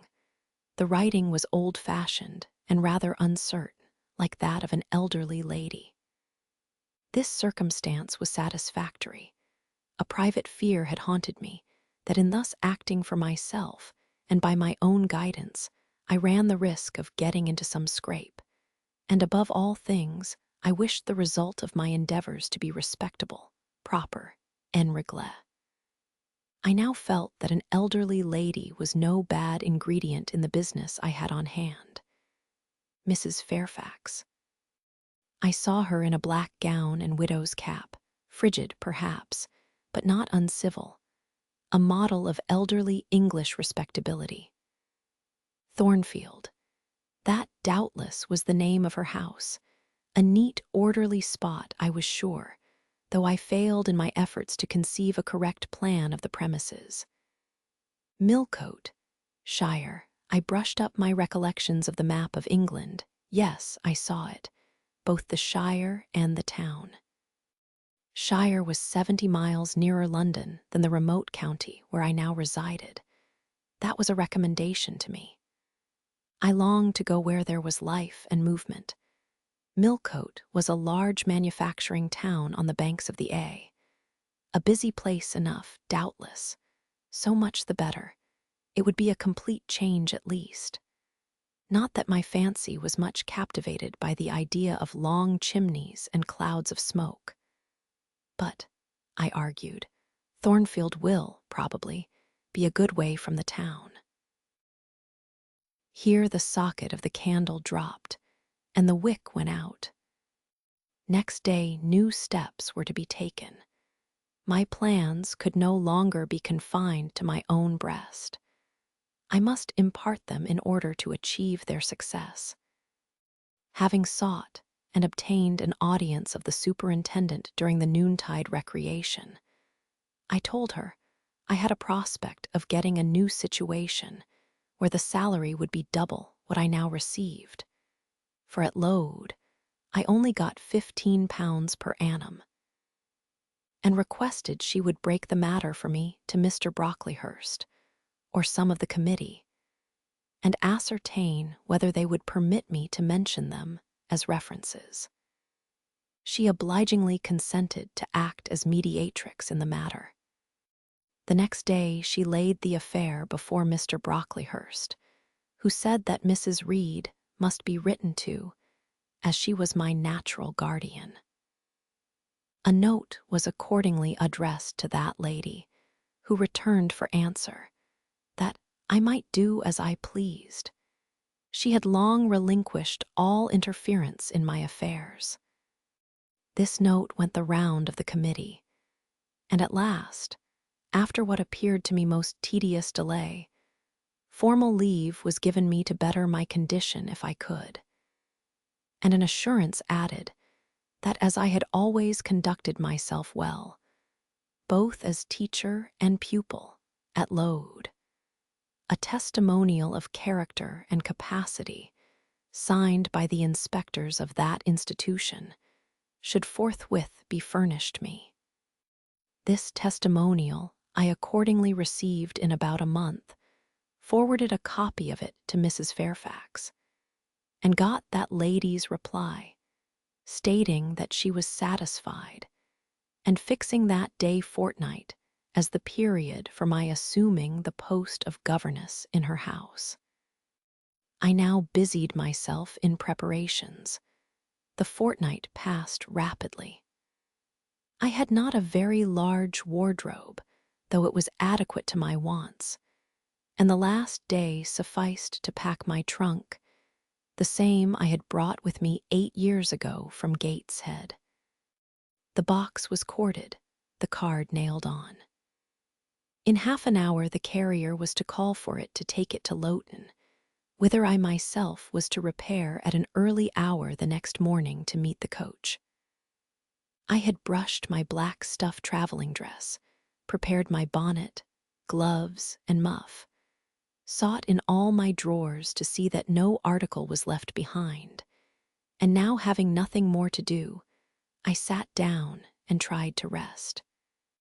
I could not, though I had been on foot all day, I could not now repose an instant. I was too much excited. A phase of my life was closing tonight, a new one opening tomorrow. Impossible to slumber in the interval. I must watch feverishly while the change was being accomplished. "Miss," said a servant who met me in the lobby, where I was wandering like a troubled spirit, "a person below wishes to see you." The carrier, no doubt, I thought, and ran downstairs without inquiry. I was passing the back parlor or teacher's sitting room, the door of which was half open, to go to the kitchen, when someone ran out. "It's her, I am sure.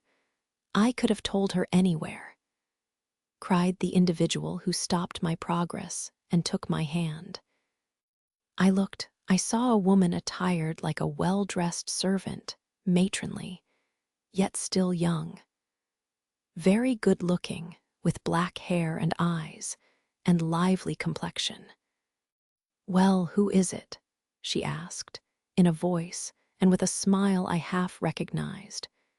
"You've not quite forgotten me, I think, Miss Jane." In another second I was embracing and kissing her rapturously. "Bessie, Bessie, Bessie." That was all I said, whereat she half laughed, half cried, and we both went into the parlor. By the fire stood a little fellow of 3 years old, in plaid frock and trousers. "That is my little boy," said Bessie directly. "Then you are married, Bessie?" "Yes, nearly 5 years since to Robert Levin, the coachman. And I've a little girl besides Bobby there, that I've christened Jane." "And you don't live at Gateshead?" "I live at the lodge.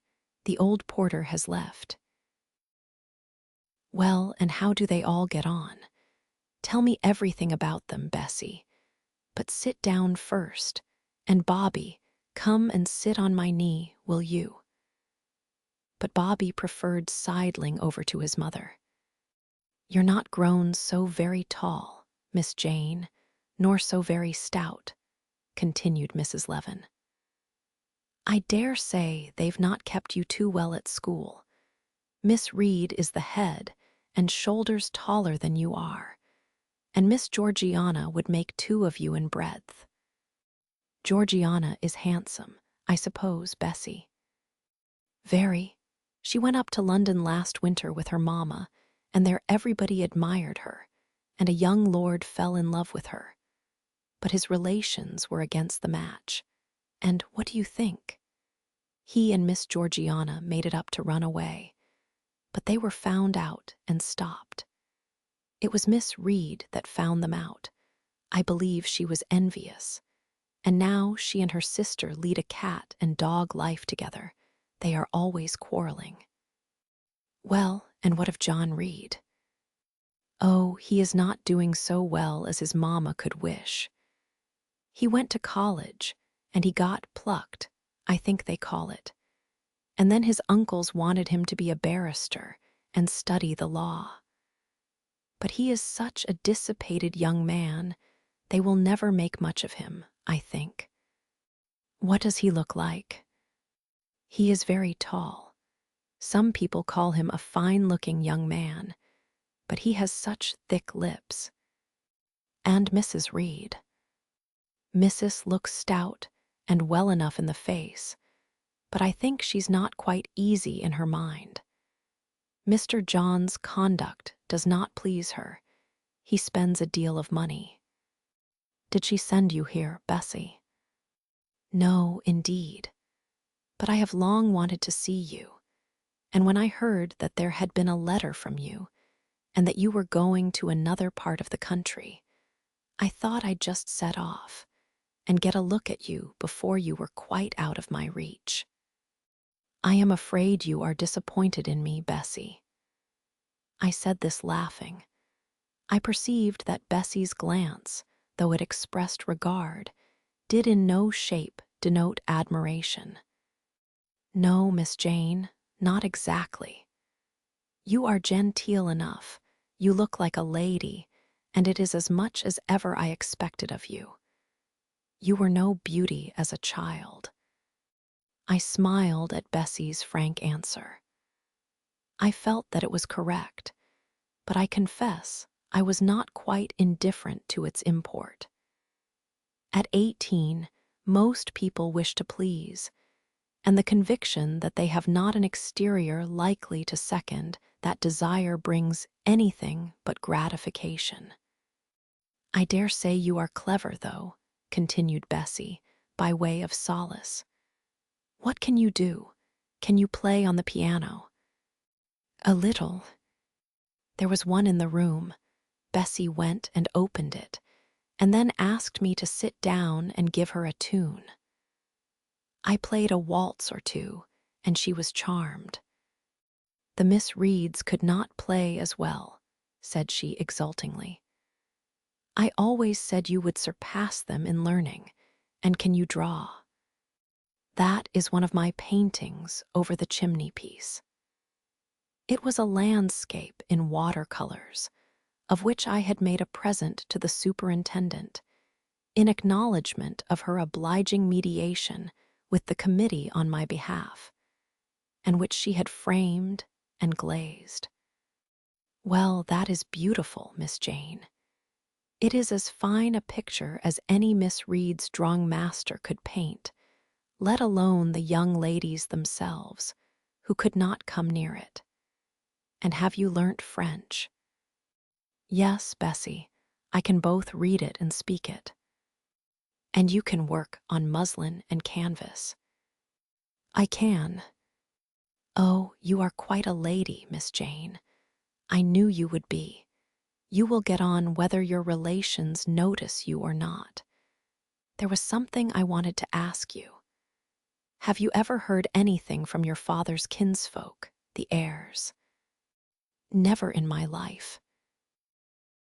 Well, you know, Mrs. always said they were poor and quite despicable, and they may be poor, but I believe they are as much gentry as the Reeds are.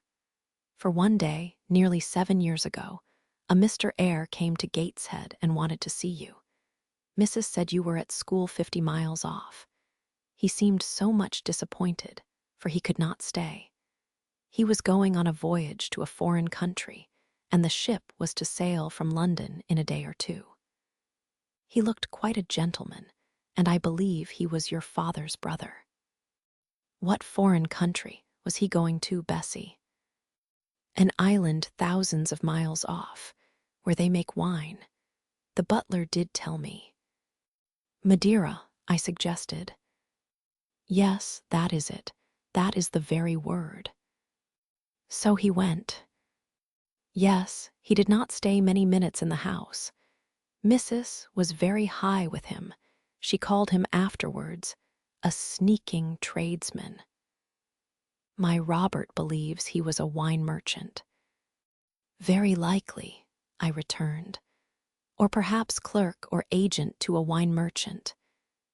Bessie and I conversed about old times an hour longer, and then she was obliged to leave me. I saw her again for a few minutes the next morning at Loughton, while I was waiting for the coach. We parted finally at the door of the Brocklehurst Arms there. Each went her separate way. She set off for the Brow of Load Fell to meet the conveyance which was to take her back to Gateshead. I mounted the vehicle which was to bear me to new duties and a new life in the unknown environs of Millcote. Chapter 11. A new chapter in a novel is something like a new scene in a play. And when I draw up the curtain this time, reader, you must fancy you see a room in the George Inn at Millcote, with such large figured papering on the walls as inn-rooms have. Such a carpet, such furniture, such ornaments on the mantelpiece, such prints, including a portrait of George III and another of the Prince of Wales, and a representation of the death of Wolfe.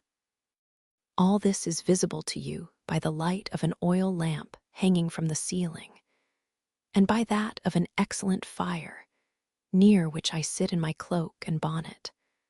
My muff and umbrella lie on the table, and I am warming away the numbness and chill contracted by 16 hours' exposure to the rawness of an October day. I left Loughton at 4:00 a.m., and the Millcote town clock is now just striking 8. Reader, though I look comfortably accommodated, I am not very tranquil in my mind. I thought when the coach stopped here there would be someone to meet me. I looked anxiously round as I descended the wooden steps, the boots placed for my convenience, expecting to hear my name pronounced, and to see some description of carriage waiting to convey me to Thornfield. Nothing of the sort was visible, and when I asked a waiter if anyone had been to inquire after a Miss Eyre, I was answered in the negative. So I had no resource but to request to be shown into a private room. And here I am waiting, while all sorts of doubts and fears are troubling my thoughts. It is a very strange sensation to inexperienced youth to feel itself quite alone in the world, cut adrift from every connection, uncertain whether the port to which it is bound can be reached, and prevented by many impediments from returning to that it has quitted. The charm of adventure sweetens that sensation, the glow of pride warms it, but then the throb of fear disturbs it, and fear with me became predominant when half an hour elapsed, and still I was alone. I bethought myself to ring the bell. Is there a place in this neighborhood called Thornfield? I asked of the waiter, who answered the summons. Thornfield? I don't know, ma'am. I'll inquire at the bar. He vanished, but reappeared instantly. Is your name Eyre, miss? Yes. Person here, waiting for you. I jumped up, took my muff and umbrella, and hastened into the inn passage. A man was standing by the open door, and in the lamplit street I dimly saw a one-horse conveyance. This will be your luggage, I suppose, said the man rather abruptly when he saw me, pointing to my trunk in the passage. Yes. He hoisted it on to the vehicle, which was a sort of car, and then I got in.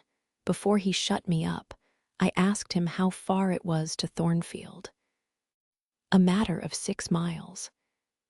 How long shall we be before we get there? Happen an hour and a half. He fastened the car door, climbed to his own seat outside, and we set off.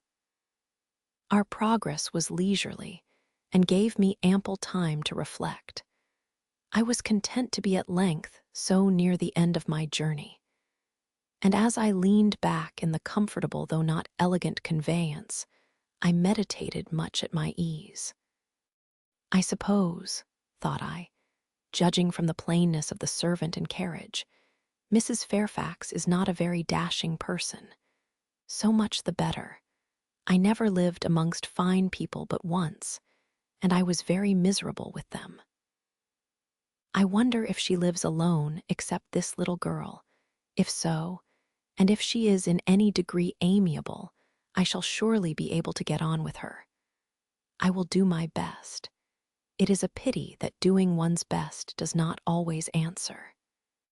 At Lowood, indeed, I took that resolution, kept it, and succeeded in pleasing.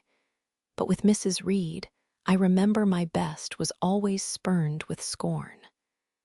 I pray God Mrs. Fairfax may not turn out a second Mrs. Reed, but if she does, I am not bound to stay with her. Let the worst come to the worst, I can advertise again. How far are we on our road now, I wonder? I let down the window and looked out. Millcote was behind us. Judging by the number of its lights, it seemed a place of considerable magnitude, much larger than Lowton. We were now, as far as I could see, on a sort of common, but there were houses scattered all over the district. I felt we were in a different region to Lowood, more populous, less picturesque, more stirring, less romantic. The roads were heavy, the night misty. My conductor let his horse walk all the way, and the hour and a half extended, I verily believe, to 2 hours. At last he turned in his seat and said, "You're known so far fro, Thornfield now." Again I looked out. We were passing a church. I saw its low, broad tower against the sky, and its bell was tolling a quarter.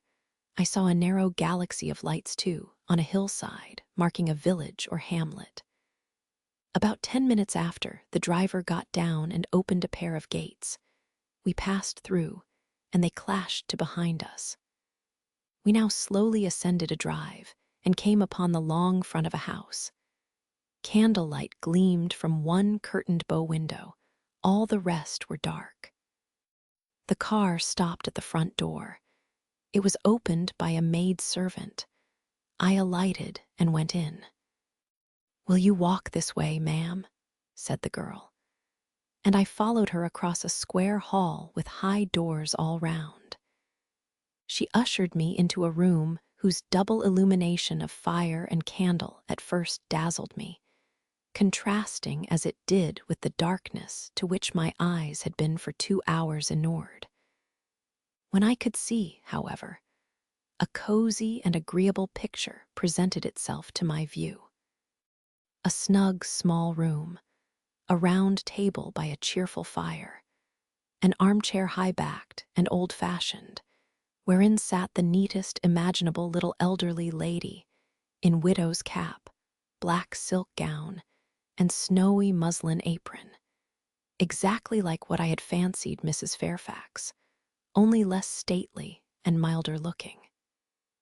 She was occupied in knitting. A large cat sat demurely at her feet. Nothing, in short, was wanting to complete the beau ideal of domestic comfort. A more reassuring introduction for a new governess could scarcely be conceived. There was no grandeur to overwhelm, no stateliness to embarrass. And then, as I entered, the old lady got up and promptly and kindly came forward to meet me. "How do you do, my dear? I am afraid you have had a tedious ride. John drives so slowly. You must be cold. Come to the fire." "Mrs. Fairfax, I suppose," said I. "Yes, you are right. Do sit down." She conducted me to her own chair, and then began to remove my shawl and untie my bonnet strings. I begged she would not give herself so much trouble. "Oh, it is no trouble. I dare say your own hands are almost numbed with cold. Lee, make a little hot negus and cut a sandwich or two. Here are the keys of the storeroom." And she produced from her pocket a most housewifely bunch of keys and delivered them to the servant. "Now then, draw nearer to the fire," she continued. "You've brought your luggage with you, haven't you, my dear?" "Yes, ma'am." "I'll see it carried into your room," she said, and bustled out. She treats me like a visitor, thought I. I little expected such a reception. I anticipated only coldness and stiffness. This is not like what I have heard of the treatment of governesses, but I must not exult too soon. She returned, with her own hands cleared her knitting apparatus and a book or two from the table, to make room for the tray which Lee now brought, and then herself handed me the refreshments. I felt rather confused at being the object of more attention than I had ever before received, and that, too, shown by my employer and superior. But as she did not herself seem to consider she was doing anything out of her place, I thought it better to take her civilities quietly. "Shall I have the pleasure of seeing Miss Fairfax tonight?" I asked, when I had partaken of what she offered me. "What did you say, my dear?" "I am a little deaf," returned the good lady, approaching her ear to my mouth. I repeated the question more distinctly. "Miss Fairfax? Oh, you mean Miss Varens. Varens is the name of your future pupil." "Indeed, then she is not your daughter." "No, I have no family." I should have followed up my first inquiry by asking in what way Miss Varens was connected with her. But I recollected it was not polite to ask too many questions. Besides, I was sure to hear in time. "I am so glad," she continued, as she sat down opposite to me and took the cat on her knee. "I am so glad you are come. It will be quite pleasant living here now with a companion." To be sure it is pleasant at any time, for Thornfield is a fine old hall, rather neglected of late years perhaps, but still it is a respectable place. Yet you know in winter-time one feels dreary quite alone in the best quarters. I say alone. Lee is a nice girl to be sure, and John and his wife are very decent people. But then you see they are only servants, and one can't converse with them on terms of equality. One must keep them at due distance, for fear of losing one's authority. I'm sure last winter it was a very severe one, if you recollect, and when it did not snow, it rained and blew. Not a creature but the butcher and postman came to the house, from November till February. And I really got quite melancholy with sitting night after night alone. I had Lee in to read to me sometimes, but I don't think the poor girl liked the task much. She felt it confining. In spring and summer one got on better. Sunshine and long days make such a difference. And then, just at the commencement of this autumn, little Adela Varens came and her nurse. A child makes a house alive all at once, and now you are here I shall be quite gay. My heart really warmed to the worthy lady as I heard her talk, and I drew my chair a little nearer to her, and expressed my sincere wish that she might find my company as agreeable as she anticipated. "But I'll not keep you sitting up late tonight," said she. "It is on the stroke of 12 now, and you have been traveling all day. You must feel tired. If you have got your feet well warmed, I'll show you your bedroom." "I've had the room next to mine prepared for you. It is only a small apartment, but I thought you would like it better than one of the large front chambers. To be sure, they have finer furniture, but they are so dreary and solitary, I never sleep in them myself." I thanked her for her considerate choice, and as I really felt fatigued with my long journey, expressed my readiness to retire. She took her candle, and I followed her from the room. First, she went to see if the hall door was fastened. Having taken the key from the lock, she led the way upstairs. The steps and banisters were of oak. The staircase window was high and latticed. Both it and the long gallery into which the bedroom doors opened looked as if they belonged to a church rather than a house. A very chill and vault-like air pervaded the stairs and gallery, suggesting cheerless ideas of space and solitude. And I was glad, when finally ushered into my chamber, to find it of small dimensions and furnished in ordinary, modern style. When Mrs. Fairfax had bidden me a kind good night, and I had fastened my door, gazed leisurely round, and in some measure effaced the eerie impression made by that wide hall, that dark and spacious staircase, and that long, cold gallery, by the livelier aspect of my little room, I remembered that, after a day of bodily fatigue and mental anxiety, I was now at last in safe haven. The impulse of gratitude swelled my heart, and I knelt down at the bedside and offered up thanks where thanks were due, not forgetting, ere I rose, to implore aid on my further path, and the power of meriting the kindness which seemed so frankly offered me before it was earned. My couch had no thorns in it that night, my solitary room no fears. At once weary and content, I slept soon and soundly. When I awoke, it was broad day. The chamber looked such a bright little place to me, as the sun shone in between the gay blue chintz window curtains, showing papered walls and a carpeted floor, so unlike the bare planks and stained plaster of Lode, that my spirits rose at the view. Externals have a great effect on the young.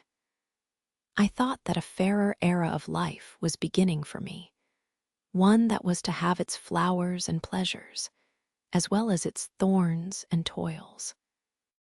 My faculties, roused by the change of scene, the new field offered to hope, seemed all astir. I cannot precisely define what they expected, but it was something pleasant, not perhaps that day or that month, but at an indefinite future period. I rose, I dressed myself with care, obliged to be plain, for I had no article of attire that was not made with extreme simplicity. I was still by nature solicitous to be neat. It was not my habit to be disregardful of appearance or careless of the impression I made. On the contrary, I ever wished to look as well as I could, and to please as much as my want of beauty would permit. I sometimes regretted that I was not handsomer. I sometimes wished to have rosy cheeks, a straight nose, and small cherry mouth. I desired to be tall, stately, and finely developed in figure.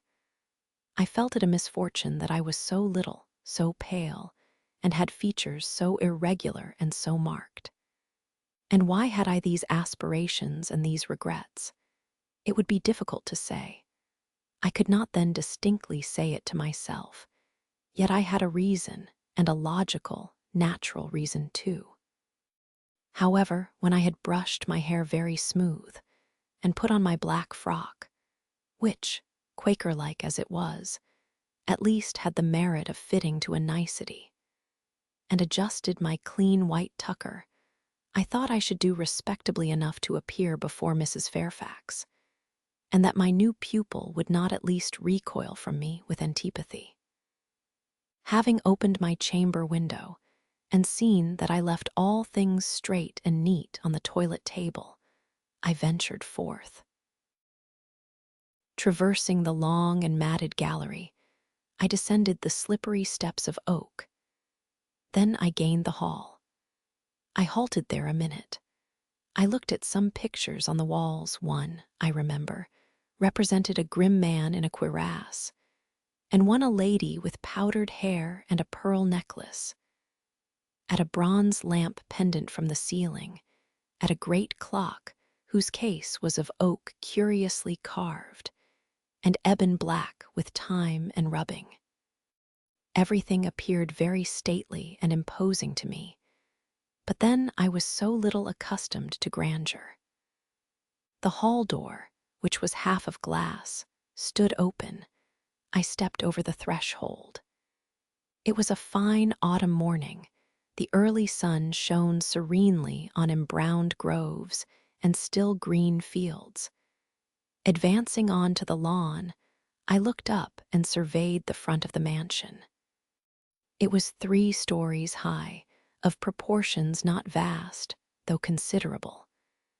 A gentleman's manor house, not a nobleman's seat. Battlements round the top gave it a picturesque look. Its grey front stood out well from the background of a rookery, whose cawing tenants were now on the wing. They flew over the lawn and grounds to alight in a great meadow, from which these were separated by a sunk fence, and where an array of mighty old thorn trees, strong, knotty, and broad as oaks, at once explained the etymology of the mansion's designation. Farther off were hills, not so lofty as those round Lode, nor so craggy, nor so like barriers of separation from the living world, but yet quiet and lonely hills enough, and seeming to embrace Thornfield with a seclusion I had not expected to find existent so near the stirring locality of Millcote. A little hamlet, whose roofs were blent with trees, straggled up the side of one of these hills. The church of the district stood nearer Thornfield.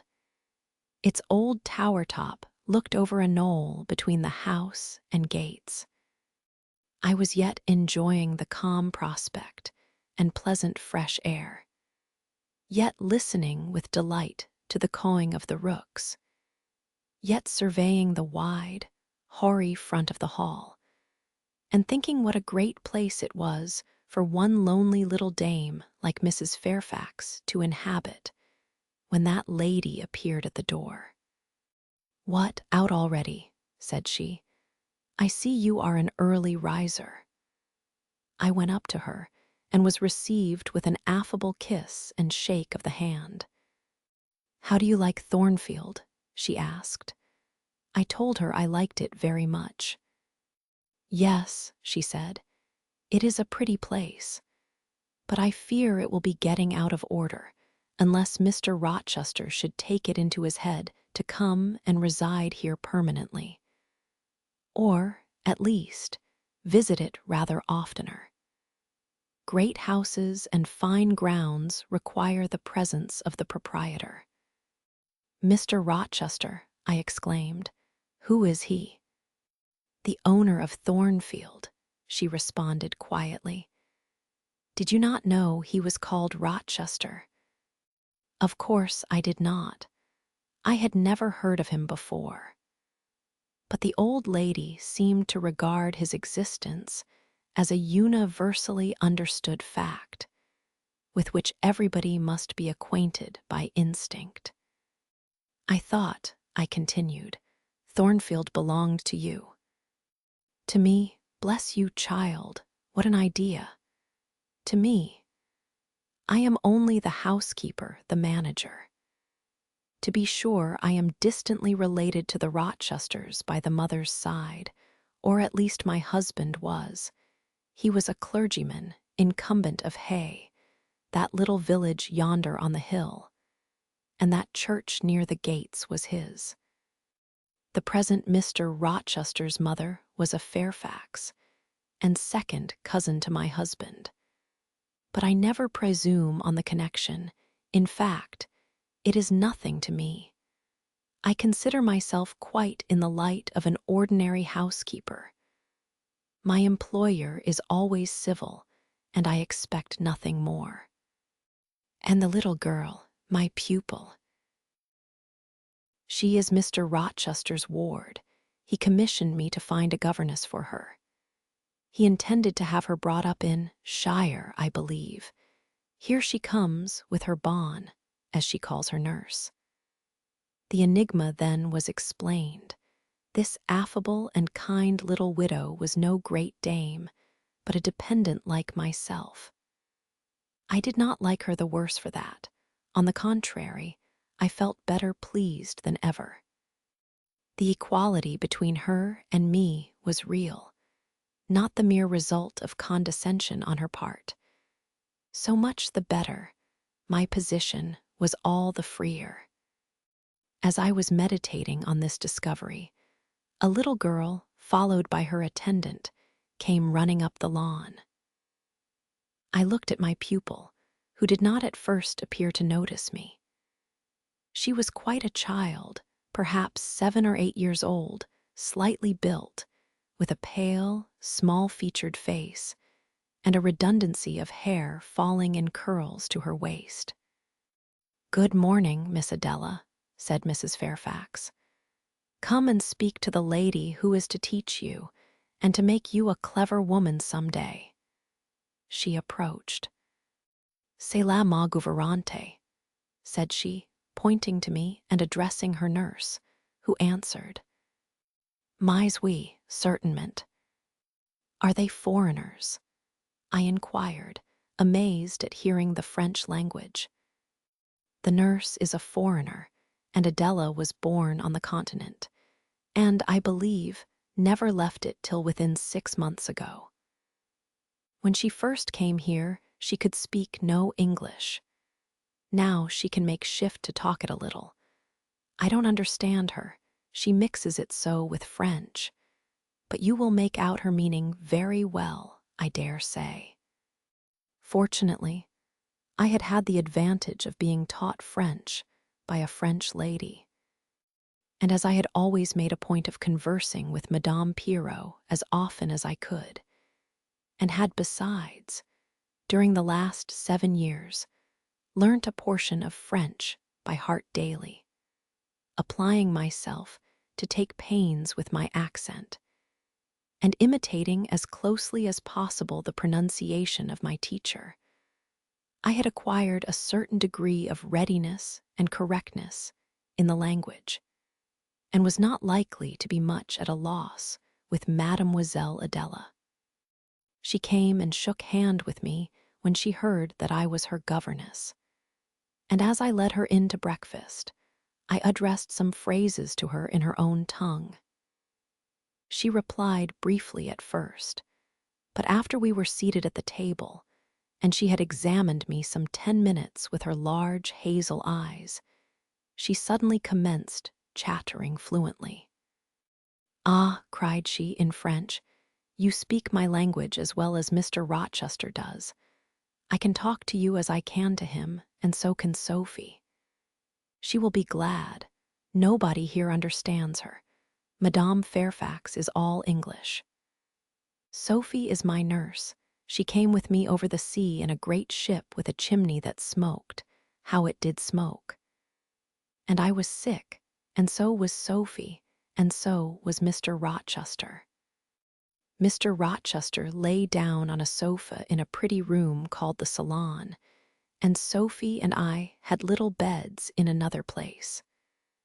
I nearly fell out of mine. It was like a shelf. And Mademoiselle, what is your name? Jane Eyre. Eyre, bah, I cannot say it. Well, our ship stopped in the morning before it was quite daylight at a great city, a huge city with very dark houses and all smoky. Not at all like the pretty clean town I came from, and Mr. Rochester carried me in his arms over a plank to the land, and Sophie came after, and we all got into a coach, which took us to a beautiful large house, larger than this and finer, called an hotel. We stayed there nearly a week. I and Sophie used to walk every day in a great green place full of trees, called the park. And there were many children there besides me, and a pond with beautiful birds in it that I fed with crumbs. "Can you understand her when she runs on so fast?" asked Mrs. Fairfax. I understood her very well, for I had been accustomed to the fluent tongue of Madame Pirot. "I wish," continued the good lady, "you would ask her a question or two about her parents. I wonder if she remembers them." "Adele," I inquired, "with whom did you live when you were in that pretty clean town you spoke of?" "I lived long ago with Mamma, but she is gone to the Holy Virgin. Mamma used to teach me to dance and sing and to say verses. A great many gentlemen and ladies came to see Mamma, and I used to dance before them or to sit on their knees and sing to them. I liked it. Shall I let you hear me sing now?" She had finished her breakfast, so I permitted her to give a specimen of her accomplishments. Descending from her chair, she came and placed herself on my knee. Then, folding her little hands demurely before her, shaking back her curls and lifting her eyes to the ceiling, she commenced singing a song from some opera. It was the strain of a forsaken lady, who, after bewailing the perfidy of her lover, calls pride to her aid, desires her attendant to deck her in her brightest jewels and richest robes, and resolves to meet the false one that night at a ball, and prove to him, by the gaiety of her demeanor, how little his desertion has affected her. The subject seemed strangely chosen for an infant singer, but I suppose the point of the exhibition lay in hearing the notes of love and jealousy warbled with the lisp of childhood. And in very bad taste that point was. At least I thought so. Adele sang the canzonet tunefully enough, and with the naivete of her age. This achieved, she jumped from my knee and said, "Now, mademoiselle, I will repeat you some poetry." Assuming an attitude, she began, "La Ligue des Rats, Fable de La Fontaine." She then declaimed the little piece with an attention to punctuation and emphasis, a flexibility of voice and an appropriateness of gesture, very unusual indeed at her age, and which proved she had been carefully trained. "Was it your mamma who taught you that piece?" I asked. "Yes, and she just used to say it in this way. Qu'avez-vous donc? Lui dit un de ces rats, parlez." She made me lift my hand, so to remind me to raise my voice at the question. "Now shall I dance for you?" "No, that will do. But after your mamma went to the Holy Virgin, as you say, with whom did you live then?" "With Madame Frederic and her husband. She took care of me, but she is nothing related to me. I think she is poor, for she had not so fine a house as mamma. I was not long there. Mr. Rochester asked me if I would like to go and live with him in England, and I said yes. For I knew Mr. Rochester before I knew Madame Frederic, and he was always kind to me and gave me pretty dresses and toys. But you see he has not kept his word, for he has brought me to England, and now he is gone back again himself, and I never see him." After breakfast, Adele and I withdrew to the library, which room, it appears, Mr. Rochester had directed should be used as the schoolroom. Most of the books were locked up behind glass doors. But there was one bookcase left open containing everything that could be needed in the way of elementary works, and several volumes of light literature, poetry, biography, travels, a few romances. And see, I suppose, he had considered that these were all the governess would require for her private perusal.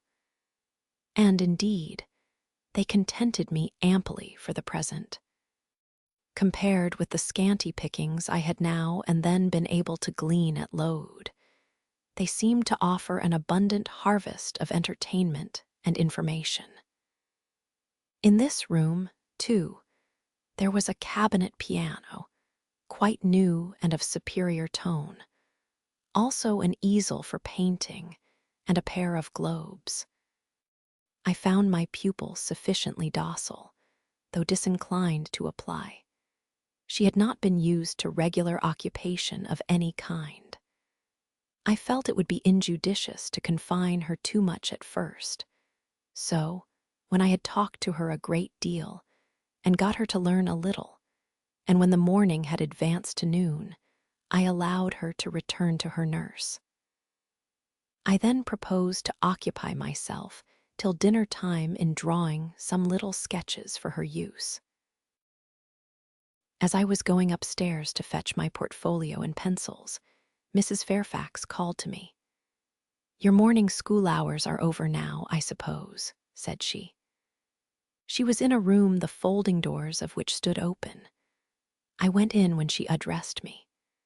It was a large, stately apartment with purple chairs and curtains, a turkey carpet, walnut-paneled walls, one vast window rich in slanted glass, and a lofty ceiling, nobly molded.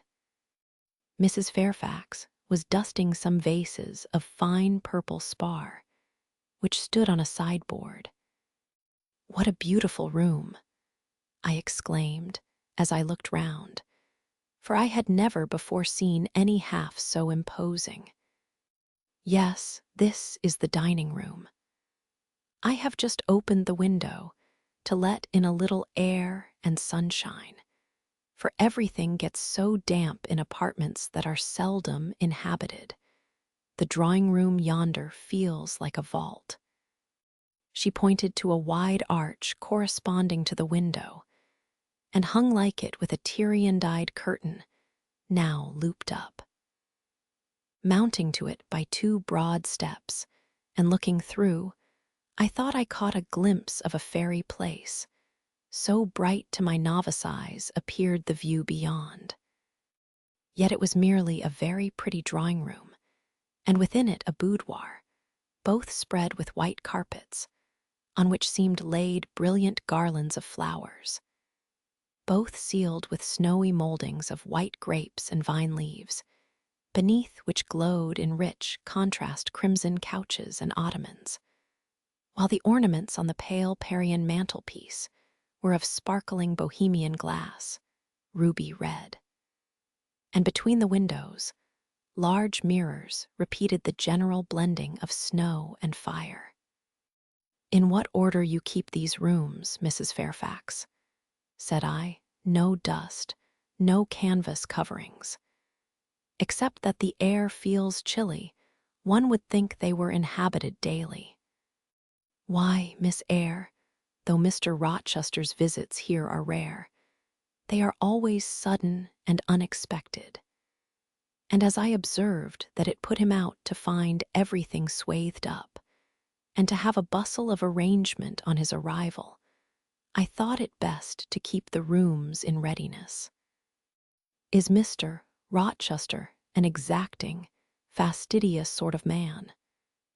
"Not particularly so, but he has a gentleman's tastes and habits, and he expects to have things managed in conformity to them." "Do you like him? Is he generally liked?" "Oh, yes. The family have always been respected here. Almost all the land in this neighborhood, as far as you can see, has belonged to the Rochesters' time out of mind." "Well, but leaving his land out of the question, do you like him?" is he liked for himself? I have no cause to do otherwise than like him, and I believe he is considered a just and liberal landlord by his tenants. But he has never lived much amongst them. But has he no peculiarities? What, in short, is his character? Oh, his character is unimpeachable, I suppose. He is rather peculiar, perhaps. He has traveled a great deal and seen a great deal of the world, I should think. I dare say he is clever, but I never had much conversation with him. In what way is he peculiar? I don't know. It is not easy to describe, nothing striking, but you feel it when he speaks to you. You cannot be always sure whether he is in jest or earnest, whether he is pleased or the contrary. You don't thoroughly understand him, in short, at least, I don't. But it is of no consequence. He is a very good master. This was all the account I got from Mrs. Fairfax of her employer and mine. There are people who seem to have no notion of sketching a character, or observing and describing salient points, either in persons or things. The good lady evidently belonged to this class. My queries puzzled, but did not draw her out. Mr. Rochester was Mr. Rochester in her eyes. A gentleman, a landed proprietor, nothing more. She inquired and searched no further, and evidently wondered at my wish to gain a more definite notion of his identity. When we left the dining room, she proposed to show me over the rest of the house, and I followed her upstairs and downstairs, admiring as I went, for all was well arranged and handsome. The large front chambers I thought especially grand, and some of the third-story rooms, though dark and low, were interesting from their air of antiquity. The furniture once appropriated to the lower apartments had from time to time been removed here, as fashions changed, and the imperfect light entering by their narrow casement showed bedsteads of 100 years old. Chests in oak or walnut, looking, with their strange carvings of palm branches and cherubs' heads, like types of the Hebrew Ark. Rows of venerable chairs, high-backed and narrow. Stools still more antiquated, on whose cushioned tops were yet apparent traces of half-effaced embroideries, wrought by fingers that, for 2 generations, had been coffin dust. All these relics gave to the third story of Thornfield Hall the aspect of a home of the past, a shrine of memory. I liked the hush, the gloom, the quaintness of these retreats in the day. But I by no means coveted a night's repose on one of those wide and heavy beds. Shut in, some of them with doors of oak, shaded, others with wrought old English hangings crusted with thick work, portraying effigies of strange flowers and stranger birds and strangest human beings, all which would have looked strange indeed by the pallid gleam of moonlight. "Do the servants sleep in these rooms?" I asked. "No, they occupy a range of smaller apartments to the back. No one ever sleeps here. One would almost say that, if there were a ghost at Thornfield Hall, this would be its haunt." "So I think you have no ghost, then?" "None that I ever heard of," returned Mrs. Fairfax, smiling. "Nor any traditions of one. No legends or ghost stories." "I believe not. And yet it is said the Rochesters have been rather a violent than a quiet race in their time. Perhaps, though, that is the reason they rest tranquilly in their graves now. Yes, after life's fitful fever they sleep well," I muttered. "Where are you going now, Mrs. Fairfax? for she was moving away. "On to the leads. Will you come and see the view from thence?" I followed still, up a very narrow staircase to the attics, and thence by a ladder and through a trapdoor to the roof of the hall. I was now on a level with the crow colony and could see into their nests. Leaning over the battlements and looking far down, I surveyed the grounds laid out like a map. The bright and velvet lawn closely girdling the gray base of the mansion. The field, wide as a park, dotted with its ancient timber. The wood, dun and sere, divided by a path visibly overgrown, greener with moss than the trees were with foliage. The church at the gates, the road, the tranquil hills, all reposing in the autumn day's sun.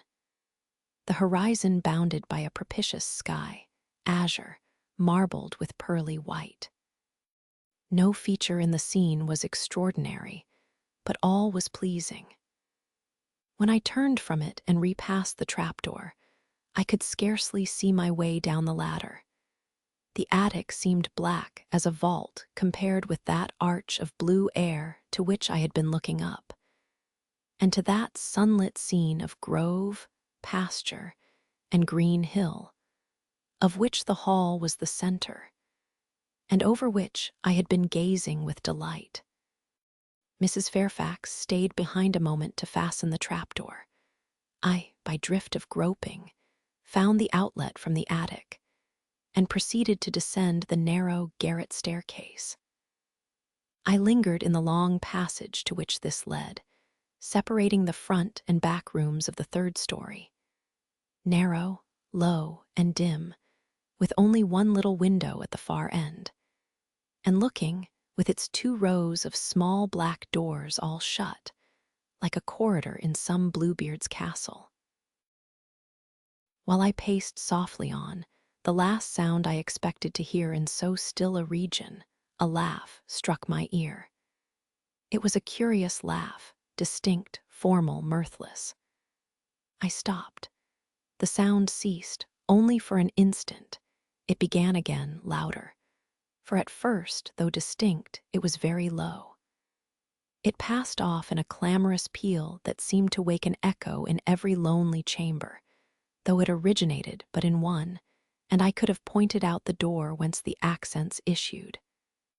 "Mrs. Fairfax," I called out, for I now heard her descending the great stairs. "Did you hear that loud laugh? Who is it?" "Some of the servants, very likely," she answered. "Perhaps Grace Poole." "Did you hear it?" I again inquired. "Yes, plainly. I often hear her.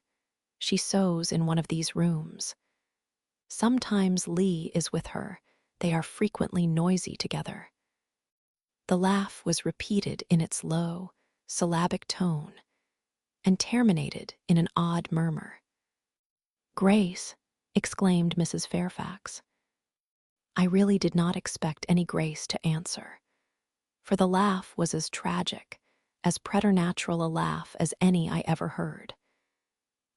But that it was high noon, and that no circumstance of ghostliness accompanied the curious cachinnation, but that neither scene nor season favored fear, I should have been superstitiously afraid. However, the event showed me I was a fool for entertaining a sense even of surprise. The door nearest me opened, and a servant came out, a woman of between 30 and 40. A set, square-made figure, red-haired, and with a hard, plain face. Any apparition less romantic or less ghostly could scarcely be conceived. "Too much noise, Grace," said Mrs. Fairfax. "Remember directions." Grace curtsied silently and went in. "She is a person we have to sew and assist Lee in her housemaid's work," continued the widow. "Not altogether unobjectionable in some points, but she does well enough. By the by, how have you got on with your new pupil this morning?" The conversation, thus turned on Adele, continued till we reached the light and cheerful region below. Adele came running to meet us in the hall, exclaiming, "Mesdames, vous êtes servies," adding, "J'ai bien fait moi." We found dinner ready, and waiting for us in Mrs. Fairfax's room. Chapter 12. The promise of a smooth career, which my first calm introduction to Thornfield Hall seemed to pledge, was not belied on a longer acquaintance with the place and its inmates. Mrs. Fairfax turned out to be what she appeared, a placid-tempered, kind-natured woman of competent education and average intelligence. My pupil was a lively child who had been spoilt and indulged, and therefore was sometimes wayward. But as she was committed entirely to my care, and no injudicious interference from any quarter ever thwarted my plans for her improvement, she soon forgot her little freaks and became obedient and teachable. She had no great talents, no marked traits of character, no peculiar development of feeling or taste which raised her 1 inch above the ordinary level of childhood.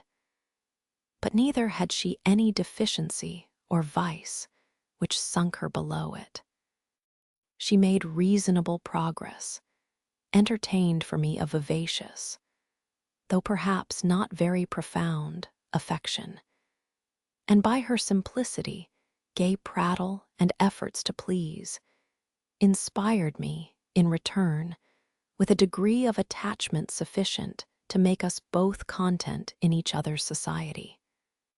This, par parentheses, will be thought cool language by persons who entertain solemn doctrines about the angelic nature of children, and the duty of those charged with their education to conceive for them an idolatrous devotion. But I am not writing to flatter parental egotism, to echo cant, or prop up humbug. I am merely telling the truth. I felt a conscientious solicitude for Adele's welfare and progress, and a quiet liking for her little self, just as I cherished towards Mrs. Fairfax a thankfulness for her kindness, and a pleasure in her society proportionate to the tranquil regard she had for me, and the moderation of her mind and character.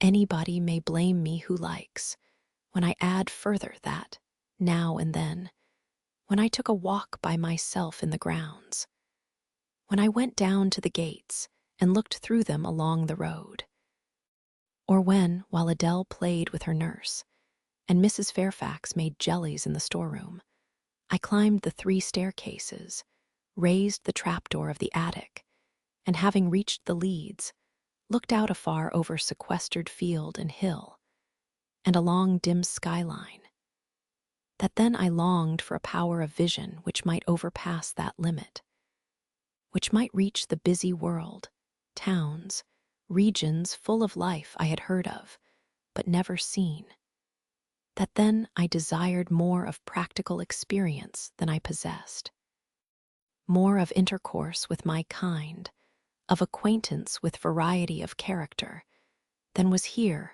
within my reach. I valued what was good in Mrs. Fairfax, and what was good in Adele, but I believed in the existence of other and more vivid kinds of goodness, and what I believed in I wished to behold. Who blames me? Many, no doubt, and I shall be called discontented. I could not help it. The restlessness was in my nature. It agitated me to pain sometimes. Then my sole relief was to walk along the corridor of the 3rd story, backwards and forwards, safe in the silence and solitude of the spot, and allow my mind's eye to dwell on whatever bright visions rose before it. And, certainly, they were many and glowing. To let my heart be heaved by the exultant movement, which, while it swelled it in trouble, expanded it with life. And best of all, to open my inward ear to a tale that was never ended. A tale my imagination created and narrated continuously, quickened with all of incident, life, fire, feeling, that I desired and had not in my actual existence. It is in vain to say human beings ought to be satisfied with tranquility. They must have action, and they will make it if they cannot find it. Millions are condemned to a stiller doom than mine, and millions are in silent revolt against their lot. Nobody knows how many rebellions, besides political rebellions, ferment in the masses of life which people earth. Women are supposed to be very calm generally, but women feel just as men feel. They need exercise for their faculties and a field for their efforts as much as their brothers do. They suffer from too rigid a restraint, too absolute a stagnation, precisely as men would suffer. And it is narrow-minded in their more privileged fellow creatures to say that they ought to confine themselves to making puddings and knitting stockings, to playing on the piano and embroidering bags. It is thoughtless to condemn them, or laugh at them, if they seek to do more or learn more than custom has pronounced necessary for their sex. When thus alone, I not unfrequently heard Grace Poole's laugh. The same peal, the same low, slow ha. Ha, which, when first heard, had thrilled me. I heard, too, her eccentric murmurs, stranger than her laugh. There were days when she was quite silent, but there were others when I could not account for the sounds she made. Sometimes I saw her. She would come out of her room with a basin, or a plate, or a tray in her hand, go down to the kitchen, and shortly return, generally, oh, romantic reader, forgive me for telling the plain truth, bearing a pot of porter. Her appearance always acted as a damper to the curiosity raised by her oral oddities. Hard-featured and staid, she had no point to which interest could attach. I made some attempts to draw her into conversation, but she seemed a person of few words. A monosyllabic reply usually cut short every effort of that sort. The other members of the household, viz., John and his wife, Lee the housemaid, and Sophie the French nurse, were decent people, but in no respect remarkable. With Sophie, I used to talk French, and sometimes I asked her questions about her native country. But she was not of a descriptive or narrative turn, and generally gave such vapid and confused answers as were calculated rather to check than encourage inquiry. October, November, December passed away. One afternoon in January, Mrs. Fairfax had begged a holiday for Adele because she had a cold, and as Adele seconded the request with an ardor that reminded me how precious occasional holidays had been to me in my own childhood, I accorded it, deeming that I did well in showing pliability on the point. It was a fine, calm day, though very cold. I was tired of sitting still in the library through a whole long morning. Mrs. Fairfax had just written a letter which was waiting to be posted, so I put on my bonnet and cloak and volunteered to carry it to Hay. The distance, 2 miles, would be a pleasant winter afternoon walk.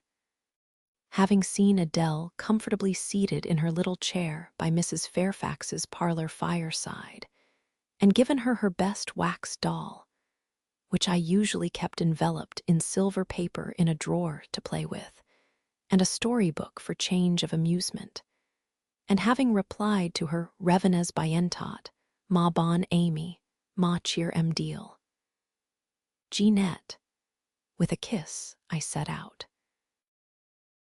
The ground was hard, the air was still, my road was lonely. I walked fast till I got warm, and then I walked slowly to enjoy and analyze the species of pleasure brooding for me in the hour and situation. It was 3 o'clock. The church bell tolled as I passed under the belfry.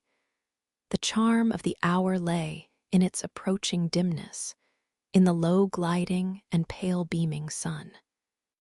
I was a mile from Thornfield, in a lane noted for wild roses in summer, for nuts and blackberries in autumn, and even now possessing a few coral treasures in hips and haws, but whose best winter delight lay in its utter solitude and leafless repose. If a breath of air stirred, it made no sound here, for there was not a holly, not an evergreen to rustle, and the stripped hawthorn and hazel bushes were as still as the white, worn stones which causewayed the middle of the path. Far and wide, on each side, there were only fields where no cattle now browsed, and the little brown birds, which stirred occasionally in the hedge, looked like single russet leaves that had forgotten to drop. This lane inclined uphill all the way to hay. Having reached the middle, I sat down on a stile which led thence into a field. Gathering my mantle about me and sheltering my hands in my muff, I did not feel the cold, though it froze keenly, as was attested by a sheet of ice covering the causeway, where a little brooklet, now congealed, had overflowed after a rapid thaw some days since. From my seat, I could look down on Thornfield. The gray and battlemented hall was the principal object in the vale below me. Its woods and dark rookery rose against the west.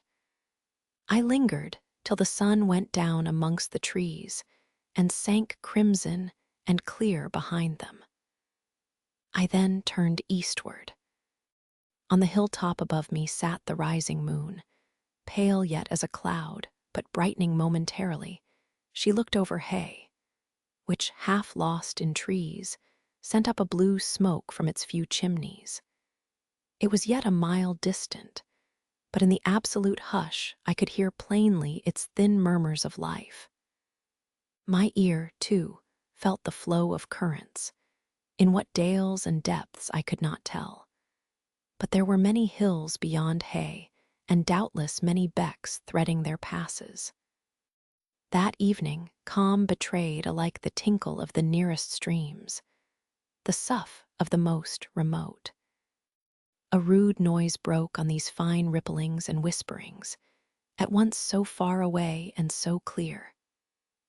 A positive tramp, tramp, a metallic clatter, which effaced the soft wave wanderings.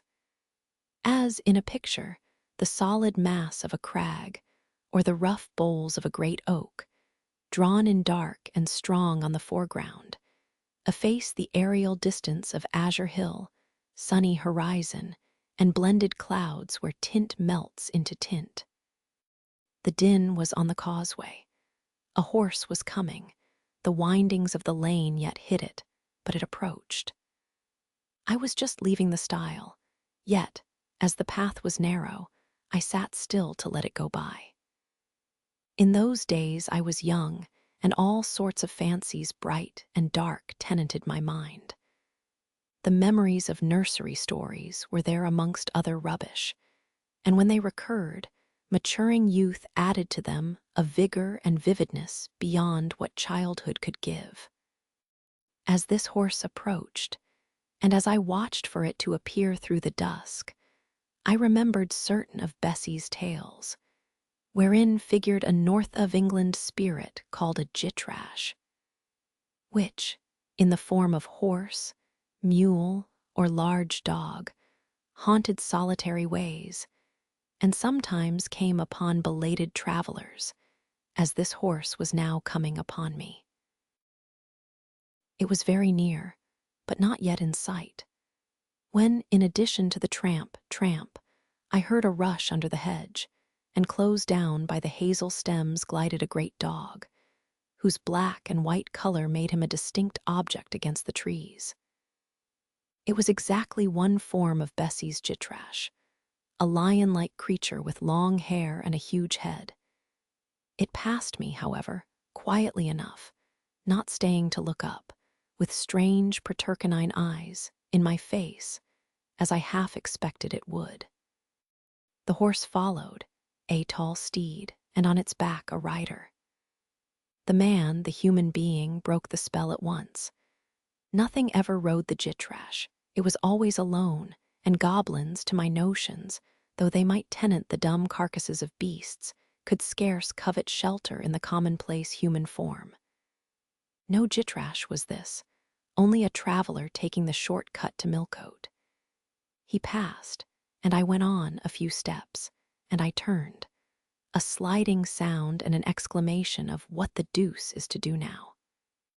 and a clattering tumble arrested my attention. Man and horse were down. They had slipped on the sheet of ice which glazed the causeway. The dog came bounding back, and seeing his master in a predicament, and hearing the horse groan, barked till the evening hills echoed the sound, which was deep in proportion to his magnitude. He snuffed round the prostrate group, and then he ran up to me. It was all he could do. There was no other help at hand to summon. I obeyed him and walked down to the traveler, by this time struggling himself free of his steed. His efforts were so vigorous, I thought he could not be much hurt, but I asked him the question, "Are you injured, sir?" I think he was swearing, but am not certain. However, he was pronouncing some formula which prevented him from replying to me directly. "Can I do anything?" I asked again. "You must just stand on one side," he answered as he rose, first to his knees, and then to his feet. I did, whereupon began a heaving, stamping, clattering process, accompanied by a barking and baying which removed me effectually some yards' distance. But I would not be driven quite away till I saw the event. This was finally fortunate. The horse was re-established, and the dog was silenced with a down pilot. The traveler now, stooping, felt his foot and leg, as if trying whether they were sound. Apparently something ailed them, for he halted to the stile whence I had just risen and sat down. I was in the mood for being useful, or at least officious, I think, for I now drew near him again. "If you are hurt and want help, sir, I can fetch someone either from Thornfield Hall or from Hay." "Thank you, I shall do. I have no broken bones, only a sprain." And again he stood up and tried his foot, but the result extorted an involuntary "ah." Something of daylight still lingered, and the moon was waxing bright. I could see him plainly. His figure was enveloped in a riding cloak, fur-collared and steel-clasped. Its details were not apparent, but I traced the general points of middle height and considerable breadth of chest. He had a dark face, with stern features and a heavy brow. His eyes and gathered eyebrows looked ireful and thwarted just now. He was past youth, but had not reached middle age. Perhaps he might be 35. I felt no fear of him, and but little shyness. Had he been a handsome, heroic-looking young gentleman, I should not have dared to stand thus questioning him against his will, and offering my services unasked. I had hardly ever seen a handsome youth, never in my life spoken to one. I had a theoretical reverence and homage for beauty, elegance, gallantry, fascination. But had I met those qualities incarnate in masculine shape, I should have known instinctively that they neither had nor could have sympathy with anything in me. and should have shunned them as one would fire, lightning, or anything else that is bright but antipathetic. If even this stranger had smiled and been good-humored to me when I addressed him, if he had put off my offer of assistance gaily, and with thanks, I should have gone on my way and not felt any vocation to renew inquiries. But the frown, the roughness of the traveler set me at my ease. I retained my station when he waved to me to go and announced, "I cannot think of leaving you, sir, at so late an hour, in this solitary lane, till I see you are fit to mount your horse." He looked at me when I said this. He had hardly turned his eyes in my direction before. "I should think you ought to be at home yourself," said he. "If you have a home in this neighborhood, where do you come from?" "From just below, and I am not at all afraid of being out late when it is moonlight. I will run over to Hay for you with pleasure, if you wish it. Indeed, I am going there to post a letter." "You live just below. Do you mean at that house with the battlements?" Pointing to Thornfield Hall, on which the moon cast a hoary gleam, bringing it out distinct and pale from the woods that, by contrast with the western sky, now seemed one mass of shadow. "Yes, sir." "Whose house is it?" "Mr. Rochester's." "Do you know Mr. Rochester?" "No, I have never seen him." "He is not resident then?" "No." "Can you tell me where he is?" "I cannot." "You are not a servant at the hall, of course." "You are."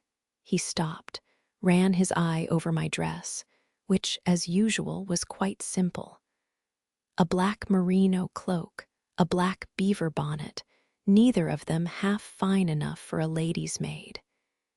He seemed puzzled to decide what I was. I helped him.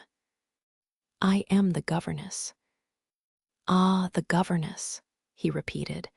"Deuce take me if I had not forgotten, the governess." And again my raiment underwent scrutiny. In 2 minutes he rose from the stile. His face expressed pain when he tried to move. "I cannot commission you to fetch help," he said, "but you may help me a little yourself, if you will be so kind." "Yes, sir." "You have not an umbrella that I can use as a stick?" "No." "Try to get hold of my horse's bridle and lead him to me. You are not afraid." I should have been afraid to touch a horse when alone, but when told to do it, I was disposed to obey. I put down my muff on the stile and went up to the tall steed. I endeavored to catch the bridle, but it was a spirited thing and would not let me come near its head. I made effort on effort, though in vain. Meantime, I was mortally afraid of its trampling 4 feet. The traveler waited and watched for some time, and at last he laughed. "I see," he said. "The mountain will never be brought to Mahomet, so all you can do is to aid Mahomet to go to the mountain. I must beg of you to come here." I came. "Excuse me," he continued. "Necessity compels me to make you useful."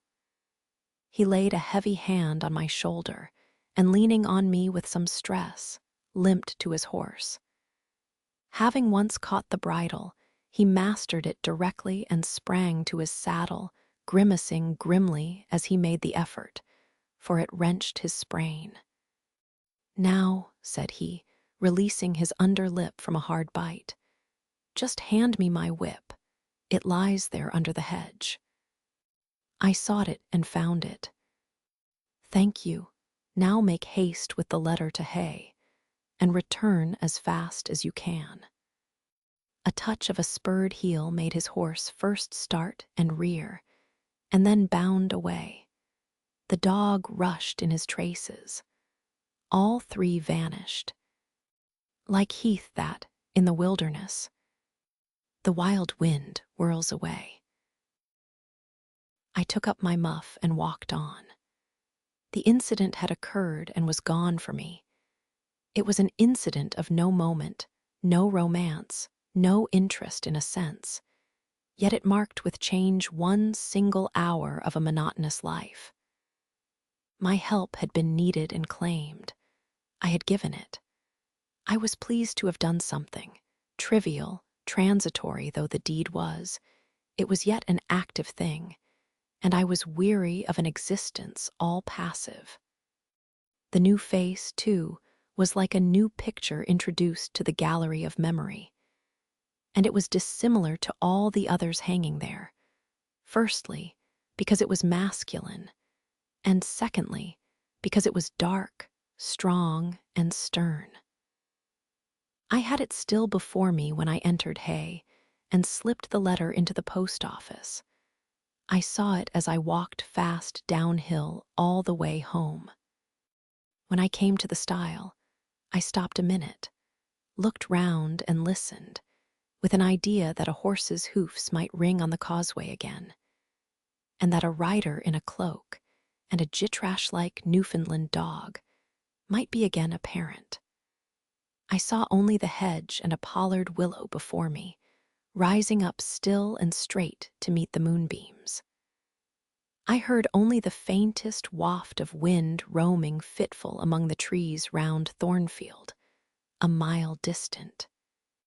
And when I glanced down in the direction of the murmur, my eye, traversing the hall front, caught a light kindling in a window. It reminded me that I was late, and I hurried on. I did not like re-entering Thornfield. To pass its threshold was to return to stagnation, to cross the silent hall, to ascend the darksome staircase, to seek my own lonely little room, and then to meet tranquil Mrs. Fairfax, and spend the long winter evening with her, and her only was to quell wholly the faint excitement wakened by my walk, to slip again over my faculties the viewless fetters of an uniform and too still existence, of an existence whose very privileges of security and ease I was becoming incapable of appreciating.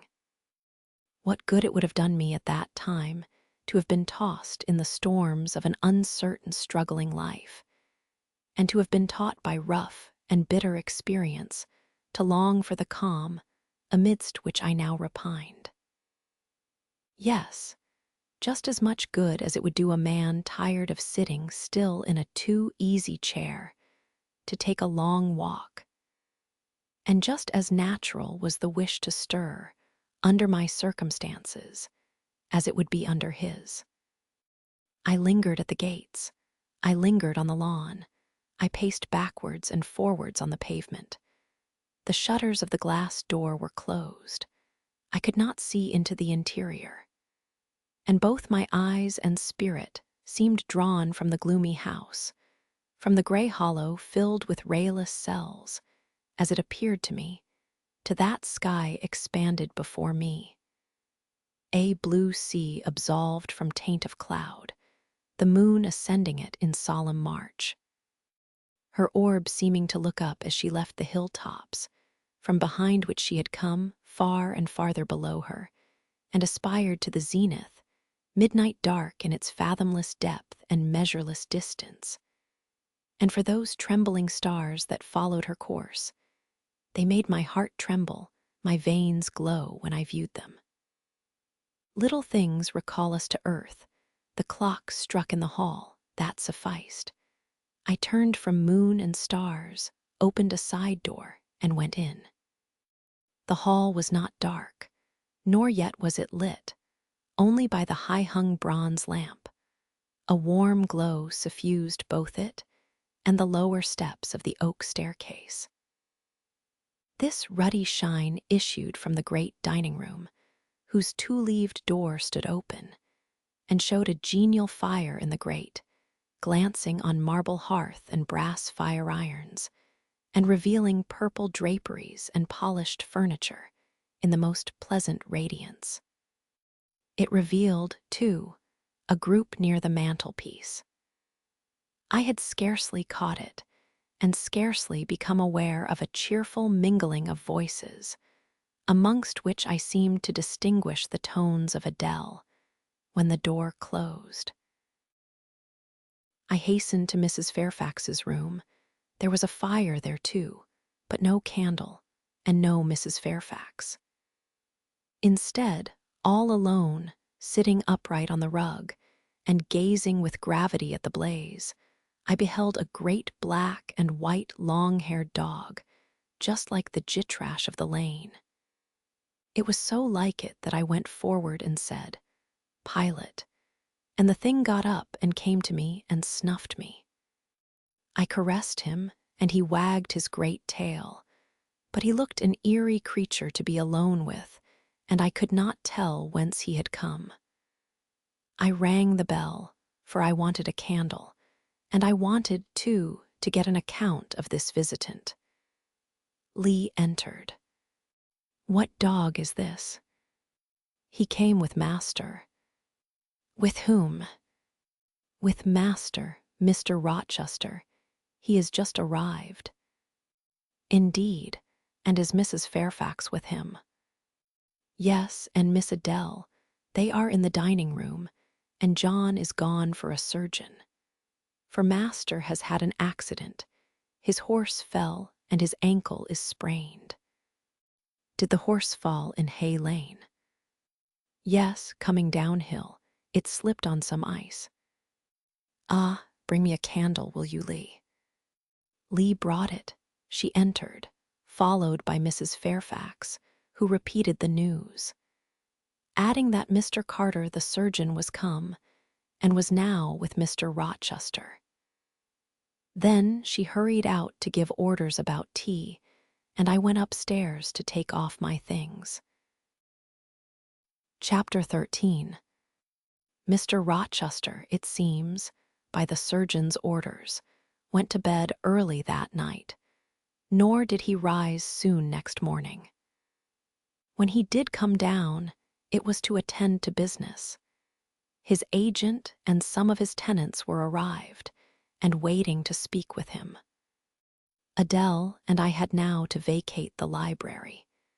It would be in daily requisition as a reception room for callers. A fire was lit in an apartment upstairs, and there I carried our books and arranged it for the future schoolroom. I discerned in the course of the morning that Thornfield Hall was a changed place. No longer silent as a church, it echoed every hour or two to a knock at the door or a clang of the bell. Steps, too, often traversed the hall, and new voices spoke in different keys below. A rill from the outer world was flowing through it. It had a master. For my part, I liked it better. Adele was not easy to teach that day. She could not apply. She kept running to the door and looking over the banisters to see if she could get a glimpse of Mr. Rochester. Then she coined pretexts to go downstairs, in order, as I shrewdly suspected, to visit the library, where I knew she was not wanted. Then, when I got a little angry, and made her sit still, she continued to talk incessantly of her ami, Monsieur Edward Fairfax de Rochester, as she dubbed him. I had not before heard his pronomens, and to conjecture what presents he had brought her. For it appears he had intimated the night before that when his luggage came from Millcote, there would be found amongst it a little box in whose contents she had an interest. "Et cela doit signifier," said she, "quil y aura la dedans un cadeau pour moi, et peut-être pour vous aussi, mademoiselle. Monsieur a parlé de vous. Il m'a demandé le nom de ma gouvernante, et si elle n'était pas une petite personne, assez mince et un peu pale. J'ai dit oui, car c'est vrai, n'est-ce pas, mademoiselle?" I and my pupil dined as usual in Mrs. Fairfax's parlor. The afternoon was wild and snowy, and we passed it in the schoolroom. At dark, I allowed Adele to put away books and work, and to run downstairs, for, from the comparative silence below, and from the cessation of appeals to the doorbell, I conjectured that Mr. Rochester was now at liberty. Left alone, I walked to the window, but nothing was to be seen thence. Twilight and snowflakes together thickened the air and hid the very shrubs on the lawn. I let down the curtain and went back to the fireside.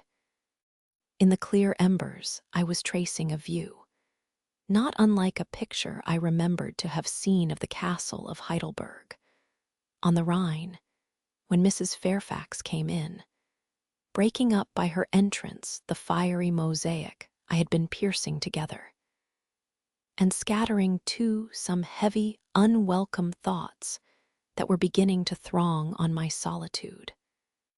Mr. Rochester would be glad if you and your pupil would take tea with him in the drawing-room this evening, said she.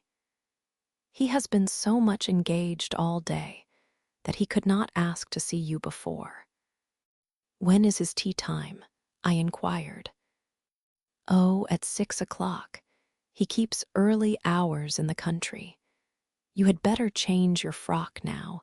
I will go with you and fasten it. Here is a candle. Is it necessary to change my frock? Yes, you had better. I always dress for the evening when Mr. Rochester is here. This additional ceremony seemed somewhat stately.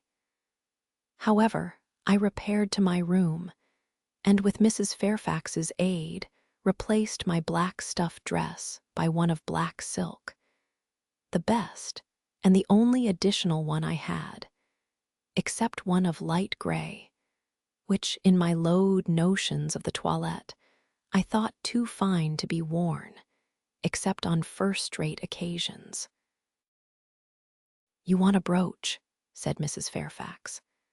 I had a single little pearl ornament which Miss Temple gave me as a parting keepsake. I put it on, and then we went downstairs. Unused as I was to strangers, it was rather a trial to appear thus formally summoned in Mr. Rochester's presence.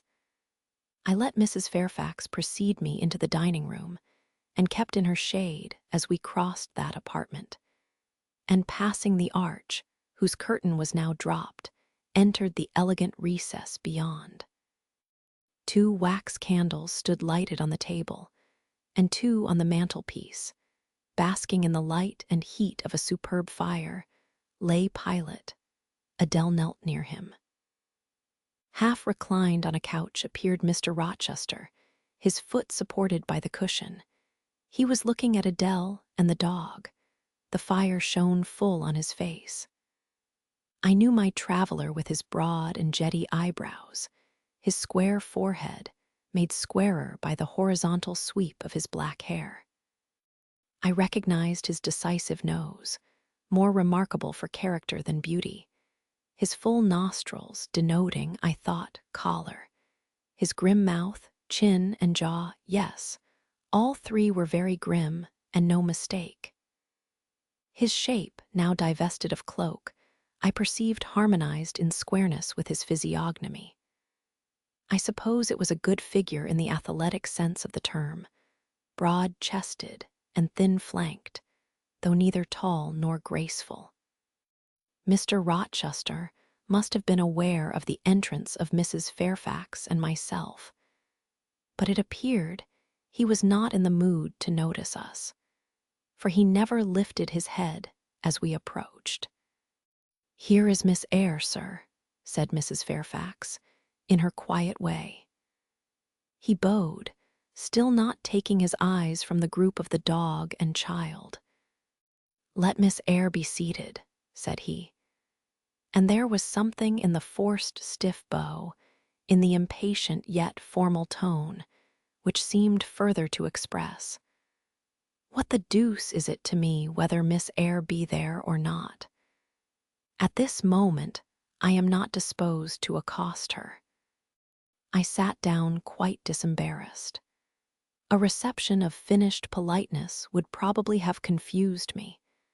I could not have returned or repaid it by answering grace and elegance on my part, but harsh caprice laid me under no obligation. On the contrary, a decent quiescence, under the freak of manner, gave me the advantage. Besides, the eccentricity of the proceeding was piquant. I felt interested to see how he would go on. He went on as a statue would, that is, he neither spoke nor moved. Mrs. Fairfax seemed to think it necessary that someone should be amiable, and she began to talk. Kindly, as usual, and as usual, rather trite, she condoled with him on the pressure of business he had had all day, on the annoyance it must have been to him with that painful sprain. Then she commended his patience and perseverance in going through with it. "Madam, I should like some tea," was the sole rejoinder she got. She hastened to ring the bell, and when the tray came, she proceeded to arrange the cups, spoons, and with assiduous celerity. I and Adele went to the table, but the master did not leave his couch. "Will you hand Mr. Rochester's cup?" said Mrs. Fairfax to me. "Adele might perhaps spill it." I did as requested. As he took the cup from my hand, Adele, thinking the moment propitious for making a request in my favor, cried out, "N'est-ce pas, monsieur, qu'il y a un cadeau pour Mademoiselle Eyre dans votre petit coffre?" "Who talks of cadeaux?" said he gruffly. "Did you expect a present, Miss Eyre? Are you fond of presents?" And he searched my face with eyes that I saw were dark, irate, and piercing. "I hardly know, sir. I have little experience of them. They are generally thought pleasant things." "Generally thought, but what do you think?" "I should be obliged to take time, sir, before I could give you an answer worthy of your acceptance. A present has many faces to it, has it not? And one should consider all before pronouncing an opinion as to its nature." "Miss Eyre, you are not so unsophisticated as Adele. She demands a cadeau, clamorously, the moment she sees me. You beat about the bush." "Because I have less confidence in my deserts than Adele has. She can prefer the claim of old acquaintance, and the right, too, of custom. For she says you have always been in the habit of giving her playthings. But if I had to make out a case, I should be puzzled, since I am a stranger, and have done nothing to entitle me to an acknowledgment." "Oh, don't fall back on overmodesty. I have examined Adele, and find you have taken great pains with her. She is not bright, she has no talents, yet in a short time she has made much improvement. Sir, you have now given me my cadeau. I am obliged to you. It is the meed teachers most covet praise of their pupils' progress." "Humph," said Mr. Rochester, and he took his tea in silence. "Come to the fire," said the master, when the tray was taken away, and Mrs. Fairfax had settled into a corner with her knitting, while Adele was leading me by the hand round the room, showing me the beautiful books and ornaments on the consoles and chiffoniers. We obeyed, as in duty bound. Adele wanted to take a seat on my knee, but she was ordered to amuse herself with Pilate. "You have been resident in my house 3 months." "Yes, sir." "And you came from—" "From Lowood School, in shire." "Ah, a charitable concern. How long were you there?" 8 years." 8 years. You must be tenacious of life. I thought half the time in such a place would have done up any constitution. No wonder you have rather the look of another world. I marveled where you had got that sort of face. When you came on me in Hay Lane last night, I thought unaccountably of fairy tales, and had half a mind to demand whether you had bewitched my horse. I am not sure yet. Who are your parents? I have none, nor ever had, I suppose. Do you remember them? No, I thought not. And so you were waiting for your people when you sat on that stile. For whom, sir? For the men in green. It was a proper moonlight evening for them. Did I break through one of your rings, that you spread that damned ice on the causeway? I shook my head. The men in green all forsook England 100 years ago, said I, speaking as seriously as he had done. And not even in Hay Lane or the fields about it could you find a trace of them. I don't think either summer or harvest or winter moon will ever shine on their revels more. Mrs. Fairfax had dropped her knitting, and, with raised eyebrows, seemed wondering what sort of talk this was. Well, resumed Mr. Rochester, if you disown parents, you must have some sort of kinsfolk, uncles and aunts. No, none that I ever saw. And your home? I have none. Where do your brothers and sisters live? I have no brothers or sisters. Who recommended you to come here? I advertised, and Mrs. Fairfax answered my advertisement. Yes, said the good lady, who now knew what ground we were upon, and I am daily thankful for the choice Providence led me to make.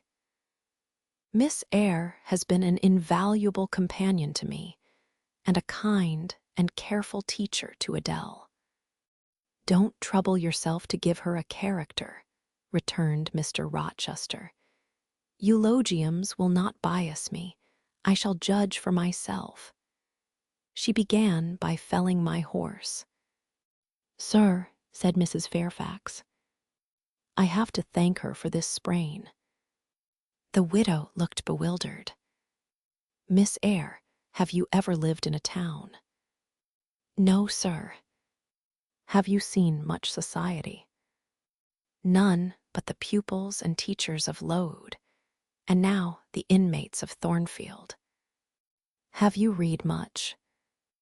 Only such books as came in my way, and they have not been numerous or very learned. You have lived the life of a nun. No doubt you are well drilled in religious forms. Brocklehurst, who I understand directs Lode, is a parson, is he not? Yes, sir. And you girls probably worshipped him, as a convent full of religieuses would worship their director. Oh, no. You are very cool. No, what? A novice not worship her priest? That sounds blasphemous. I disliked Mr. Brocklehurst, and I was not alone in the feeling. He is a harsh man, at once pompous and meddling. He cut off our hair, and for economy's sake bought us bad needles and thread, with which we could hardly sew. That was very false economy, remarked Mrs. Fairfax, who now again caught the drift of the dialogue. And was that the head and front of his offending? Demanded Mr. Rochester. He starved us when he had the sole superintendence of the provision department, before the committee was appointed. And he bored us with long lectures once a week, and with evening readings from books of his own inditing, about sudden deaths and judgments, which made us afraid to go to bed.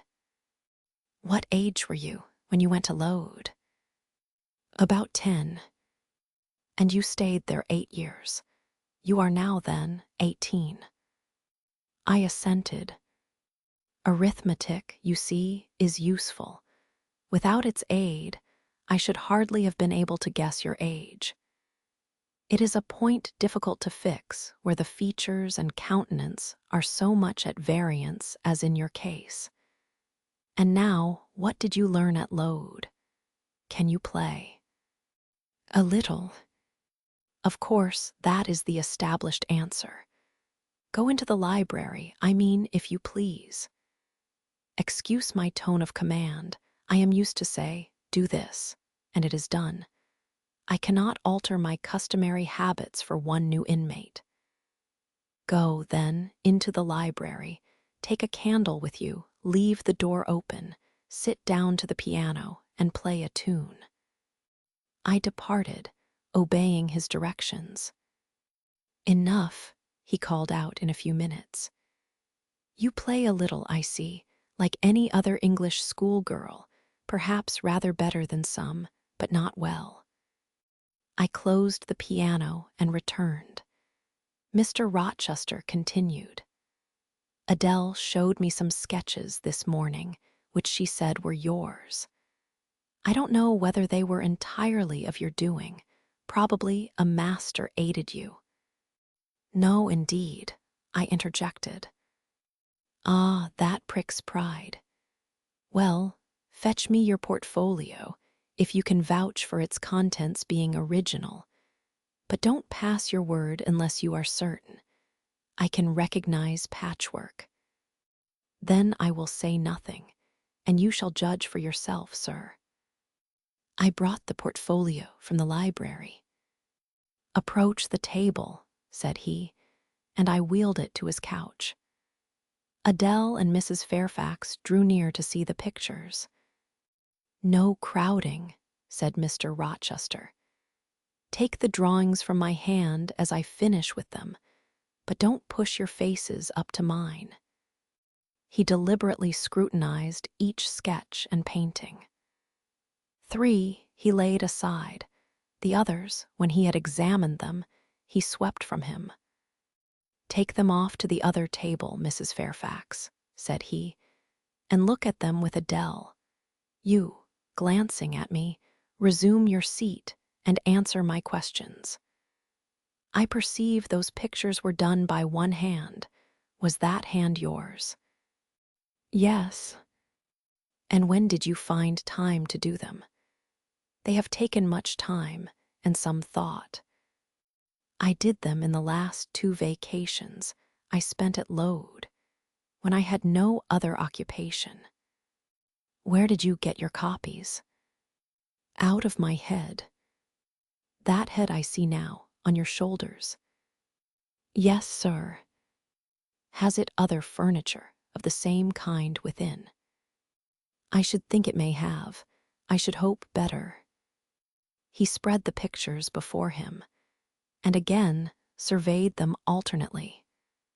While he is so occupied, I will tell you, reader, what they are. And first, I must premise that they are nothing wonderful.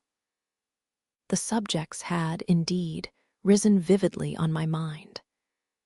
As I saw them with the spiritual eye, before I attempted to embody them, they were striking. But my hand would not second my fancy, and in each case it had wrought out but a pale portrait of the thing I had conceived. These pictures were in watercolors. The first represented clouds low and livid, rolling over a swollen sea. All the distance was in eclipse. So, too, was the foreground, or rather the nearest billows, for there was no land. One gleam of light lifted into relief a half-submerged mast, on which sat a cormorant, dark and large, with wings flecked with foam. Its beak held a gold bracelet set with gems, that I had touched with as brilliant tints as my palette could yield, and as glittering distinctness as my pencil could impart. Sinking below the bird and mast, a drowned corpse glanced through the green water. A fair arm was the only limb clearly visible, whence the bracelet had been washed or torn. The second picture contained for foreground only the dim peak of a hill, with grass and some leaves slanting as if by a breeze. Beyond and above spread an expanse of sky, dark blue as at twilight. Rising into the sky was a woman's shape to the bust, portrayed in tints as dusk and soft as I could combine. The dim forehead was crowned with a star. The lineaments below were seen as through the suffusion of vapor. The eyes shone dark and wild. The hair streamed shadowy, like a beamless cloud torn by storm or by electric travail. On the neck lay a pale reflection like moonlight.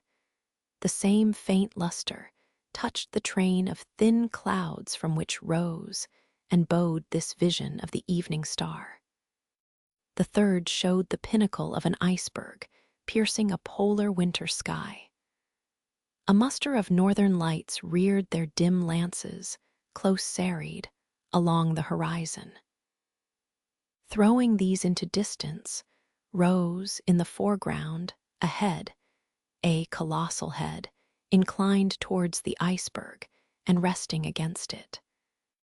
Two thin hands joined under the forehead, and supporting it, drew up before the lower features a sable veil, a brow quite bloodless, white as bone, and an eye hollow and fixed, blank of meaning, but for the glassiness of despair, alone were visible.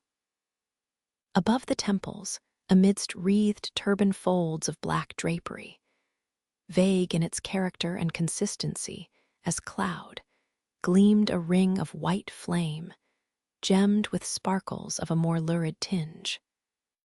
This pale crescent was the likeness of a kingly crown.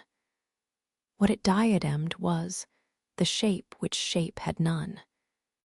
"Were you happy when you painted these pictures?" asked Mr. Rochester presently. "I was absorbed, sir. Yes, and I was happy. To paint them, in short, was to enjoy one of the keenest pleasures I have ever known. That is not saying much.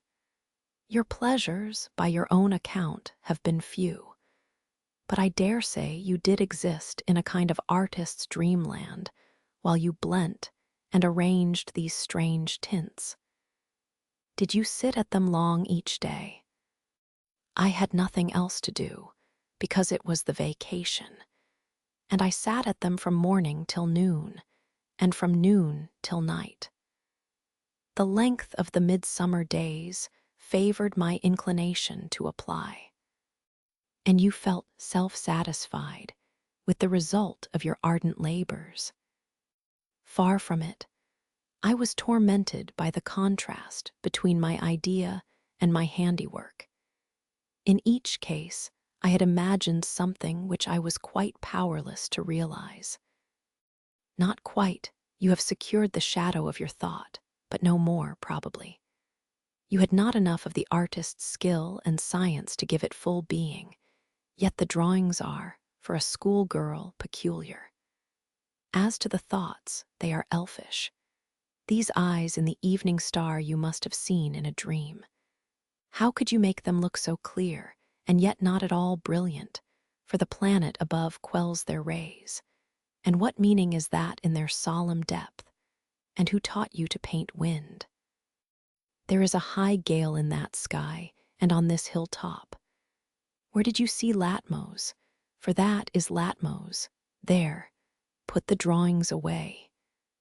I had scarce tied the strings of the portfolio, when, looking at his watch, he said abruptly, "It is 9 o'clock. What are you about, Miss Eyre, to let Adele sit up so long? Take her to bed." Adele went to kiss him before quitting the room. He endured the caress, but scarcely seemed to relish it more than Pilate would have done, nor so much. "I wish you all good night now," said he, making a movement of the hand towards the door, in token that he was tired of our company and wished to dismiss us. Mrs. Fairfax folded up her knitting. I took my portfolio.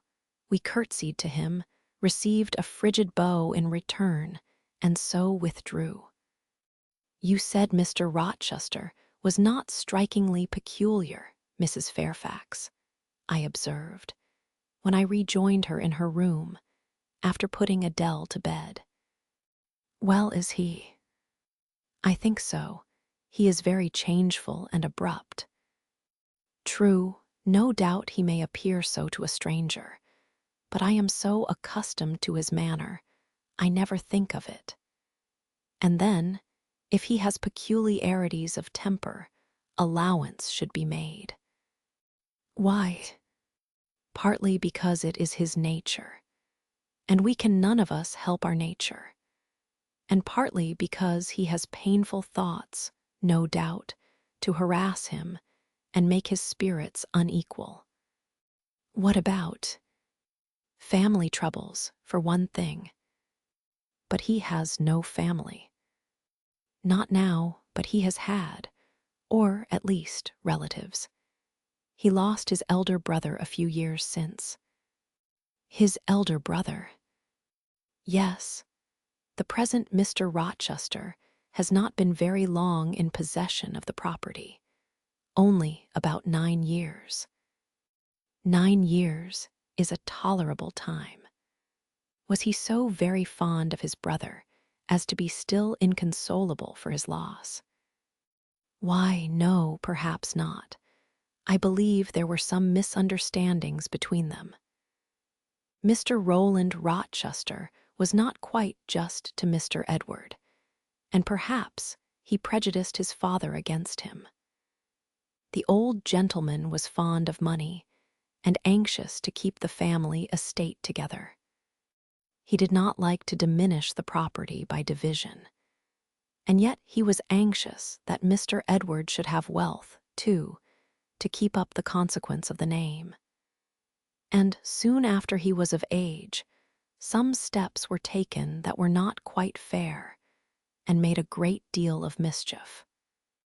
Old Mr. Rochester and Mr. Roland combined to bring Mr. Edward into what he considered a painful position, for the sake of making his fortune. What the precise nature of that position was I never clearly knew, but his spirit could not brook what he had to suffer in it.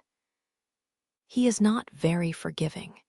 He broke with his family, and now for many years he has led an unsettled kind of life. I don't think he has ever been resident at Thornfield for a fortnight together, since the death of his brother, without a will, left him master of the estate. And indeed, no wonder he shuns the old place. Why should he shun it? Perhaps he thinks it gloomy. The answer was evasive. I should have liked something clearer, but Mrs. Fairfax either could not, or would not, give me more explicit information of the origin and nature of Mr. Rochester's trials. She averred they were a mystery to herself, and that what she knew was chiefly from conjecture. It was evident, indeed, that she wished me to drop the subject, which I did accordingly. Chapter 14. For several subsequent days, I saw little of Mr. Rochester.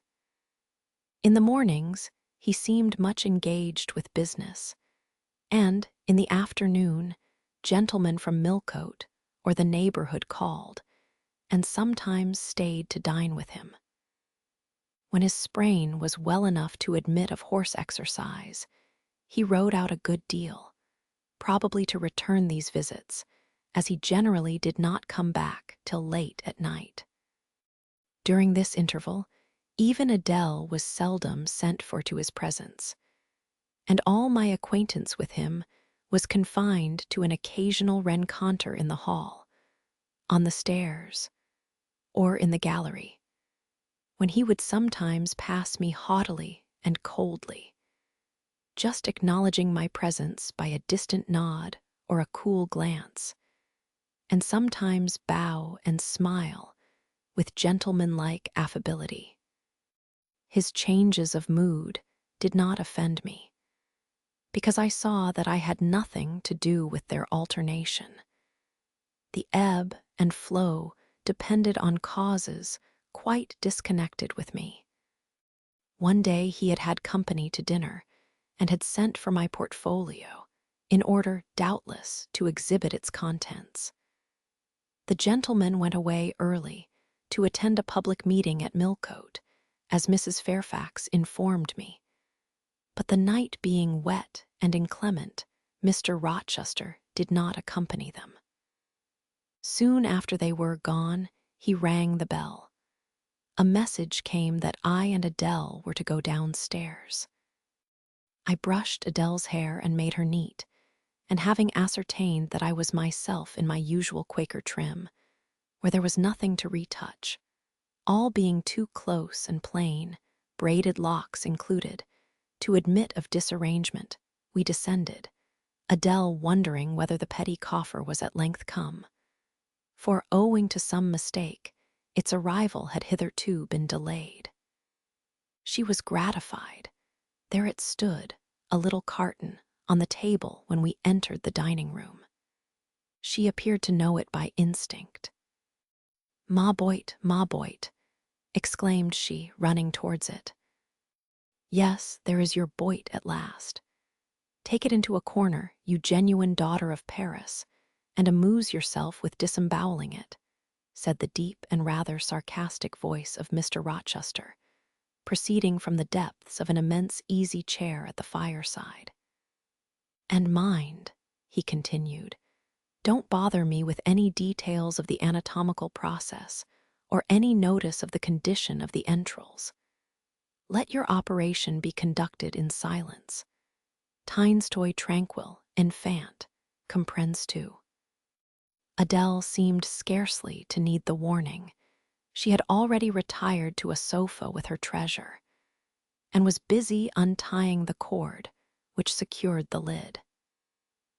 Having removed this impediment and lifted certain silvery envelopes of tissue paper, she merely exclaimed, "Oh ciel, que c'est beau," and then remained absorbed in ecstatic contemplation. "Is Miss Eyre there?" now demanded the master, half rising from his seat to look round to the door, near which I still stood.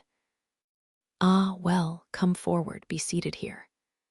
He drew a chair near his own. "I am not fond of the prattle of children," he continued, "for, old bachelor as I am, I have no pleasant associations connected with their lisp. It would be intolerable to me to pass a whole evening tete-a-tete with a brat. Don't draw that chair farther off, Miss Eyre. Sit down exactly where I placed it, if you please, that is. Confound these civilities. I continually forget them. Nor do I particularly affect simple-minded old ladies. By the by, I must have mine in mind. It won't do to neglect her. She is a Fairfax, or wed to one, and blood is said to be thicker than water." He rang and dispatched an invitation to Mrs. Fairfax, who soon arrived, knitting basket in hand. "Good evening, madam. I sent to you for a charitable purpose. I have forbidden Adele to talk to me about her presents, and she is bursting with repletion. Have the goodness to serve her as auditress and interlocutress. It will be one of the most benevolent acts you ever performed." Adele, indeed, no sooner saw Mrs. Fairfax than she summoned her to her sofa, and there quickly filled her lap with the porcelain, the ivory, the waxen contents of her boit, pouring out, meantime, explanations and raptures in such broken English as she was mistress of. "Now I have performed the part of a good host," pursued Mr. Rochester. "Put my guests into the way of amusing each other. I ought to be at liberty to attend to my own pleasure. Miss Eyre, draw your chair still a little farther forward. You are yet too far back. I cannot see you without disturbing my position in this comfortable chair, which I have no mind to do. I did as I was bid, though I would much rather have remained somewhat in the shade. But Mr. Rochester had such a direct way of giving orders. It seemed a matter of course to obey him promptly. We were, as I have said, in the dining room. The lustre, which had been lit for dinner, filled the room with a festal breadth of light. The large fire was all red and clear. The purple curtains hung rich and ample before the lofty window and loftier arch. Everything was still, save the subdued chat of Adele. She dared not speak loud. And filling up each pause, the beating of winter rain against the panes. Mr. Rochester, as he sat in his damask-covered chair, looked different to what I had seen him look before, not quite so stern, much less gloomy. There was a smile on his lips, and his eyes sparkled. Whether with wine or not, I am not sure, but I think it very probable.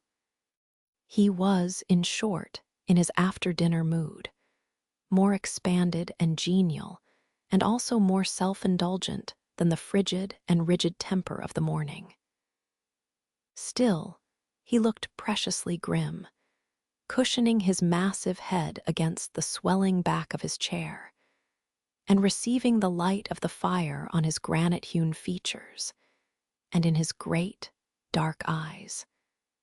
For he had great, dark eyes and very fine eyes, too, not without a certain change in their depth sometimes, which, if it was not softness, reminded you, at least, of that feeling.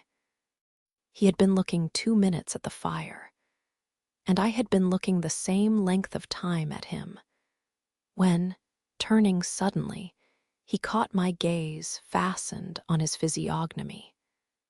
"You examine me, Miss Eyre," said he. "Do you think me handsome?" I should, if I had deliberated, have replied to this question by something conventionally vague and polite. But the answer somehow slipped from my tongue before I was aware. "No, sir." "Ah, by my word, there is something singular about you," said he. "You have the air of a little nonnette, quaint, quiet, grave, and simple as you sit with your hands before you, and your eyes generally bent on the carpet except, by the by, when they are directed piercingly to my face, as just now, for instance. And when one asks you a question or makes a remark to which you are obliged to reply, you rap out a round rejoinder, which, if not blunt, is at least brusque. What do you mean by it?" "Sir, I was too plain. I beg your pardon." I ought to have replied that it was not easy to give an impromptu answer to a question about appearances, that tastes mostly differ, and that beauty is of little consequence, or something of that sort. You ought to have replied no such thing. Beauty of little consequence, indeed. And so, under pretense of softening the previous outrage, of stroking and soothing me into placidity, you stick a sly penknife under my ear. Go on. What fault do you find with me, pray? I suppose I have all my limbs and all my features like any other man. Mr. Rochester, allow me to disown my first answer. I intended no pointed repartee. It was only a blunder. Just so, I think so, and you shall be answerable for it. Criticize me. Does my forehead not please you? He lifted up the sable waves of hair which lay horizontally over his brow, and showed a solid enough mass of intellectual organs, but an abrupt deficiency where the suave sign of benevolence should have risen. Now, ma'am, am I a fool? Far from it, sir. You would, perhaps, think me rude if I inquired in return whether you are a philanthropist. There again, another stick of the penknife, when she pretended to pat my head. And that is because I said I did not like the society of children and old women. Low be it spoken. No, young lady, I am not a general philanthropist, but I bear a conscience. And he pointed to the prominences which are said to indicate that faculty, and which, fortunately for him, were sufficiently conspicuous, giving, indeed, a marked breadth to the upper part of his head. And, besides, I once had a kind of rude tenderness of heart. When I was as old as you, I was a feeling fellow enough, partial to the unfledged, unfostered, and unlucky. But fortune has knocked me about since. She has even kneaded me with her knuckles, and now I flatter myself I am hard and tough as an india-rubber ball, pervious, though, through a chink or two still, and with one sentient point in the middle of the lump. Yes, does that leave hope for me? Hope of what, sir? Of my final retransformation from india-rubber back to flesh. Decidedly, he has had too much wine, I thought, and I did not know what answer to make to his queer question. How could I tell whether he was capable of being retransformed? You looked very much puzzled, Miss Eyre, and though you are not pretty any more than I am handsome, yet a puzzled air becomes you. Besides, it is convenient, for it keeps those searching eyes of yours away from my physiognomy, and busies them with the worsted flowers of the rug. So puzzle on. Young lady, I am disposed to be gregarious and communicative tonight. With this announcement, he rose from his chair and stood, leaning his arm on the marble mantelpiece. In that attitude, his shape was seen plainly as well as his face, his unusual breadth of chest, disproportionate almost to his length of limb. I am sure most people would have thought him an ugly man, yet there was so much unconscious pride in his port, so much ease in his demeanor, such a look of complete indifference to his own external appearance, so haughty a reliance on the power of other qualities, intrinsic or adventitious, to atone for the lack of mere personal attractiveness, that, in looking at him, one inevitably shared the indifference, and even in a blind, imperfect sense, put faith in the confidence. I am disposed to be gregarious and communicative tonight, he repeated, and that is why I sent for you. The fire and the chandelier were not sufficient company for me, nor would Pilate have been, for none of these can talk. Adele is a degree better, but still far below the mark. Mrs. Fairfax ditto. You, I am persuaded, can suit me if you will. You puzzled me the first evening I invited you down here. I have almost forgotten you since.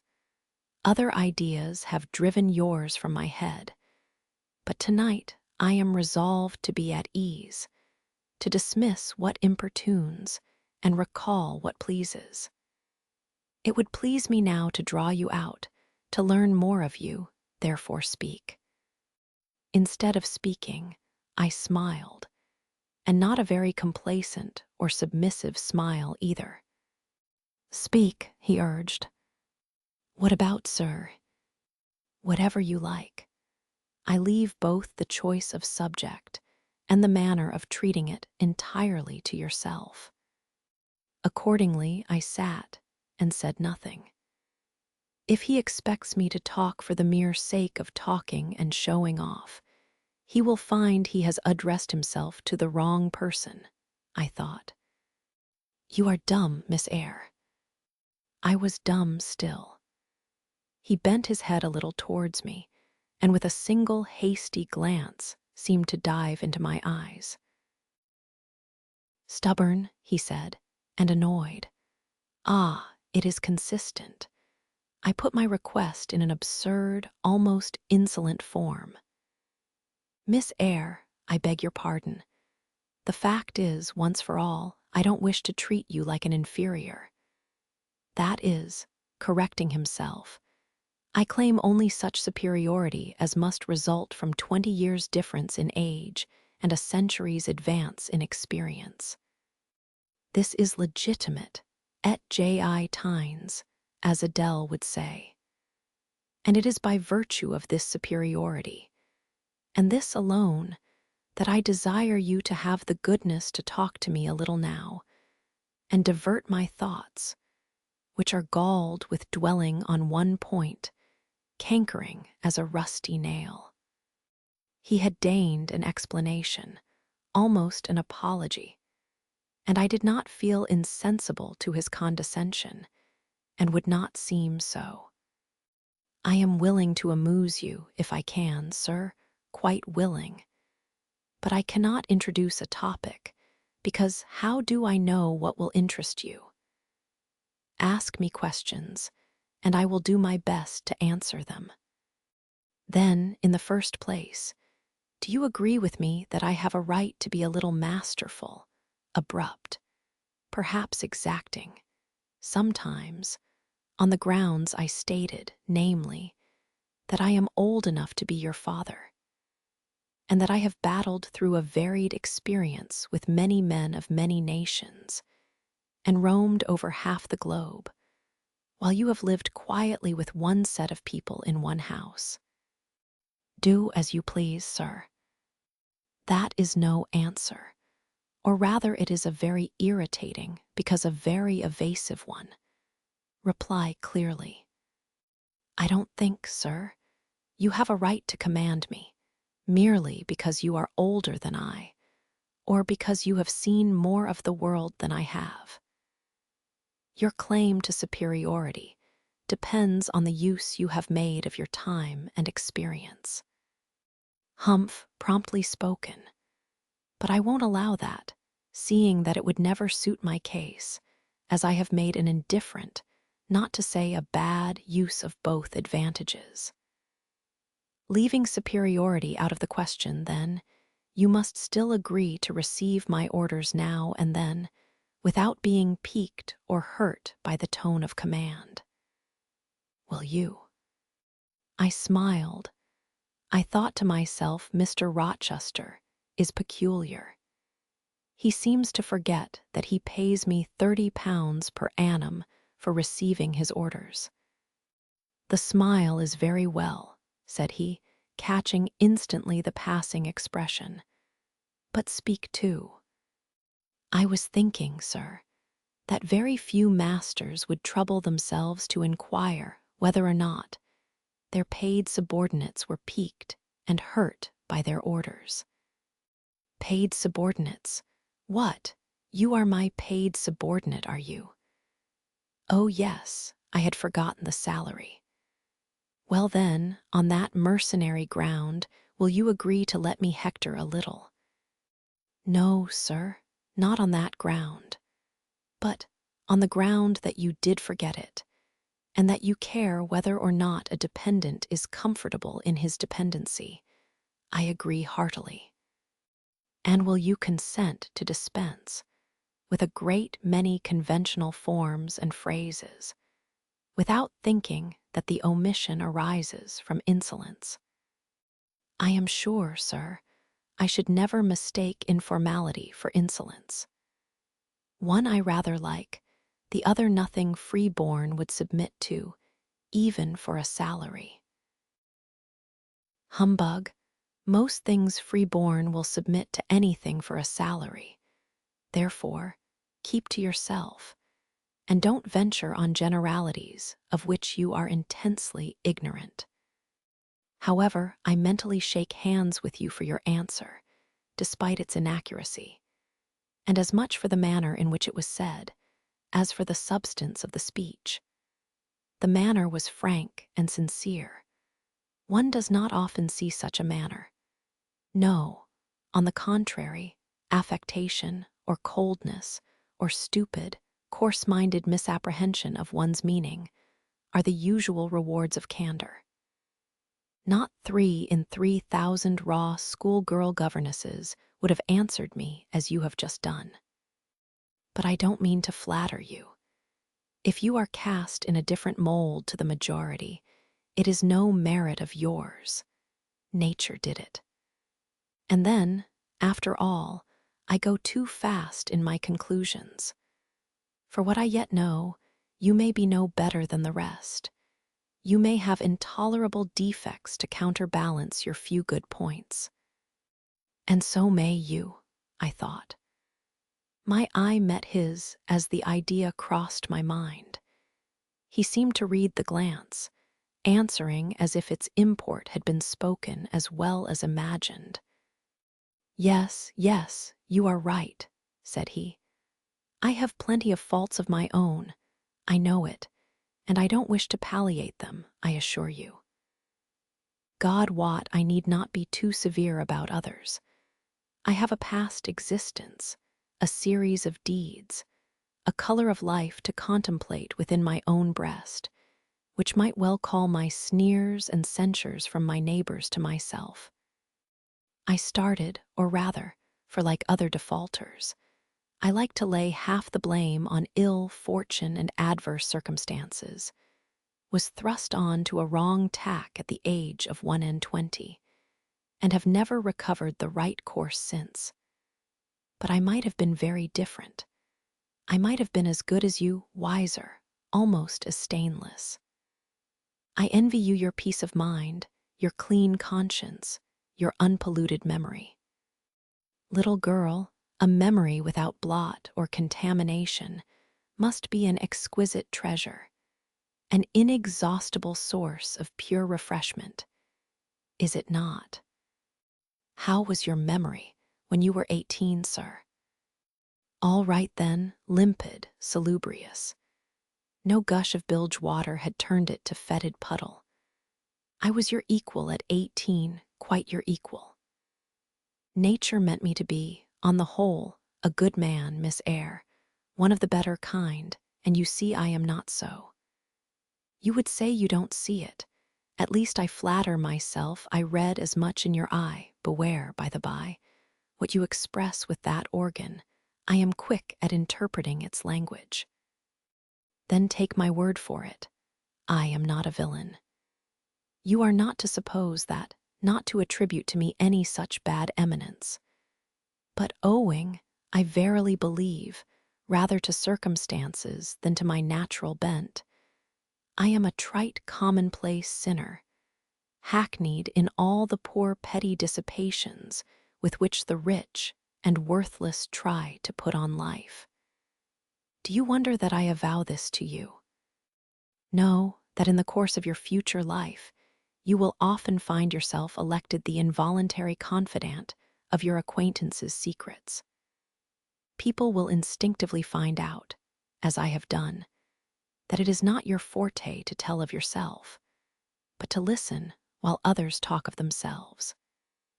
They will feel, too, that you listen with no malevolent scorn of their indiscretion, but with a kind of innate sympathy, not the less comforting and encouraging, because it is very unobtrusive in its manifestations. How do you know? How can you guess all this, sir?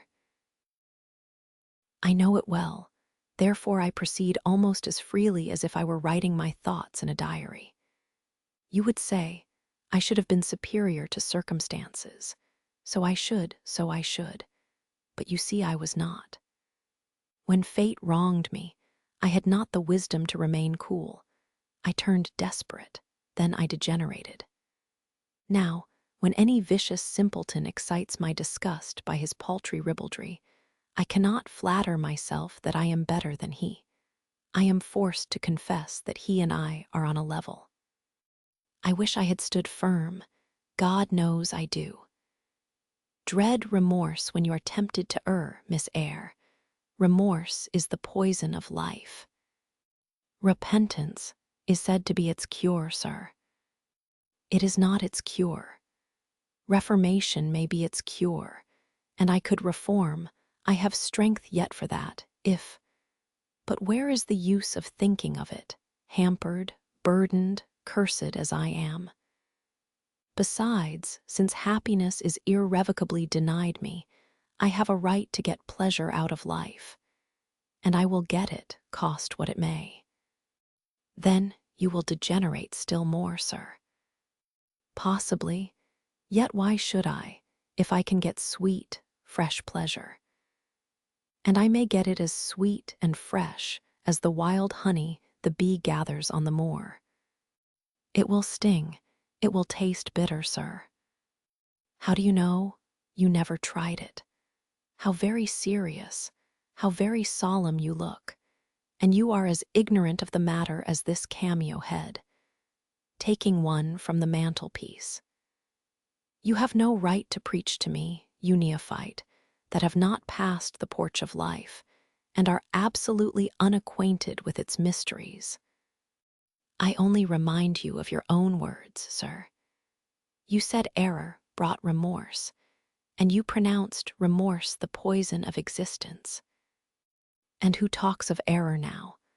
I scarcely think the notion that flittered across my brain was an error. I believe it was an inspiration rather than a temptation. It was very genial, very soothing, I know that. Here it comes again.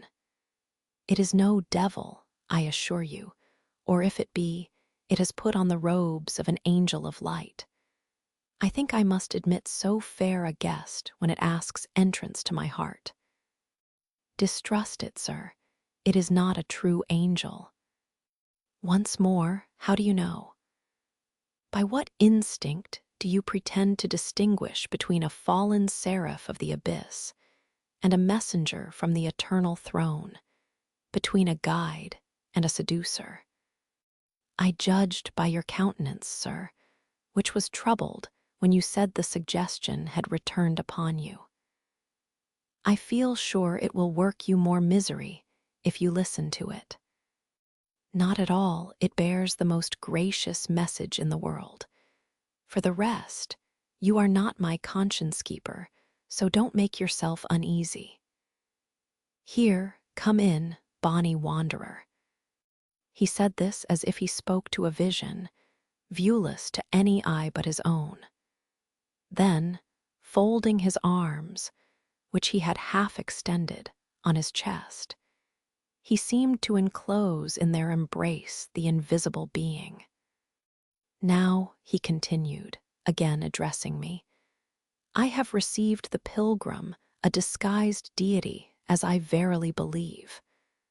Already it has done me good. My heart was a sort of charnel. It will now be a shrine. To speak truth, sir, I don't understand you at all. I cannot keep up the conversation because it has got out of my depth. Only one thing I know. You said you were not as good as you should like to be, and that you regretted your own imperfection. One thing I can comprehend. You intimated that to have a sullied memory was a perpetual bane. It seems to me that if you tried hard, you would in time find it possible to become what you yourself would approve. And that if from this day you began with resolution to correct your thoughts and actions, you would in a few years have laid up a new and stainless store of recollections, to which you might revert with pleasure. Justly thought, rightly said, Miss Eyre. And at this moment I am paving hell with energy. Sir, I am laying down good intentions, which I believe durable as flint. Certainly, my associates and pursuits shall be other than they have been. And better, so much better as pure ore is than foul dross. You seem to doubt me. I don't doubt myself. I know what my aim is, what my motives are. And at this moment I pass a law, unalterable as that of the Medes and Persians, that both are right. They cannot be, sir, if they require a new statute to legalize them. They are, Miss Eyre, though they absolutely require a new statute. Unheard-of combinations of circumstances demand unheard-of rules. That sounds a dangerous maxim, sir, because one can see at once that it is liable to abuse. Sententious sage, so it is, but I swear by my household gods not to abuse it. You are human and fallible. I am, so are you, what then? The human and fallible should not arrogate a power with which the divine and perfect alone can be safely entrusted. What power? That of saying of any strange, unsanctioned line of action, let it be right.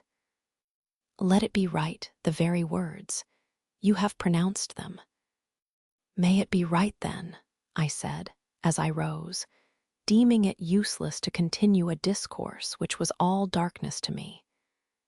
And besides, sensible that the character of my interlocutor was beyond my penetration, at least beyond its present reach, and feeling the uncertainty, the vague sense of insecurity which accompanies a conviction of ignorance. Where are you going? To put Adele to bed. It is past her bedtime. You are afraid of me because I talk like a sphinx. Your language is enigmatical, sir. But though I am bewildered, I am certainly not afraid. You are afraid. Your self-love dreads a blunder. In that sense, I do feel apprehensive. I have no wish to talk nonsense. If you did, it would be in such a grave, quiet manner, I should mistake it for sense. Do you never laugh, Miss Eyre? Don't trouble yourself to answer. I see you laugh rarely, but you can laugh very merrily. Believe me, you are not naturally austere, any more than I am naturally vicious. The load constraint still clings to you somewhat, controlling your features, muffling your voice, and restricting your limbs. And you fear in the presence of a man and a brother, or father, or master, or what you will, to smile too gaily, speak too freely, or move too quickly. But in time, I think you will learn to be natural with me, as I find it impossible to be conventional with you. And then your looks and movements will have more vivacity and variety than they dare offer now. I see at intervals the glance of a curious sort of bird through the close-set bars of a cage. A vivid, restless, resolute captive is there. Were it but free, it would soar cloud-high. You are still bent on going. It has struck 9, sir. Never mind. Wait a minute. Adele is not ready to go to bed yet. My position, Miss Eyre, with my back to the fire and my face to the room, favors observation. While talking to you, I have also occasionally watched Adele. I have my own reasons for thinking her a curious study, reasons that I may, nay, that I shall, impart to you some day. She pulled out of her box, about 10 minutes ago, a little pink silk frock. Rapture lit her face as she unfolded it. Coquetry runs in her blood, blends with her brains, and seasons the marrow of her bones. Il faut que j'aille, cried she, et à l'instant même. And she rushed out of the room. She is now with Sophie, undergoing a robing process. In a few minutes she will re-enter, and I know what I shall see, a miniature of Céline Varens, as she used to appear on the boards at the rising of, but never mind that. However, my tenderest feelings are about to receive a shock. Such is my presentiment. Stay now, to see whether it will be realized. Ere long, Adele's little foot was heard tripping across the hall. She entered, transformed as her guardian had predicted. A dress of rose-colored satin, very short, and as full in the skirt as it could be gathered, replaced the brown frock she had previously worn. A wreath of rosebuds circled her forehead. Her feet were dressed in silk stockings and small white satin sandals. "Ici que ma robe va bien," cried she, bounding forwards. "Et mes souliers, et mes bas. Tenez, je crois que je vais danser." And spreading out her dress, she chassied across the room till, having reached Mr. Rochester, she wheeled lightly round before him on tiptoe, then dropped on one knee at his feet, exclaiming, "Monsieur, je vous remercie mille fois de votre bonté." Then rising, she added, "C'est comme cela que maman faisait, n'est-ce pas, monsieur?" "Precisely," was the answer. And, comme cela, she charmed my English gold out of my British breeches pocket. "I have been green, too, Miss Eyre, ay, grass green. Not a more vernal tint freshens you now than once freshened me.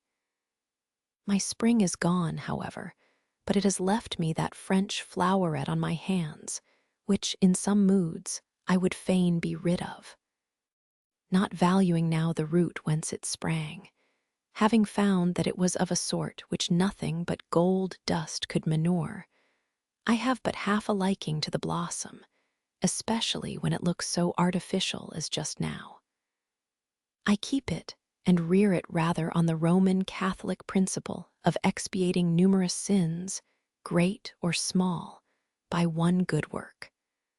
I'll explain all this some day. Good night." Chapter 15. Mr. Rochester did, on a future occasion, explain it.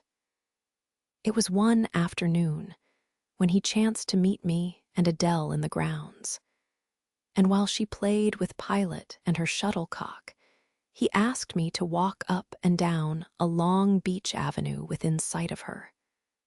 He then said that she was the daughter of a French opera dancer, Céline Varens, towards whom he had once cherished what he called a grand passion.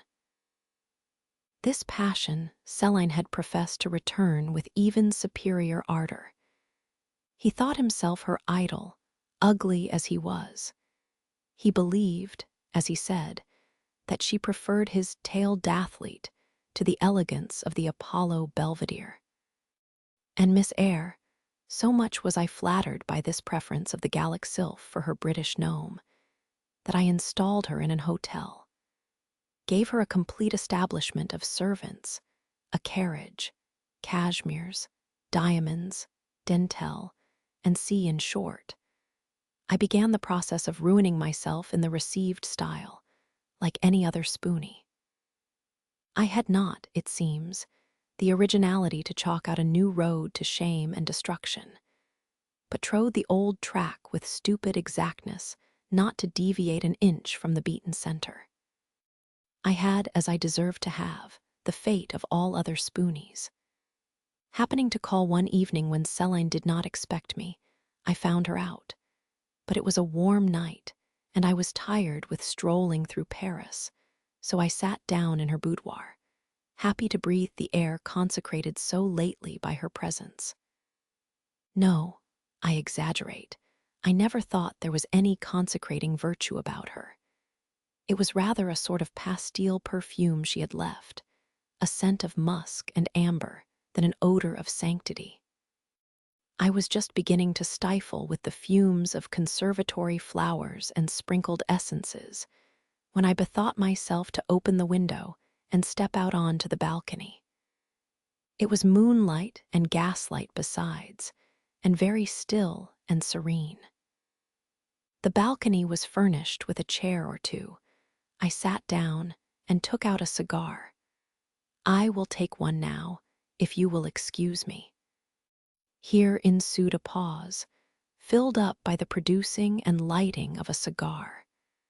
Having placed it to his lips and breathed a trail of Havana incense on the freezing and sunless air, he went on. "I liked bonbons too in those days, Miss Eyre, And I was Croquant. Overlook the barbarism. Croquant chocolate comfits. And smoking alternately, watching meantime the equipages that rolled along the fashionable streets towards the neighboring opera house, when in an elegant close carriage drawn by a beautiful pair of English horses, and distinctly seen in the brilliant city night, I recognized the voiture I had given Celine. She was returning. Of course my heart thumped with impatience against the iron rails I leant upon. The carriage stopped, as I had expected, at the hotel door. My flame, that is the very word for an opera inamorata, alighted. Though muffed in a cloak, an unnecessary encumbrance, by the by, on so warm a June evening, I knew her instantly by her little foot, seen peeping from the skirt of her dress, as she skipped from the carriage step. Bending over the balcony, I was about to murmur Mon Ange, in a tone, of course, which should be audible to the ear of love alone, when a figure jumped from the carriage after her, cloaked also. But that was a spurred heel which had rung on the pavement, and that was a hatted head which now passed under the arched porte-cochere of the hotel. You never felt jealousy, did you, Miss Eyre? Of course not. I need not ask you, because you never felt love. You have both sentiments yet to experience. Your soul sleeps. The shock is yet to be given which shall waken it. You think all existence lapses in as quiet a flow as that in which your youth has hitherto slid away. Floating on with closed eyes and muffled ears, you neither see the rocks bristling not far off in the bed of the flood, nor hear the breakers boil at their base. But I tell you, and you may mark my words, you will come some day to a craggy pass in the channel, where the whole of life's stream will be broken up into whirl and tumult, foam and noise. Either you will be dashed to atoms on crag points, or lifted up and borne on by some master wave into a calmer current, as I am now. I like this day. I like that sky of steel. I like the sternness and stillness of the world under this frost. I like Thornfield, its antiquity, its retirement, its old crow trees and thorn trees, its gray facade, and lines of dark windows reflecting that metal welkin. And yet how long have I abhorred the very thought of it, shunned it like a great plague house. How I do still abhor. He ground his teeth and was silent. He arrested his step and struck his boot against the hard ground. Some hated thought seemed to have him in its grip, and to hold him so tightly that he could not advance. We were ascending the avenue when he thus paused. The hall was before us. Lifting his eye to its battlements, he cast over them a glare such as I never saw before or since. Pain, shame, ire, impatience, disgust, detestation seemed momentarily to hold a quivering conflict in the large pupil dilating under his ebon eyebrow. Wild was the wrestle which should be paramount, but another feeling rose and triumphed, something hard and cynical, self-willed and resolute. It settled his passion and petrified his countenance. He went on.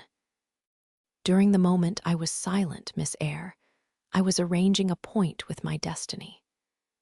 She stood there, by that beech trunk, a hag like one of those who appeared to Macbeth on the heath of Forres. You like Thornfield, she said, lifting her finger. And then she wrote in the air a memento, which ran in lurid hieroglyphics all along the house front, between the upper and lower row of windows. Like it if you can. Like it if you dare. I will like it, said I. I dare like it. And he subjoined moodily, I will keep my word. I will break obstacles to happiness, to goodness. Yes, goodness. I wish to be a better man than I have been, than I am. As Job's Leviathan broke the spear, the dart, and the habergeon, hindrances which others count as iron and brass, I will esteem but straw and rotten wood. Adele here ran before him with her shuttlecock. "Away," he cried harshly. "Keep at a distance, child, or go in to Sophie." Continuing then to pursue his walk in silence, I ventured to recall him to the point whence he had abruptly diverged. "Did you leave the balcony, sir?" I asked, when M. Deal, Varens entered. I almost expected a rebuff for this hardly well-timed question, but on the contrary, waking out of his scowling abstraction, he turned his eyes towards me, and the shade seemed to clear off his brow. "Oh, I had forgotten Celine. Well, to resume. When I saw my charmer thus come in accompanied by a cavalier, I seemed to hear a hiss, and the green snake of jealousy, rising on undulating coils from the moonlit balcony, glided within my waistcoat and ate its way in 2 minutes to my heart's core. Strange," he exclaimed, suddenly starting again from the point. "Strange that I should choose you for the confidant of all this, young lady. Passing strange that you should listen to me quietly, as if it were the most usual thing in the world for a man like me to tell stories of his opera mistresses to a quaint, inexperienced girl like you. But the last singularity explains the first, as I intimated once before. You, with your gravity, considerateness, and caution, were made to be the recipient of secrets. Besides, I know what sort of a mind I have placed in communication with my own. I know it is one not liable to take infection. It is a peculiar mind. It is a unique one. Happily, I do not mean to harm it, but if I did, it would not take harm from me. The more you and I converse, the better, for while I cannot blight you, you may refresh me." After this digression, he proceeded. I remained in the balcony. They will come to her boudoir, no doubt, thought I. Let me prepare an ambush. So putting my hand in through the open window, I drew the curtain over it, leaving only an opening through which I could take observations. Then I closed the casement, all but a chink just wide enough to furnish an outlet to lovers' whispered vows. Then I stole back to my chair, and as I resumed it, the pair came in. My eye was quickly at the aperture. Celine's chambermaid entered, lit a lamp, left it on the table, and withdrew. The couple were thus revealed to me clearly. Both removed their cloaks, and there was the Varens, shining in satin and jewels, my gifts of course, and there was her companion in an officer's uniform. And I knew him for a young row of a vicomte, a brainless and vicious youth whom I had sometimes met in society, and had never thought of hating because I despised him so absolutely. On recognizing him, the fang of the snake jealousy was instantly broken, because at the same moment my love for Celine sank under an extinguisher. A woman who could betray me for such a rival was not worth contending for. She deserved only scorn, less, however, than I, who had been her dupe. They began to talk. Their conversation eased me completely. Frivolous, mercenary, heartless, and senseless, it was rather calculated to weary than enrage a listener. A card of mine lay on the table. This being perceived, brought my name under discussion. Neither of them possessed energy or wit to belabor me soundly, but they insulted me as coarsely as they could in their little way. Especially Celine, who even waxed rather brilliant on my personal defects, deformities she termed them. Now it had been her custom to launch out into fervent admiration of what she called my butte male, wherein she differed diametrically from you, who told me point blank, at the second interview, that you did not think me handsome. The contrast struck me at the time, and Adele here came running up again. Monsieur, John has just been to say that your agent has called and wishes to see you. Ah, in that case I must abridge. Opening the window, I walked in upon them, liberated Celine from my protection, gave her notice to vacate her hotel, offered her a purse for immediate exigencies, disregarded screams, hysterics, prayers, protestations, convulsions, made an appointment with the Vicomte for a meeting at the Bois de Boulogne. Next morning I had the pleasure of encountering him, left a bullet in one of his poor etiolated arms, feeble as the wing of a chicken in the pip, and then thought I had done with the whole crew. But unluckily, the Varens, 6 months before, had given me this Filette Adele, who, she affirmed, was my daughter. And perhaps she may be, though I see no proofs of such grim paternity written in her countenance. Pilate is more like me than she. Some years after I had broken with the mother, she abandoned her child and ran away to Italy with a musician or singer. I acknowledged no natural claim on Adele's part to be supported by me, nor do I now acknowledge any, for I am not her father. But hearing that she was quite destitute, I e'en took the poor thing out of the slime and mud of Paris and transplanted it here to grow up clean in the wholesome soil of an English country garden. Mrs. Fairfax found you to train it, but now you know that it is the illegitimate offspring of a French opera girl. You will perhaps think differently of your post and protégé.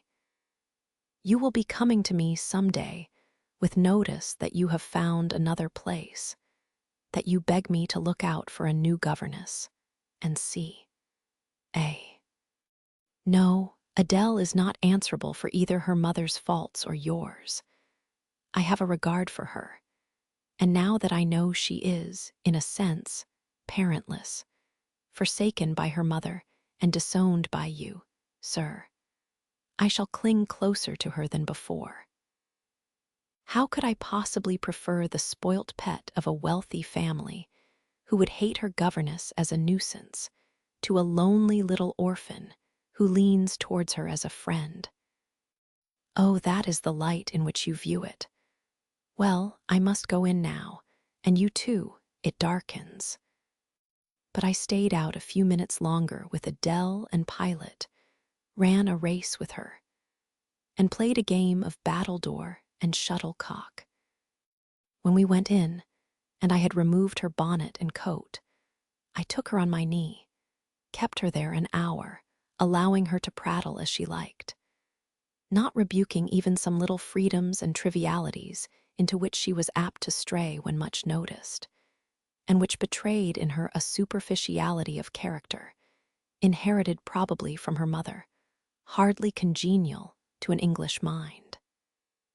Still, she had her merits, and I was disposed to appreciate all that was good in her to the utmost. I sought in her countenance and features a likeness to Mr. Rochester, but found none.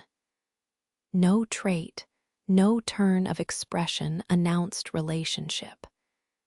It was a pity.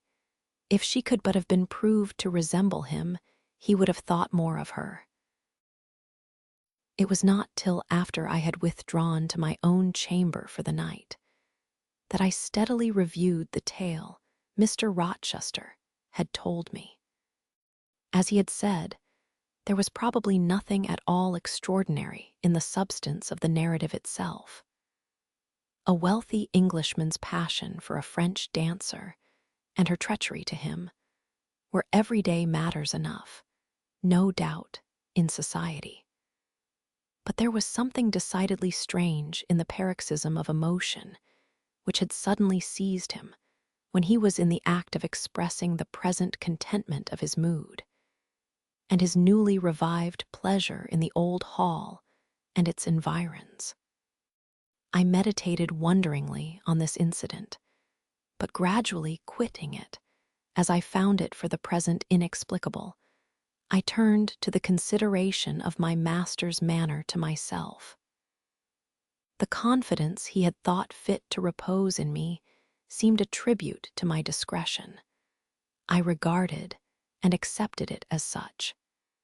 His deportment had now for some weeks been more uniform towards me than at the first. I never seemed in his way. He did not take fits of chilling hauteur. When he met me unexpectedly, the encounter seemed welcome. He had always a word and sometimes a smile for me. When summoned by formal invitation to his presence, I was honored by a cordiality of reception that made me feel I really possessed the power to amuse him, and that these evening conferences were sought as much for his pleasure as for my benefit. I indeed talked comparatively little, but I heard him talk with relish. It was his nature to be communicative. He liked to open to a mind unacquainted with the world glimpses of its scenes and ways. I do not mean its corrupt scenes and wicked ways, but such as derived their interest from the great scale on which they were acted, the strange novelty by which they were characterized. And I had a keen delight in receiving the new ideas he offered, in imagining the new pictures he portrayed, and following him in thought through the new regions he disclosed, never startled or troubled by one noxious illusion. The ease of his manner freed me from painful restraint. The friendly frankness, as correct as cordial, with which he treated me, drew me to him. I felt at times as if he were my relation rather than my master. Yet he was imperious sometimes still.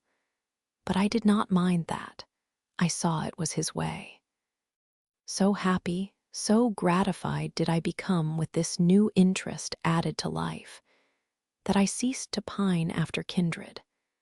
My thin crescent destiny seemed to enlarge. The blanks of existence were filled up. My bodily health improved. I gathered flesh and strength. And was Mr. Rochester now ugly in my eyes? No, reader. Gratitude and many associations, all pleasurable and genial, made his face the object I best liked to see. His presence in a room was more cheering than the brightest fire. Yet I had not forgotten his faults. Indeed, I could not, for he brought them frequently before me. He was proud, sardonic, harsh to inferiority of every description. In my secret soul, I knew that his great kindness to me was balanced by unjust severity to many others. He was moody, too, unaccountably so. I more than once, when sent for to read to him, found him sitting in his library alone, with his head bent on his folded arms. And when he looked up, a morose, almost a malignant, scowl blackened his features. But I believed that his moodiness, his harshness, and his former faults of morality, I say former, for now he seemed corrected of them, had their source in some cruel cross of fate. I believed he was naturally a man of better tendencies, higher principles, and purer tastes than such as circumstances had developed, education instilled, or destiny encouraged. I thought there were excellent materials in him, though for the present they hung together, somewhat spoiled and tangled.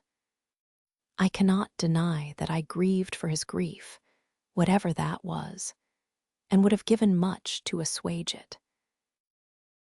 Though I had now extinguished my candle and was laid down in bed, I could not sleep for thinking of his look when he paused in the avenue, and told how his destiny had risen up before him and dared him to be happy at Thornfield. Why not? I asked myself. What alienates him from the house? Will he leave it again soon? Mrs. Fairfax said he seldom stayed here longer than a fortnight at a time, and he has now been resident 8 weeks. If he does go, the change will be doleful. Suppose he should be absent spring, summer, and autumn. How joyless sunshine and fine days will seem. I hardly know whether I had slept or not after this musing.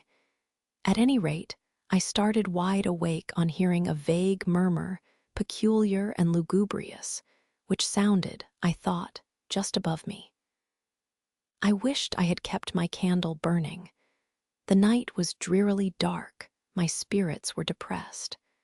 I rose and sat up in bed, listening. The sound was hushed. I tried again to sleep, but my heart beat anxiously. My inward tranquility was broken. The clock, far down in the hall, struck 2. Just then it seemed my chamber door was touched, as if fingers had swept the panels in groping a way along the dark gallery outside. I said, "Who is there?" Nothing answered. I was chilled with fear. All at once I remembered that it might be Pilot, who, when the kitchen door chanced to be left open, not unfrequently found his way up to the threshold of Mr. Rochester's chamber. I had seen him lying there myself in the mornings. The idea calmed me somewhat. I lay down. Silence composes the nerves, and as an unbroken hush now reigned again through the whole house, I began to feel the return of slumber. But it was not fated that I should sleep that night. A dream had scarcely approached my ear when it fled affrighted, scared by a marrow-freezing incident enough. This was a demoniac laugh, low, suppressed, and deep-uttered as it seemed, at the very keyhole of my chamber door. The head of my bed was near the door, and I thought at first the goblin laugher stood at my bedside, or rather, crouched by my pillow. But I rose, looked round, and could see nothing, while as I still gazed, the unnatural sound was reiterated, and I knew it came from behind the panels. My first impulse was to rise and fasten the bolt, my next, again to cry out, "Who is there?" Something gurgled and moaned. Ere long, steps retreated up the gallery towards the 3rd-story staircase. A door had lately been made to shut in that staircase. I heard it open and close, and all was still. Was that Grace Poole? And is she possessed with a devil? Thought I impossible now to remain longer by myself. I must go to Mrs. Fairfax. I hurried on my frock and a shawl. I withdrew the bolt and opened the door with a trembling hand. There was a candle burning just outside and on the matting in the gallery. I was surprised at this circumstance, but still more was I amazed to perceive the air quite dim, as if filled with smoke, and, while looking to the right hand and left, to find whence these blue wreaths issued, I became further aware of a strong smell of burning. Something creaked. It was a door ajar, and that door was Mr. Rochester's, and the smoke rushed in a cloud from thence. I thought no more of Mrs. Fairfax. I thought no more of Grace Poole or the laugh. In an instant I was within the chamber. Tongues of flame darted round the bed. The curtains were on fire. In the midst of blaze and vapor, Mr. Rochester lay stretched motionless, in deep sleep. "Wake, wake," I cried. I shook him, but he only murmured and turned. The smoke had stupefied him. Not a moment could be lost. The very sheets were kindling. I rushed to his basin and ewer. Fortunately, one was wide and the other deep, and both were filled with water. I heaved them up, deluged the bed and its occupant, flew back to my own room, brought my own water jug, baptized the couch afresh, and by God's aid succeeded in extinguishing the flames which were devouring it. the hiss of the quenched element, the breakage of a pitcher which I flung from my hand when I had emptied it, and above all, the splash of the shower bath I had liberally bestowed, roused Mr. Rochester at last. Though it was now dark, I knew he was awake, because I heard him fulminating strange anathemas at finding himself lying in a pool of water. "Is there a flood?" he cried. "No, sir," I answered, "but there has been a fire. Get up, do, you are quenched now. I will fetch you a candle." "In the name of all the elves in Christendom, is that Jane Eyre?" he demanded. "What have you done with me, witch, sorceress? Who is in the room besides you? Have you plotted to drown me?" "I will fetch you a candle, sir, and, in heaven's name, get up. Somebody has plotted something. You cannot too soon find out who and what it is.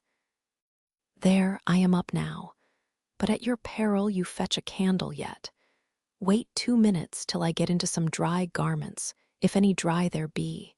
Yes, here is my dressing gown. Now run." I did run. I brought the candle which still remained in the gallery. He took it from my hand, held it up, and surveyed the bed, all blackened and scorched, the sheets drenched, the carpet round swimming in water. "What is it, and who did it?" he asked. I briefly related to him what had transpired.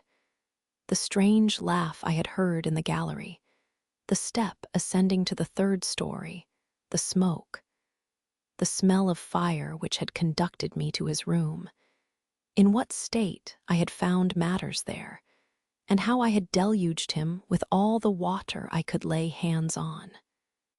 He listened very gravely. His face, as I went on, expressed more concern than astonishment. He did not immediately speak when I had concluded. "Shall I call Mrs. Fairfax?" I asked. "Mrs. Fairfax? No, what the deuce would you call her for? What can she do? Let her sleep unmolested. Then I will fetch Lee, and wake John and his wife." "Not at all, just be still. You have a shawl on. If you are not warm enough, you may take my cloak yonder, wrap it about you, and sit down in the armchair. There, I will put it on. Now place your feet on the stool to keep them out of the wet. I am going to leave you a few minutes. I shall take the candle. Remain where you are till I return. Be as still as a mouse. I must pay a visit to the 2nd story. Don't move, remember, or call anyone." He went. I watched the light withdraw. He passed up the gallery very softly, unclosed the staircase door with as little noise as possible, shut it after him, and the last ray vanished. I was left in total darkness. I listened for some noise, but heard nothing. A very long time elapsed. I grew weary. It was cold in spite of the cloak, and then I did not see the use of staying, as I was not to rouse the house. I was on the point of risking Mr. Rochester's displeasure by disobeying his orders, when the light once more gleamed dimly on the gallery wall, and I heard his unshod feet tread the matting. "I hope it is he," thought I, "and not something worse." He re-entered, pale and very gloomy. "I have found it all out," said he, setting his candle down on the washstand. "It is as I thought." "How, sir?" He made no reply, but stood with his arms folded, looking on the ground. At the end of a few minutes, he inquired in rather a peculiar tone, "I forget whether you said you saw anything when you opened your chamber door." "No, sir, only the candlestick on the ground." "But you heard an odd laugh. You have heard that laugh before, I should think, or something like it." "Yes, sir. There is a woman who sews here, called Grace Poole. she laughs in that way. She is a singular person. Just so, Grace Poole, you have guessed it. She is, as you say, singular, very. Well, I shall reflect on the subject. Meantime, I am glad that you are the only person, besides myself, acquainted with the precise details of tonight's incident. You are no talking fool. Say nothing about it. I will account for this state of affairs, pointing to the bed. And now return to your own room. I shall do very well on the sofa in the library for the rest of the night. It is near 4. In 2 hours the servants will be up. Good night, then, sir, said I, departing. He seemed surprised, very inconsistently so, as he had just told me to go. What, he exclaimed, are you quitting me already, and in that way? You said I might go, sir. But not without taking leave, not without a word or two of acknowledgment and goodwill. Not, in short, in that brief, dry fashion. Why, you have saved my life, snatched me from a horrible and excruciating death, and you walk past me as if we were mutual strangers. At least shake hands. He held out his hand. I gave him mine. He took it first in one, then in both his own. You have saved my life. I have a pleasure in owing you so immense a debt. I cannot say more. Nothing else that has being would have been tolerable to me in the character of creditor for such an obligation. But you, it is different. I feel your benefits no burden, Jane. He paused, gazed at me. Words almost visible trembled on his lips, but his voice was checked. Good night again, sir. There is no debt, benefit, burden, obligation in the case. I knew, he continued, you would do me good in some way at some time. I saw it in your eyes when I first beheld you. Their expression and smile did not. Again he stopped. Did not, he proceeded hastily, strike delight to my very inmost heart so for nothing. People talk of natural sympathies. I have heard of good genii. There are grains of truth in the wildest fable. My cherished preserver, good night. Strange energy was in his voice, strange fire in his look. I am glad I happened to be awake, I said, and then I was going. What, you will go? I am cold, sir. Cold, yes, and standing in a pool. Go then, Jane, go. But he still retained my hand, and I could not free it. I bethought myself of an expedient. I think I hear Mrs. Fairfax move, sir, said I. Well, leave me. He relaxed his fingers, and I was gone. I regained my couch, but never thought of sleep. Till morning dawned, I was tossed on a buoyant but unquiet sea, where billows of trouble rolled under surges of joy. I thought sometimes I saw beyond its wild waters a shore, sweet as the hills of Beulah, and now and then a freshening gale, wakened by hope, bore my spirit triumphantly towards the bourne. But I could not reach it, even in fancy. A counteracting breeze blew off land and continually drove me back. Sense would resist delirium. Judgment would warn passion. Too feverish to rest, I rose as soon as day dawned. Chapter 16. I both wished and feared to see Mr. Rochester on the day which followed this sleepless night. I wanted to hear his voice again, yet feared to meet his eye. During the early part of the morning, I momentarily expected his coming. He was not in the frequent habit of entering the schoolroom, but he did step in for a few minutes sometimes, and I had the impression that he was sure to visit it that day. But the morning passed just as usual. Nothing happened to interrupt the quiet course of Adele's studies. only soon after breakfast, I heard some bustle in the neighborhood of Mr. Rochester's chamber, Mrs. Fairfax's voice, and Lee's, and the cook's, that is, John's wife, and even John's own gruff tones. There were exclamations of what a mercy master was not burnt in his bed. It is always dangerous to keep a candle lit at night. How providential that he had presence of mind to think of the water jug. I wonder he waked nobody. It is to be hoped he will not take cold with sleeping on the library sofa. And see. To much confabulation succeeded a sound of scrubbing and setting to rights. And when I passed the room, in going downstairs to dinner, I saw through the open door that all was again restored to complete order. Only the bed was stripped of its hangings. Lee stood up in the window seat, rubbing the panes of glass dimmed with smoke. I was about to address her, for I wished to know what account had been given of the affair. But, on advancing, I saw a second person in the chamber, a woman sitting on a chair by the bedside and sewing rings to new curtains.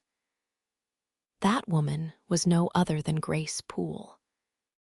There she sat, staid and taciturn-looking as usual in her brown stuff gown, her check apron, white handkerchief, and cap. She was intent on her work, in which her whole thoughts seemed absorbed.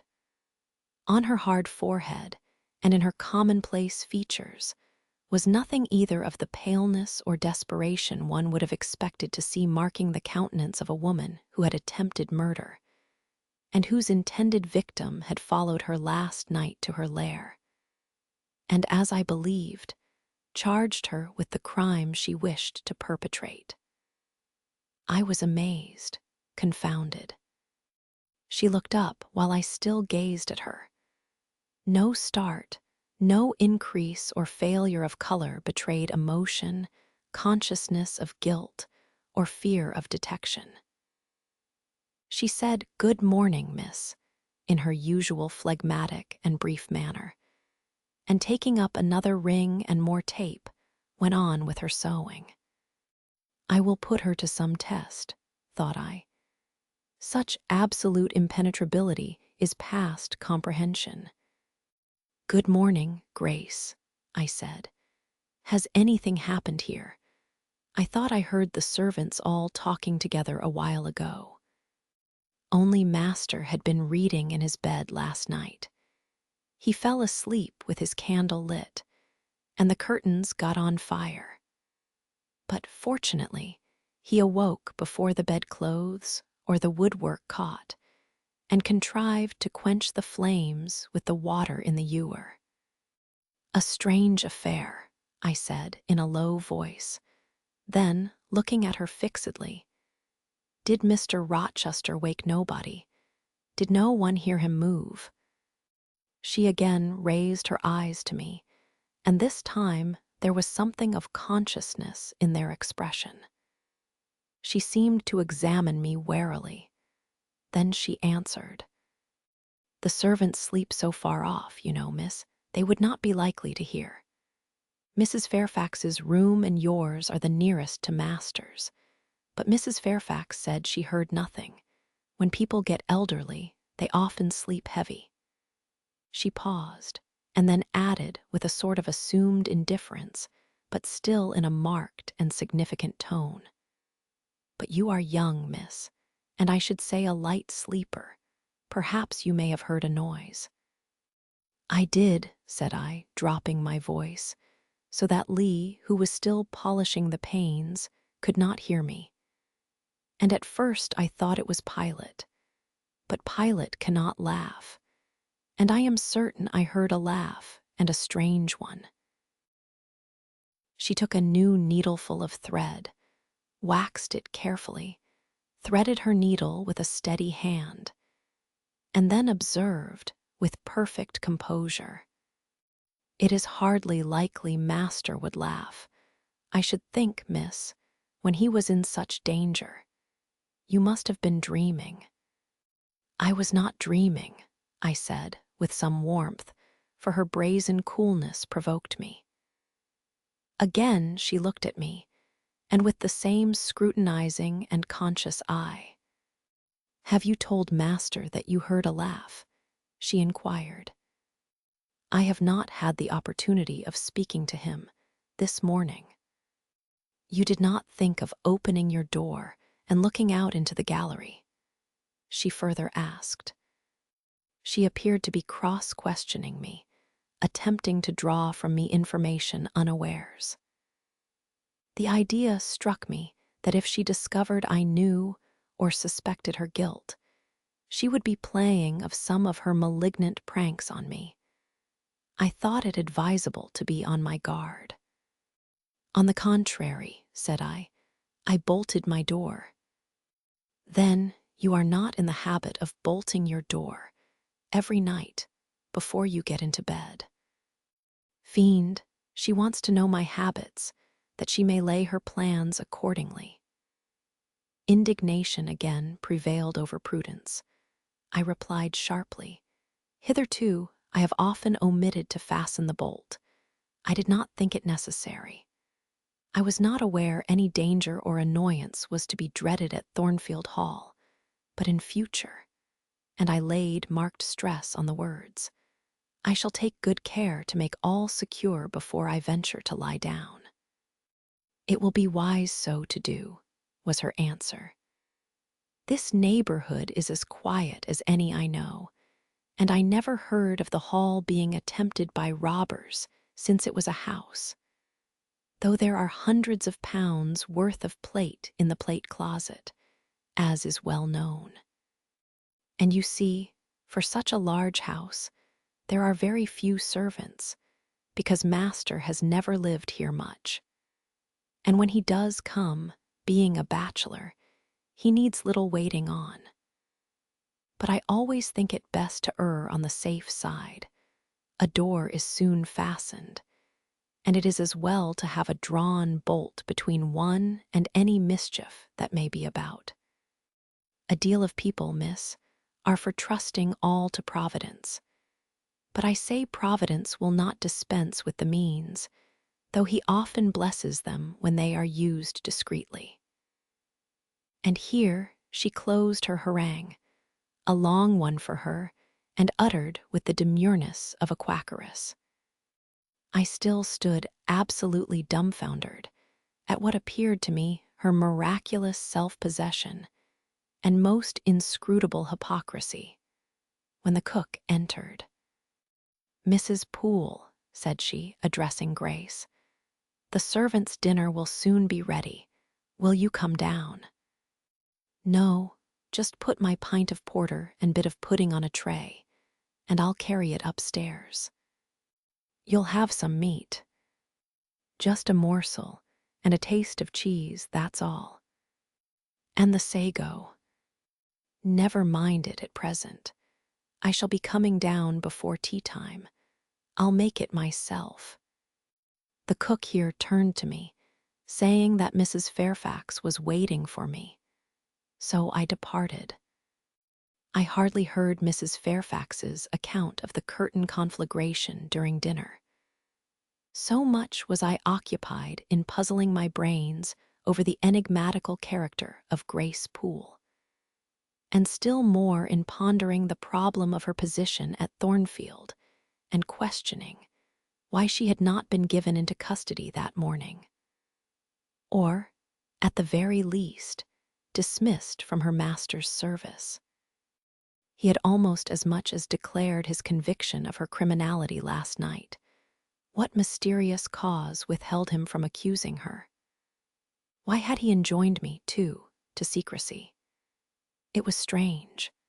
A bold, vindictive, and haughty gentleman seemed somehow in the power of one of the meanest of his dependents.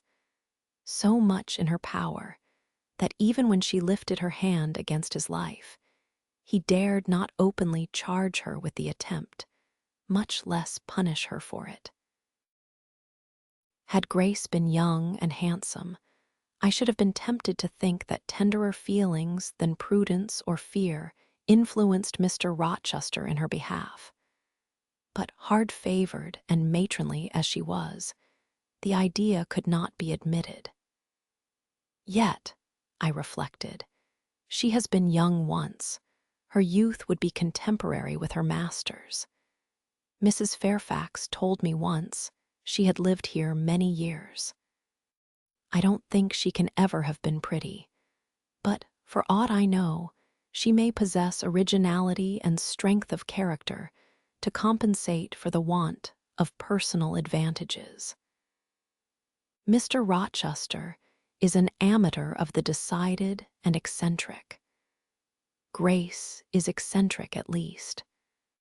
What if a former caprice, a freak very possible to a nature so sudden and headstrong as his, has delivered him into her power, and she now exercises over his actions a secret influence, the result of his own indiscretion, which he cannot shake off and dare not disregard.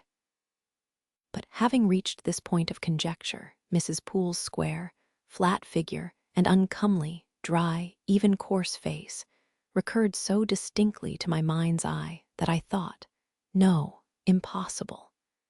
My supposition cannot be correct. Yet, suggested the secret voice which talks to us in our own hearts, you are not beautiful either, and perhaps Mr. Rochester approves you. At any rate, you have often felt as if he did, and last night, remember his words, remember his look, remember his voice. I well remembered all. Language, glance, and tone seemed at the moment vividly renewed. I was now in the schoolroom. Adele was drawing. I bent over her and directed her pencil. She looked up with a sort of start. "Qu'avez-vous, mademoiselle?" said she. "Vos doigts tremblant comme la feuille, et vos joues sont rouges, mais rouges comme des cerises." I am hot, Adele, with stooping. She went on sketching. I went on thinking. I hastened to drive from my mind the hateful notion I had been conceiving respecting Grace Poole. It disgusted me. I compared myself with her and found we were different. Bessie Leaven had said I was quite a lady, and she spoke truth. I was a lady. And now I looked much better than I did when Bessie saw me. I had more color and more flesh, more life, more vivacity, because I had brighter hopes and keener enjoyments. "Evening approaches," said I, as I looked towards the window. I have never heard Mr. Rochester's voice or step in the house today, but surely I shall see him before night. I feared the meeting in the morning. Now I desire it, because expectation has been so long baffled that it is grown impatient. When dusk actually closed, and when Adele left me to go and play in the nursery with Sophie, I did most keenly desire it. I listened for the bell to ring below. I listened for Lee coming up with a message. I fancied sometimes I heard Mr. Rochester's own tread, and I turned to the door, expecting it to open and admit him. The door remained shut. Darkness only came in through the window. Still, it was not late. He often sent for me at 7 and 8 o'clock, and it was yet but 6. Surely I should not be wholly disappointed tonight, when I had so many things to say to him. I wanted again to introduce the subject of Grace Poole, and to hear what he would answer. I wanted to ask him plainly if he really believed it was she who had made last night's hideous attempt, and if so, why he kept her wickedness a secret. It little mattered whether my curiosity irritated him. I knew the pleasure of vexing and soothing him by turns. It was one I chiefly delighted in, and a sure instinct always prevented me from going too far. Beyond the verge of provocation, I never ventured. On the extreme brink, I liked well to try my skill. Retaining every minute form of respect, every propriety of my station, I could still meet him in argument without fear or uneasy restraint. This suited both him and me. A tread creaked on the stairs at last. Lee made her appearance, but it was only to intimate that tea was ready in Mrs. Fairfax's room. Thither I repaired, glad at least to go downstairs, for that brought me, I imagined, nearer to Mr. Rochester's presence. "You must want your tea," said the good lady as I joined her. "You ate so little at dinner." "I am afraid," she continued, "you are not well today. You look flushed and feverish." "Oh, quite well. I never felt better." "Then you must prove it by evincing a good appetite. Will you fill the teapot while I knit off this needle?" Having completed her task, she rose to draw down the blind, which she had hitherto kept up, by way, I suppose, of making the most of daylight, though dusk was now fast deepening into total obscurity. "It is fair tonight," said she, as she looked through the panes. "Though not starlight, Mr. Rochester has, on the whole, had a favorable day for his journey." "Journey? Is Mr. Rochester gone anywhere? I did not know he was out." "Oh, he set off the moment he had breakfasted. He is gone to the Lees, Mr. Eshton's place, 10 miles on the other side Millcote. I believe there is quite a party assembled there, Lord Ingram, Sir George Lynn, Colonel Dent, and others." "Do you expect him back tonight?" "No, nor tomorrow either. I should think he is very likely to stay a week or more. When these fine, fashionable people get together, they are so surrounded by elegance and gaiety, so well provided with all that can please and entertain, they are in no hurry to separate. Gentlemen especially are often in request on such occasions, and Mr. Rochester is so talented and so lively in society that I believe he is a general favorite. The ladies are very fond of him, though you would not think his appearance calculated to recommend him particularly in their eyes. But I suppose his acquirements and abilities, perhaps his wealth and good blood, make amends for any little fault of look. Are there ladies at the Lees?" "There are Mrs. Eshton and her 3 daughters, very elegant young ladies indeed. And there are the Honorable Blanche and Mary Ingram, most beautiful women, I suppose. Indeed, I have seen Blanche 6 or 7 years since, when she was a girl of 18. She came here to a Christmas ball and party Mr. Rochester gave. You should have seen the dining room that day, how richly it was decorated, how brilliantly lit up. I should think there were 50 ladies and gentlemen present, all of the first county families. And Miss Ingram was considered the belle of the evening. You saw her, you say, Mrs. Fairfax. What was she like?" "Yes, I saw her. The dining-room doors were thrown open, and as it was Christmas time, the servants were allowed to assemble in the hall to hear some of the ladies sing and play.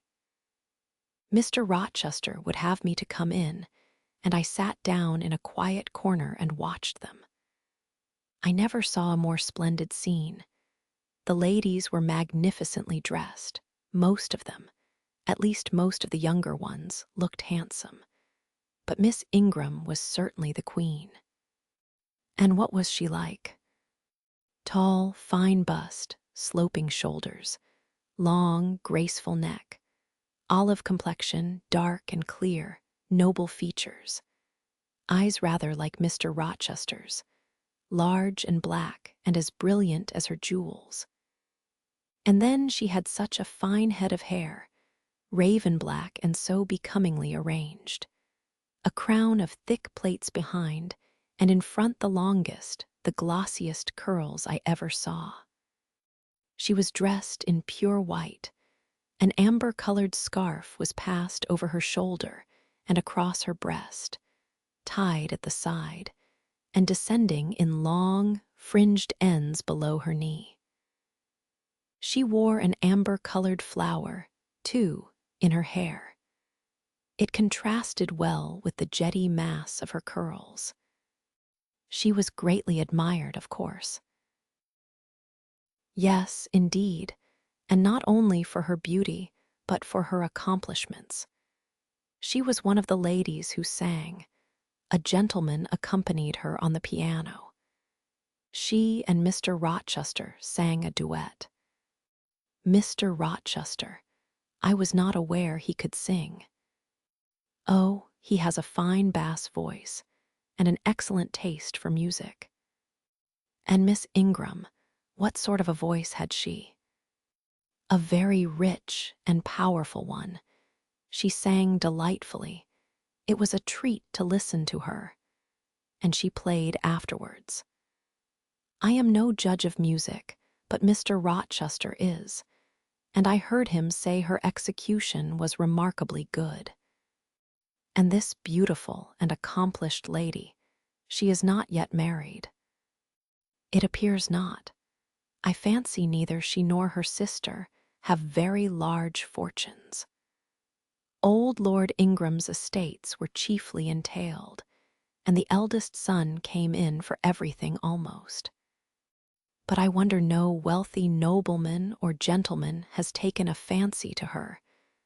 Mr. Rochester, for instance. He is rich, is he not? Oh, yes. But you see there is a considerable difference in age. Mr. Rochester is nearly 40. She is but 25. What of that? More unequal matches are made every day.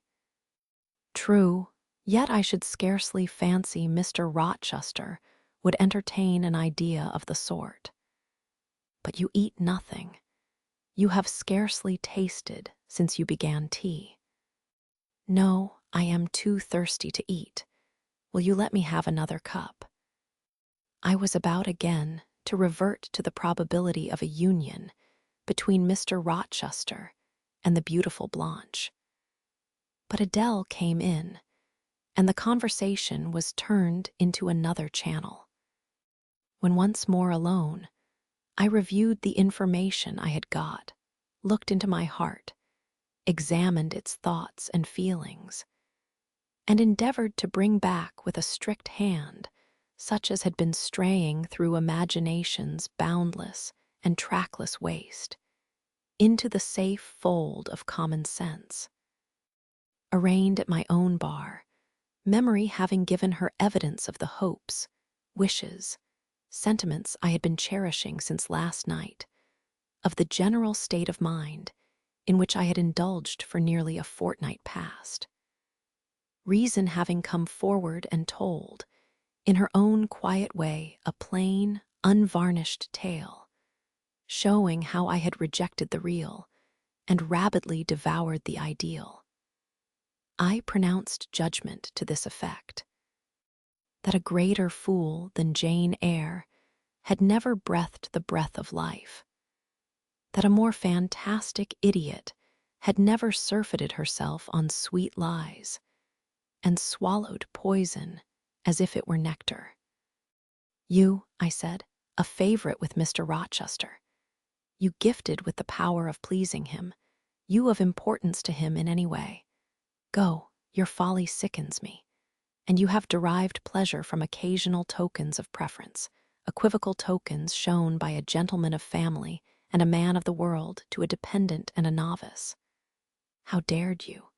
Poor stupid dupe. Could not even self-interest make you wiser? You repeated to yourself this morning the brief scene of last night. Cover your face and be ashamed. He said something in praise of your eyes, did he? Blind puppy. Open their bleared lids and look on your own accursed senselessness. It does good to no woman to be flattered by her superior, who cannot possibly intend to marry her. and it is madness in all women to let a secret love kindle within them, which, if unreturned and unknown, must devour the life that feeds it, and if discovered and responded to, must lead, ignis fatuus-like, into miry wilds whence there is no extrication.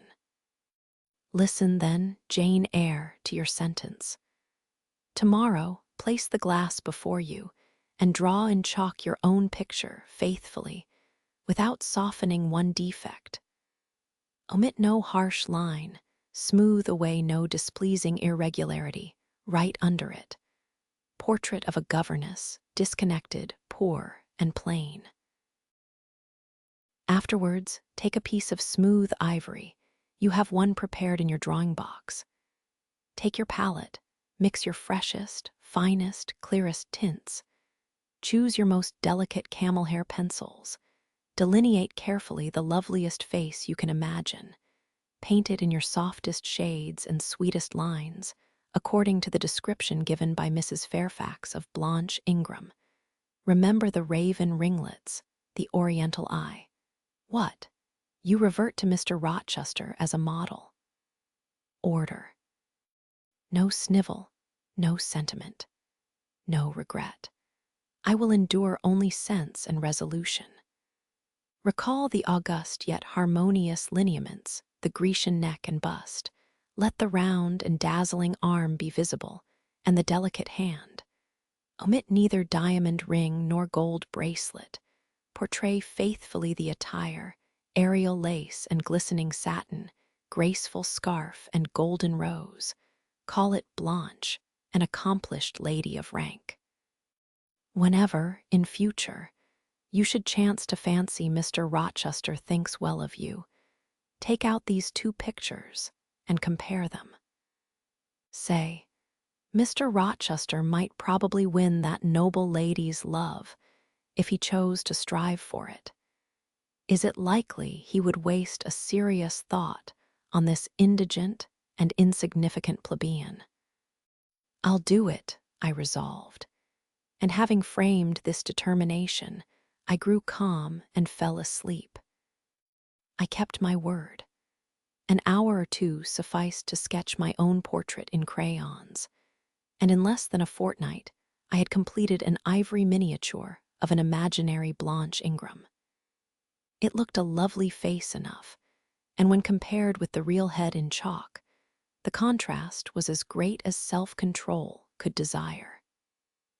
I derived benefit from the task.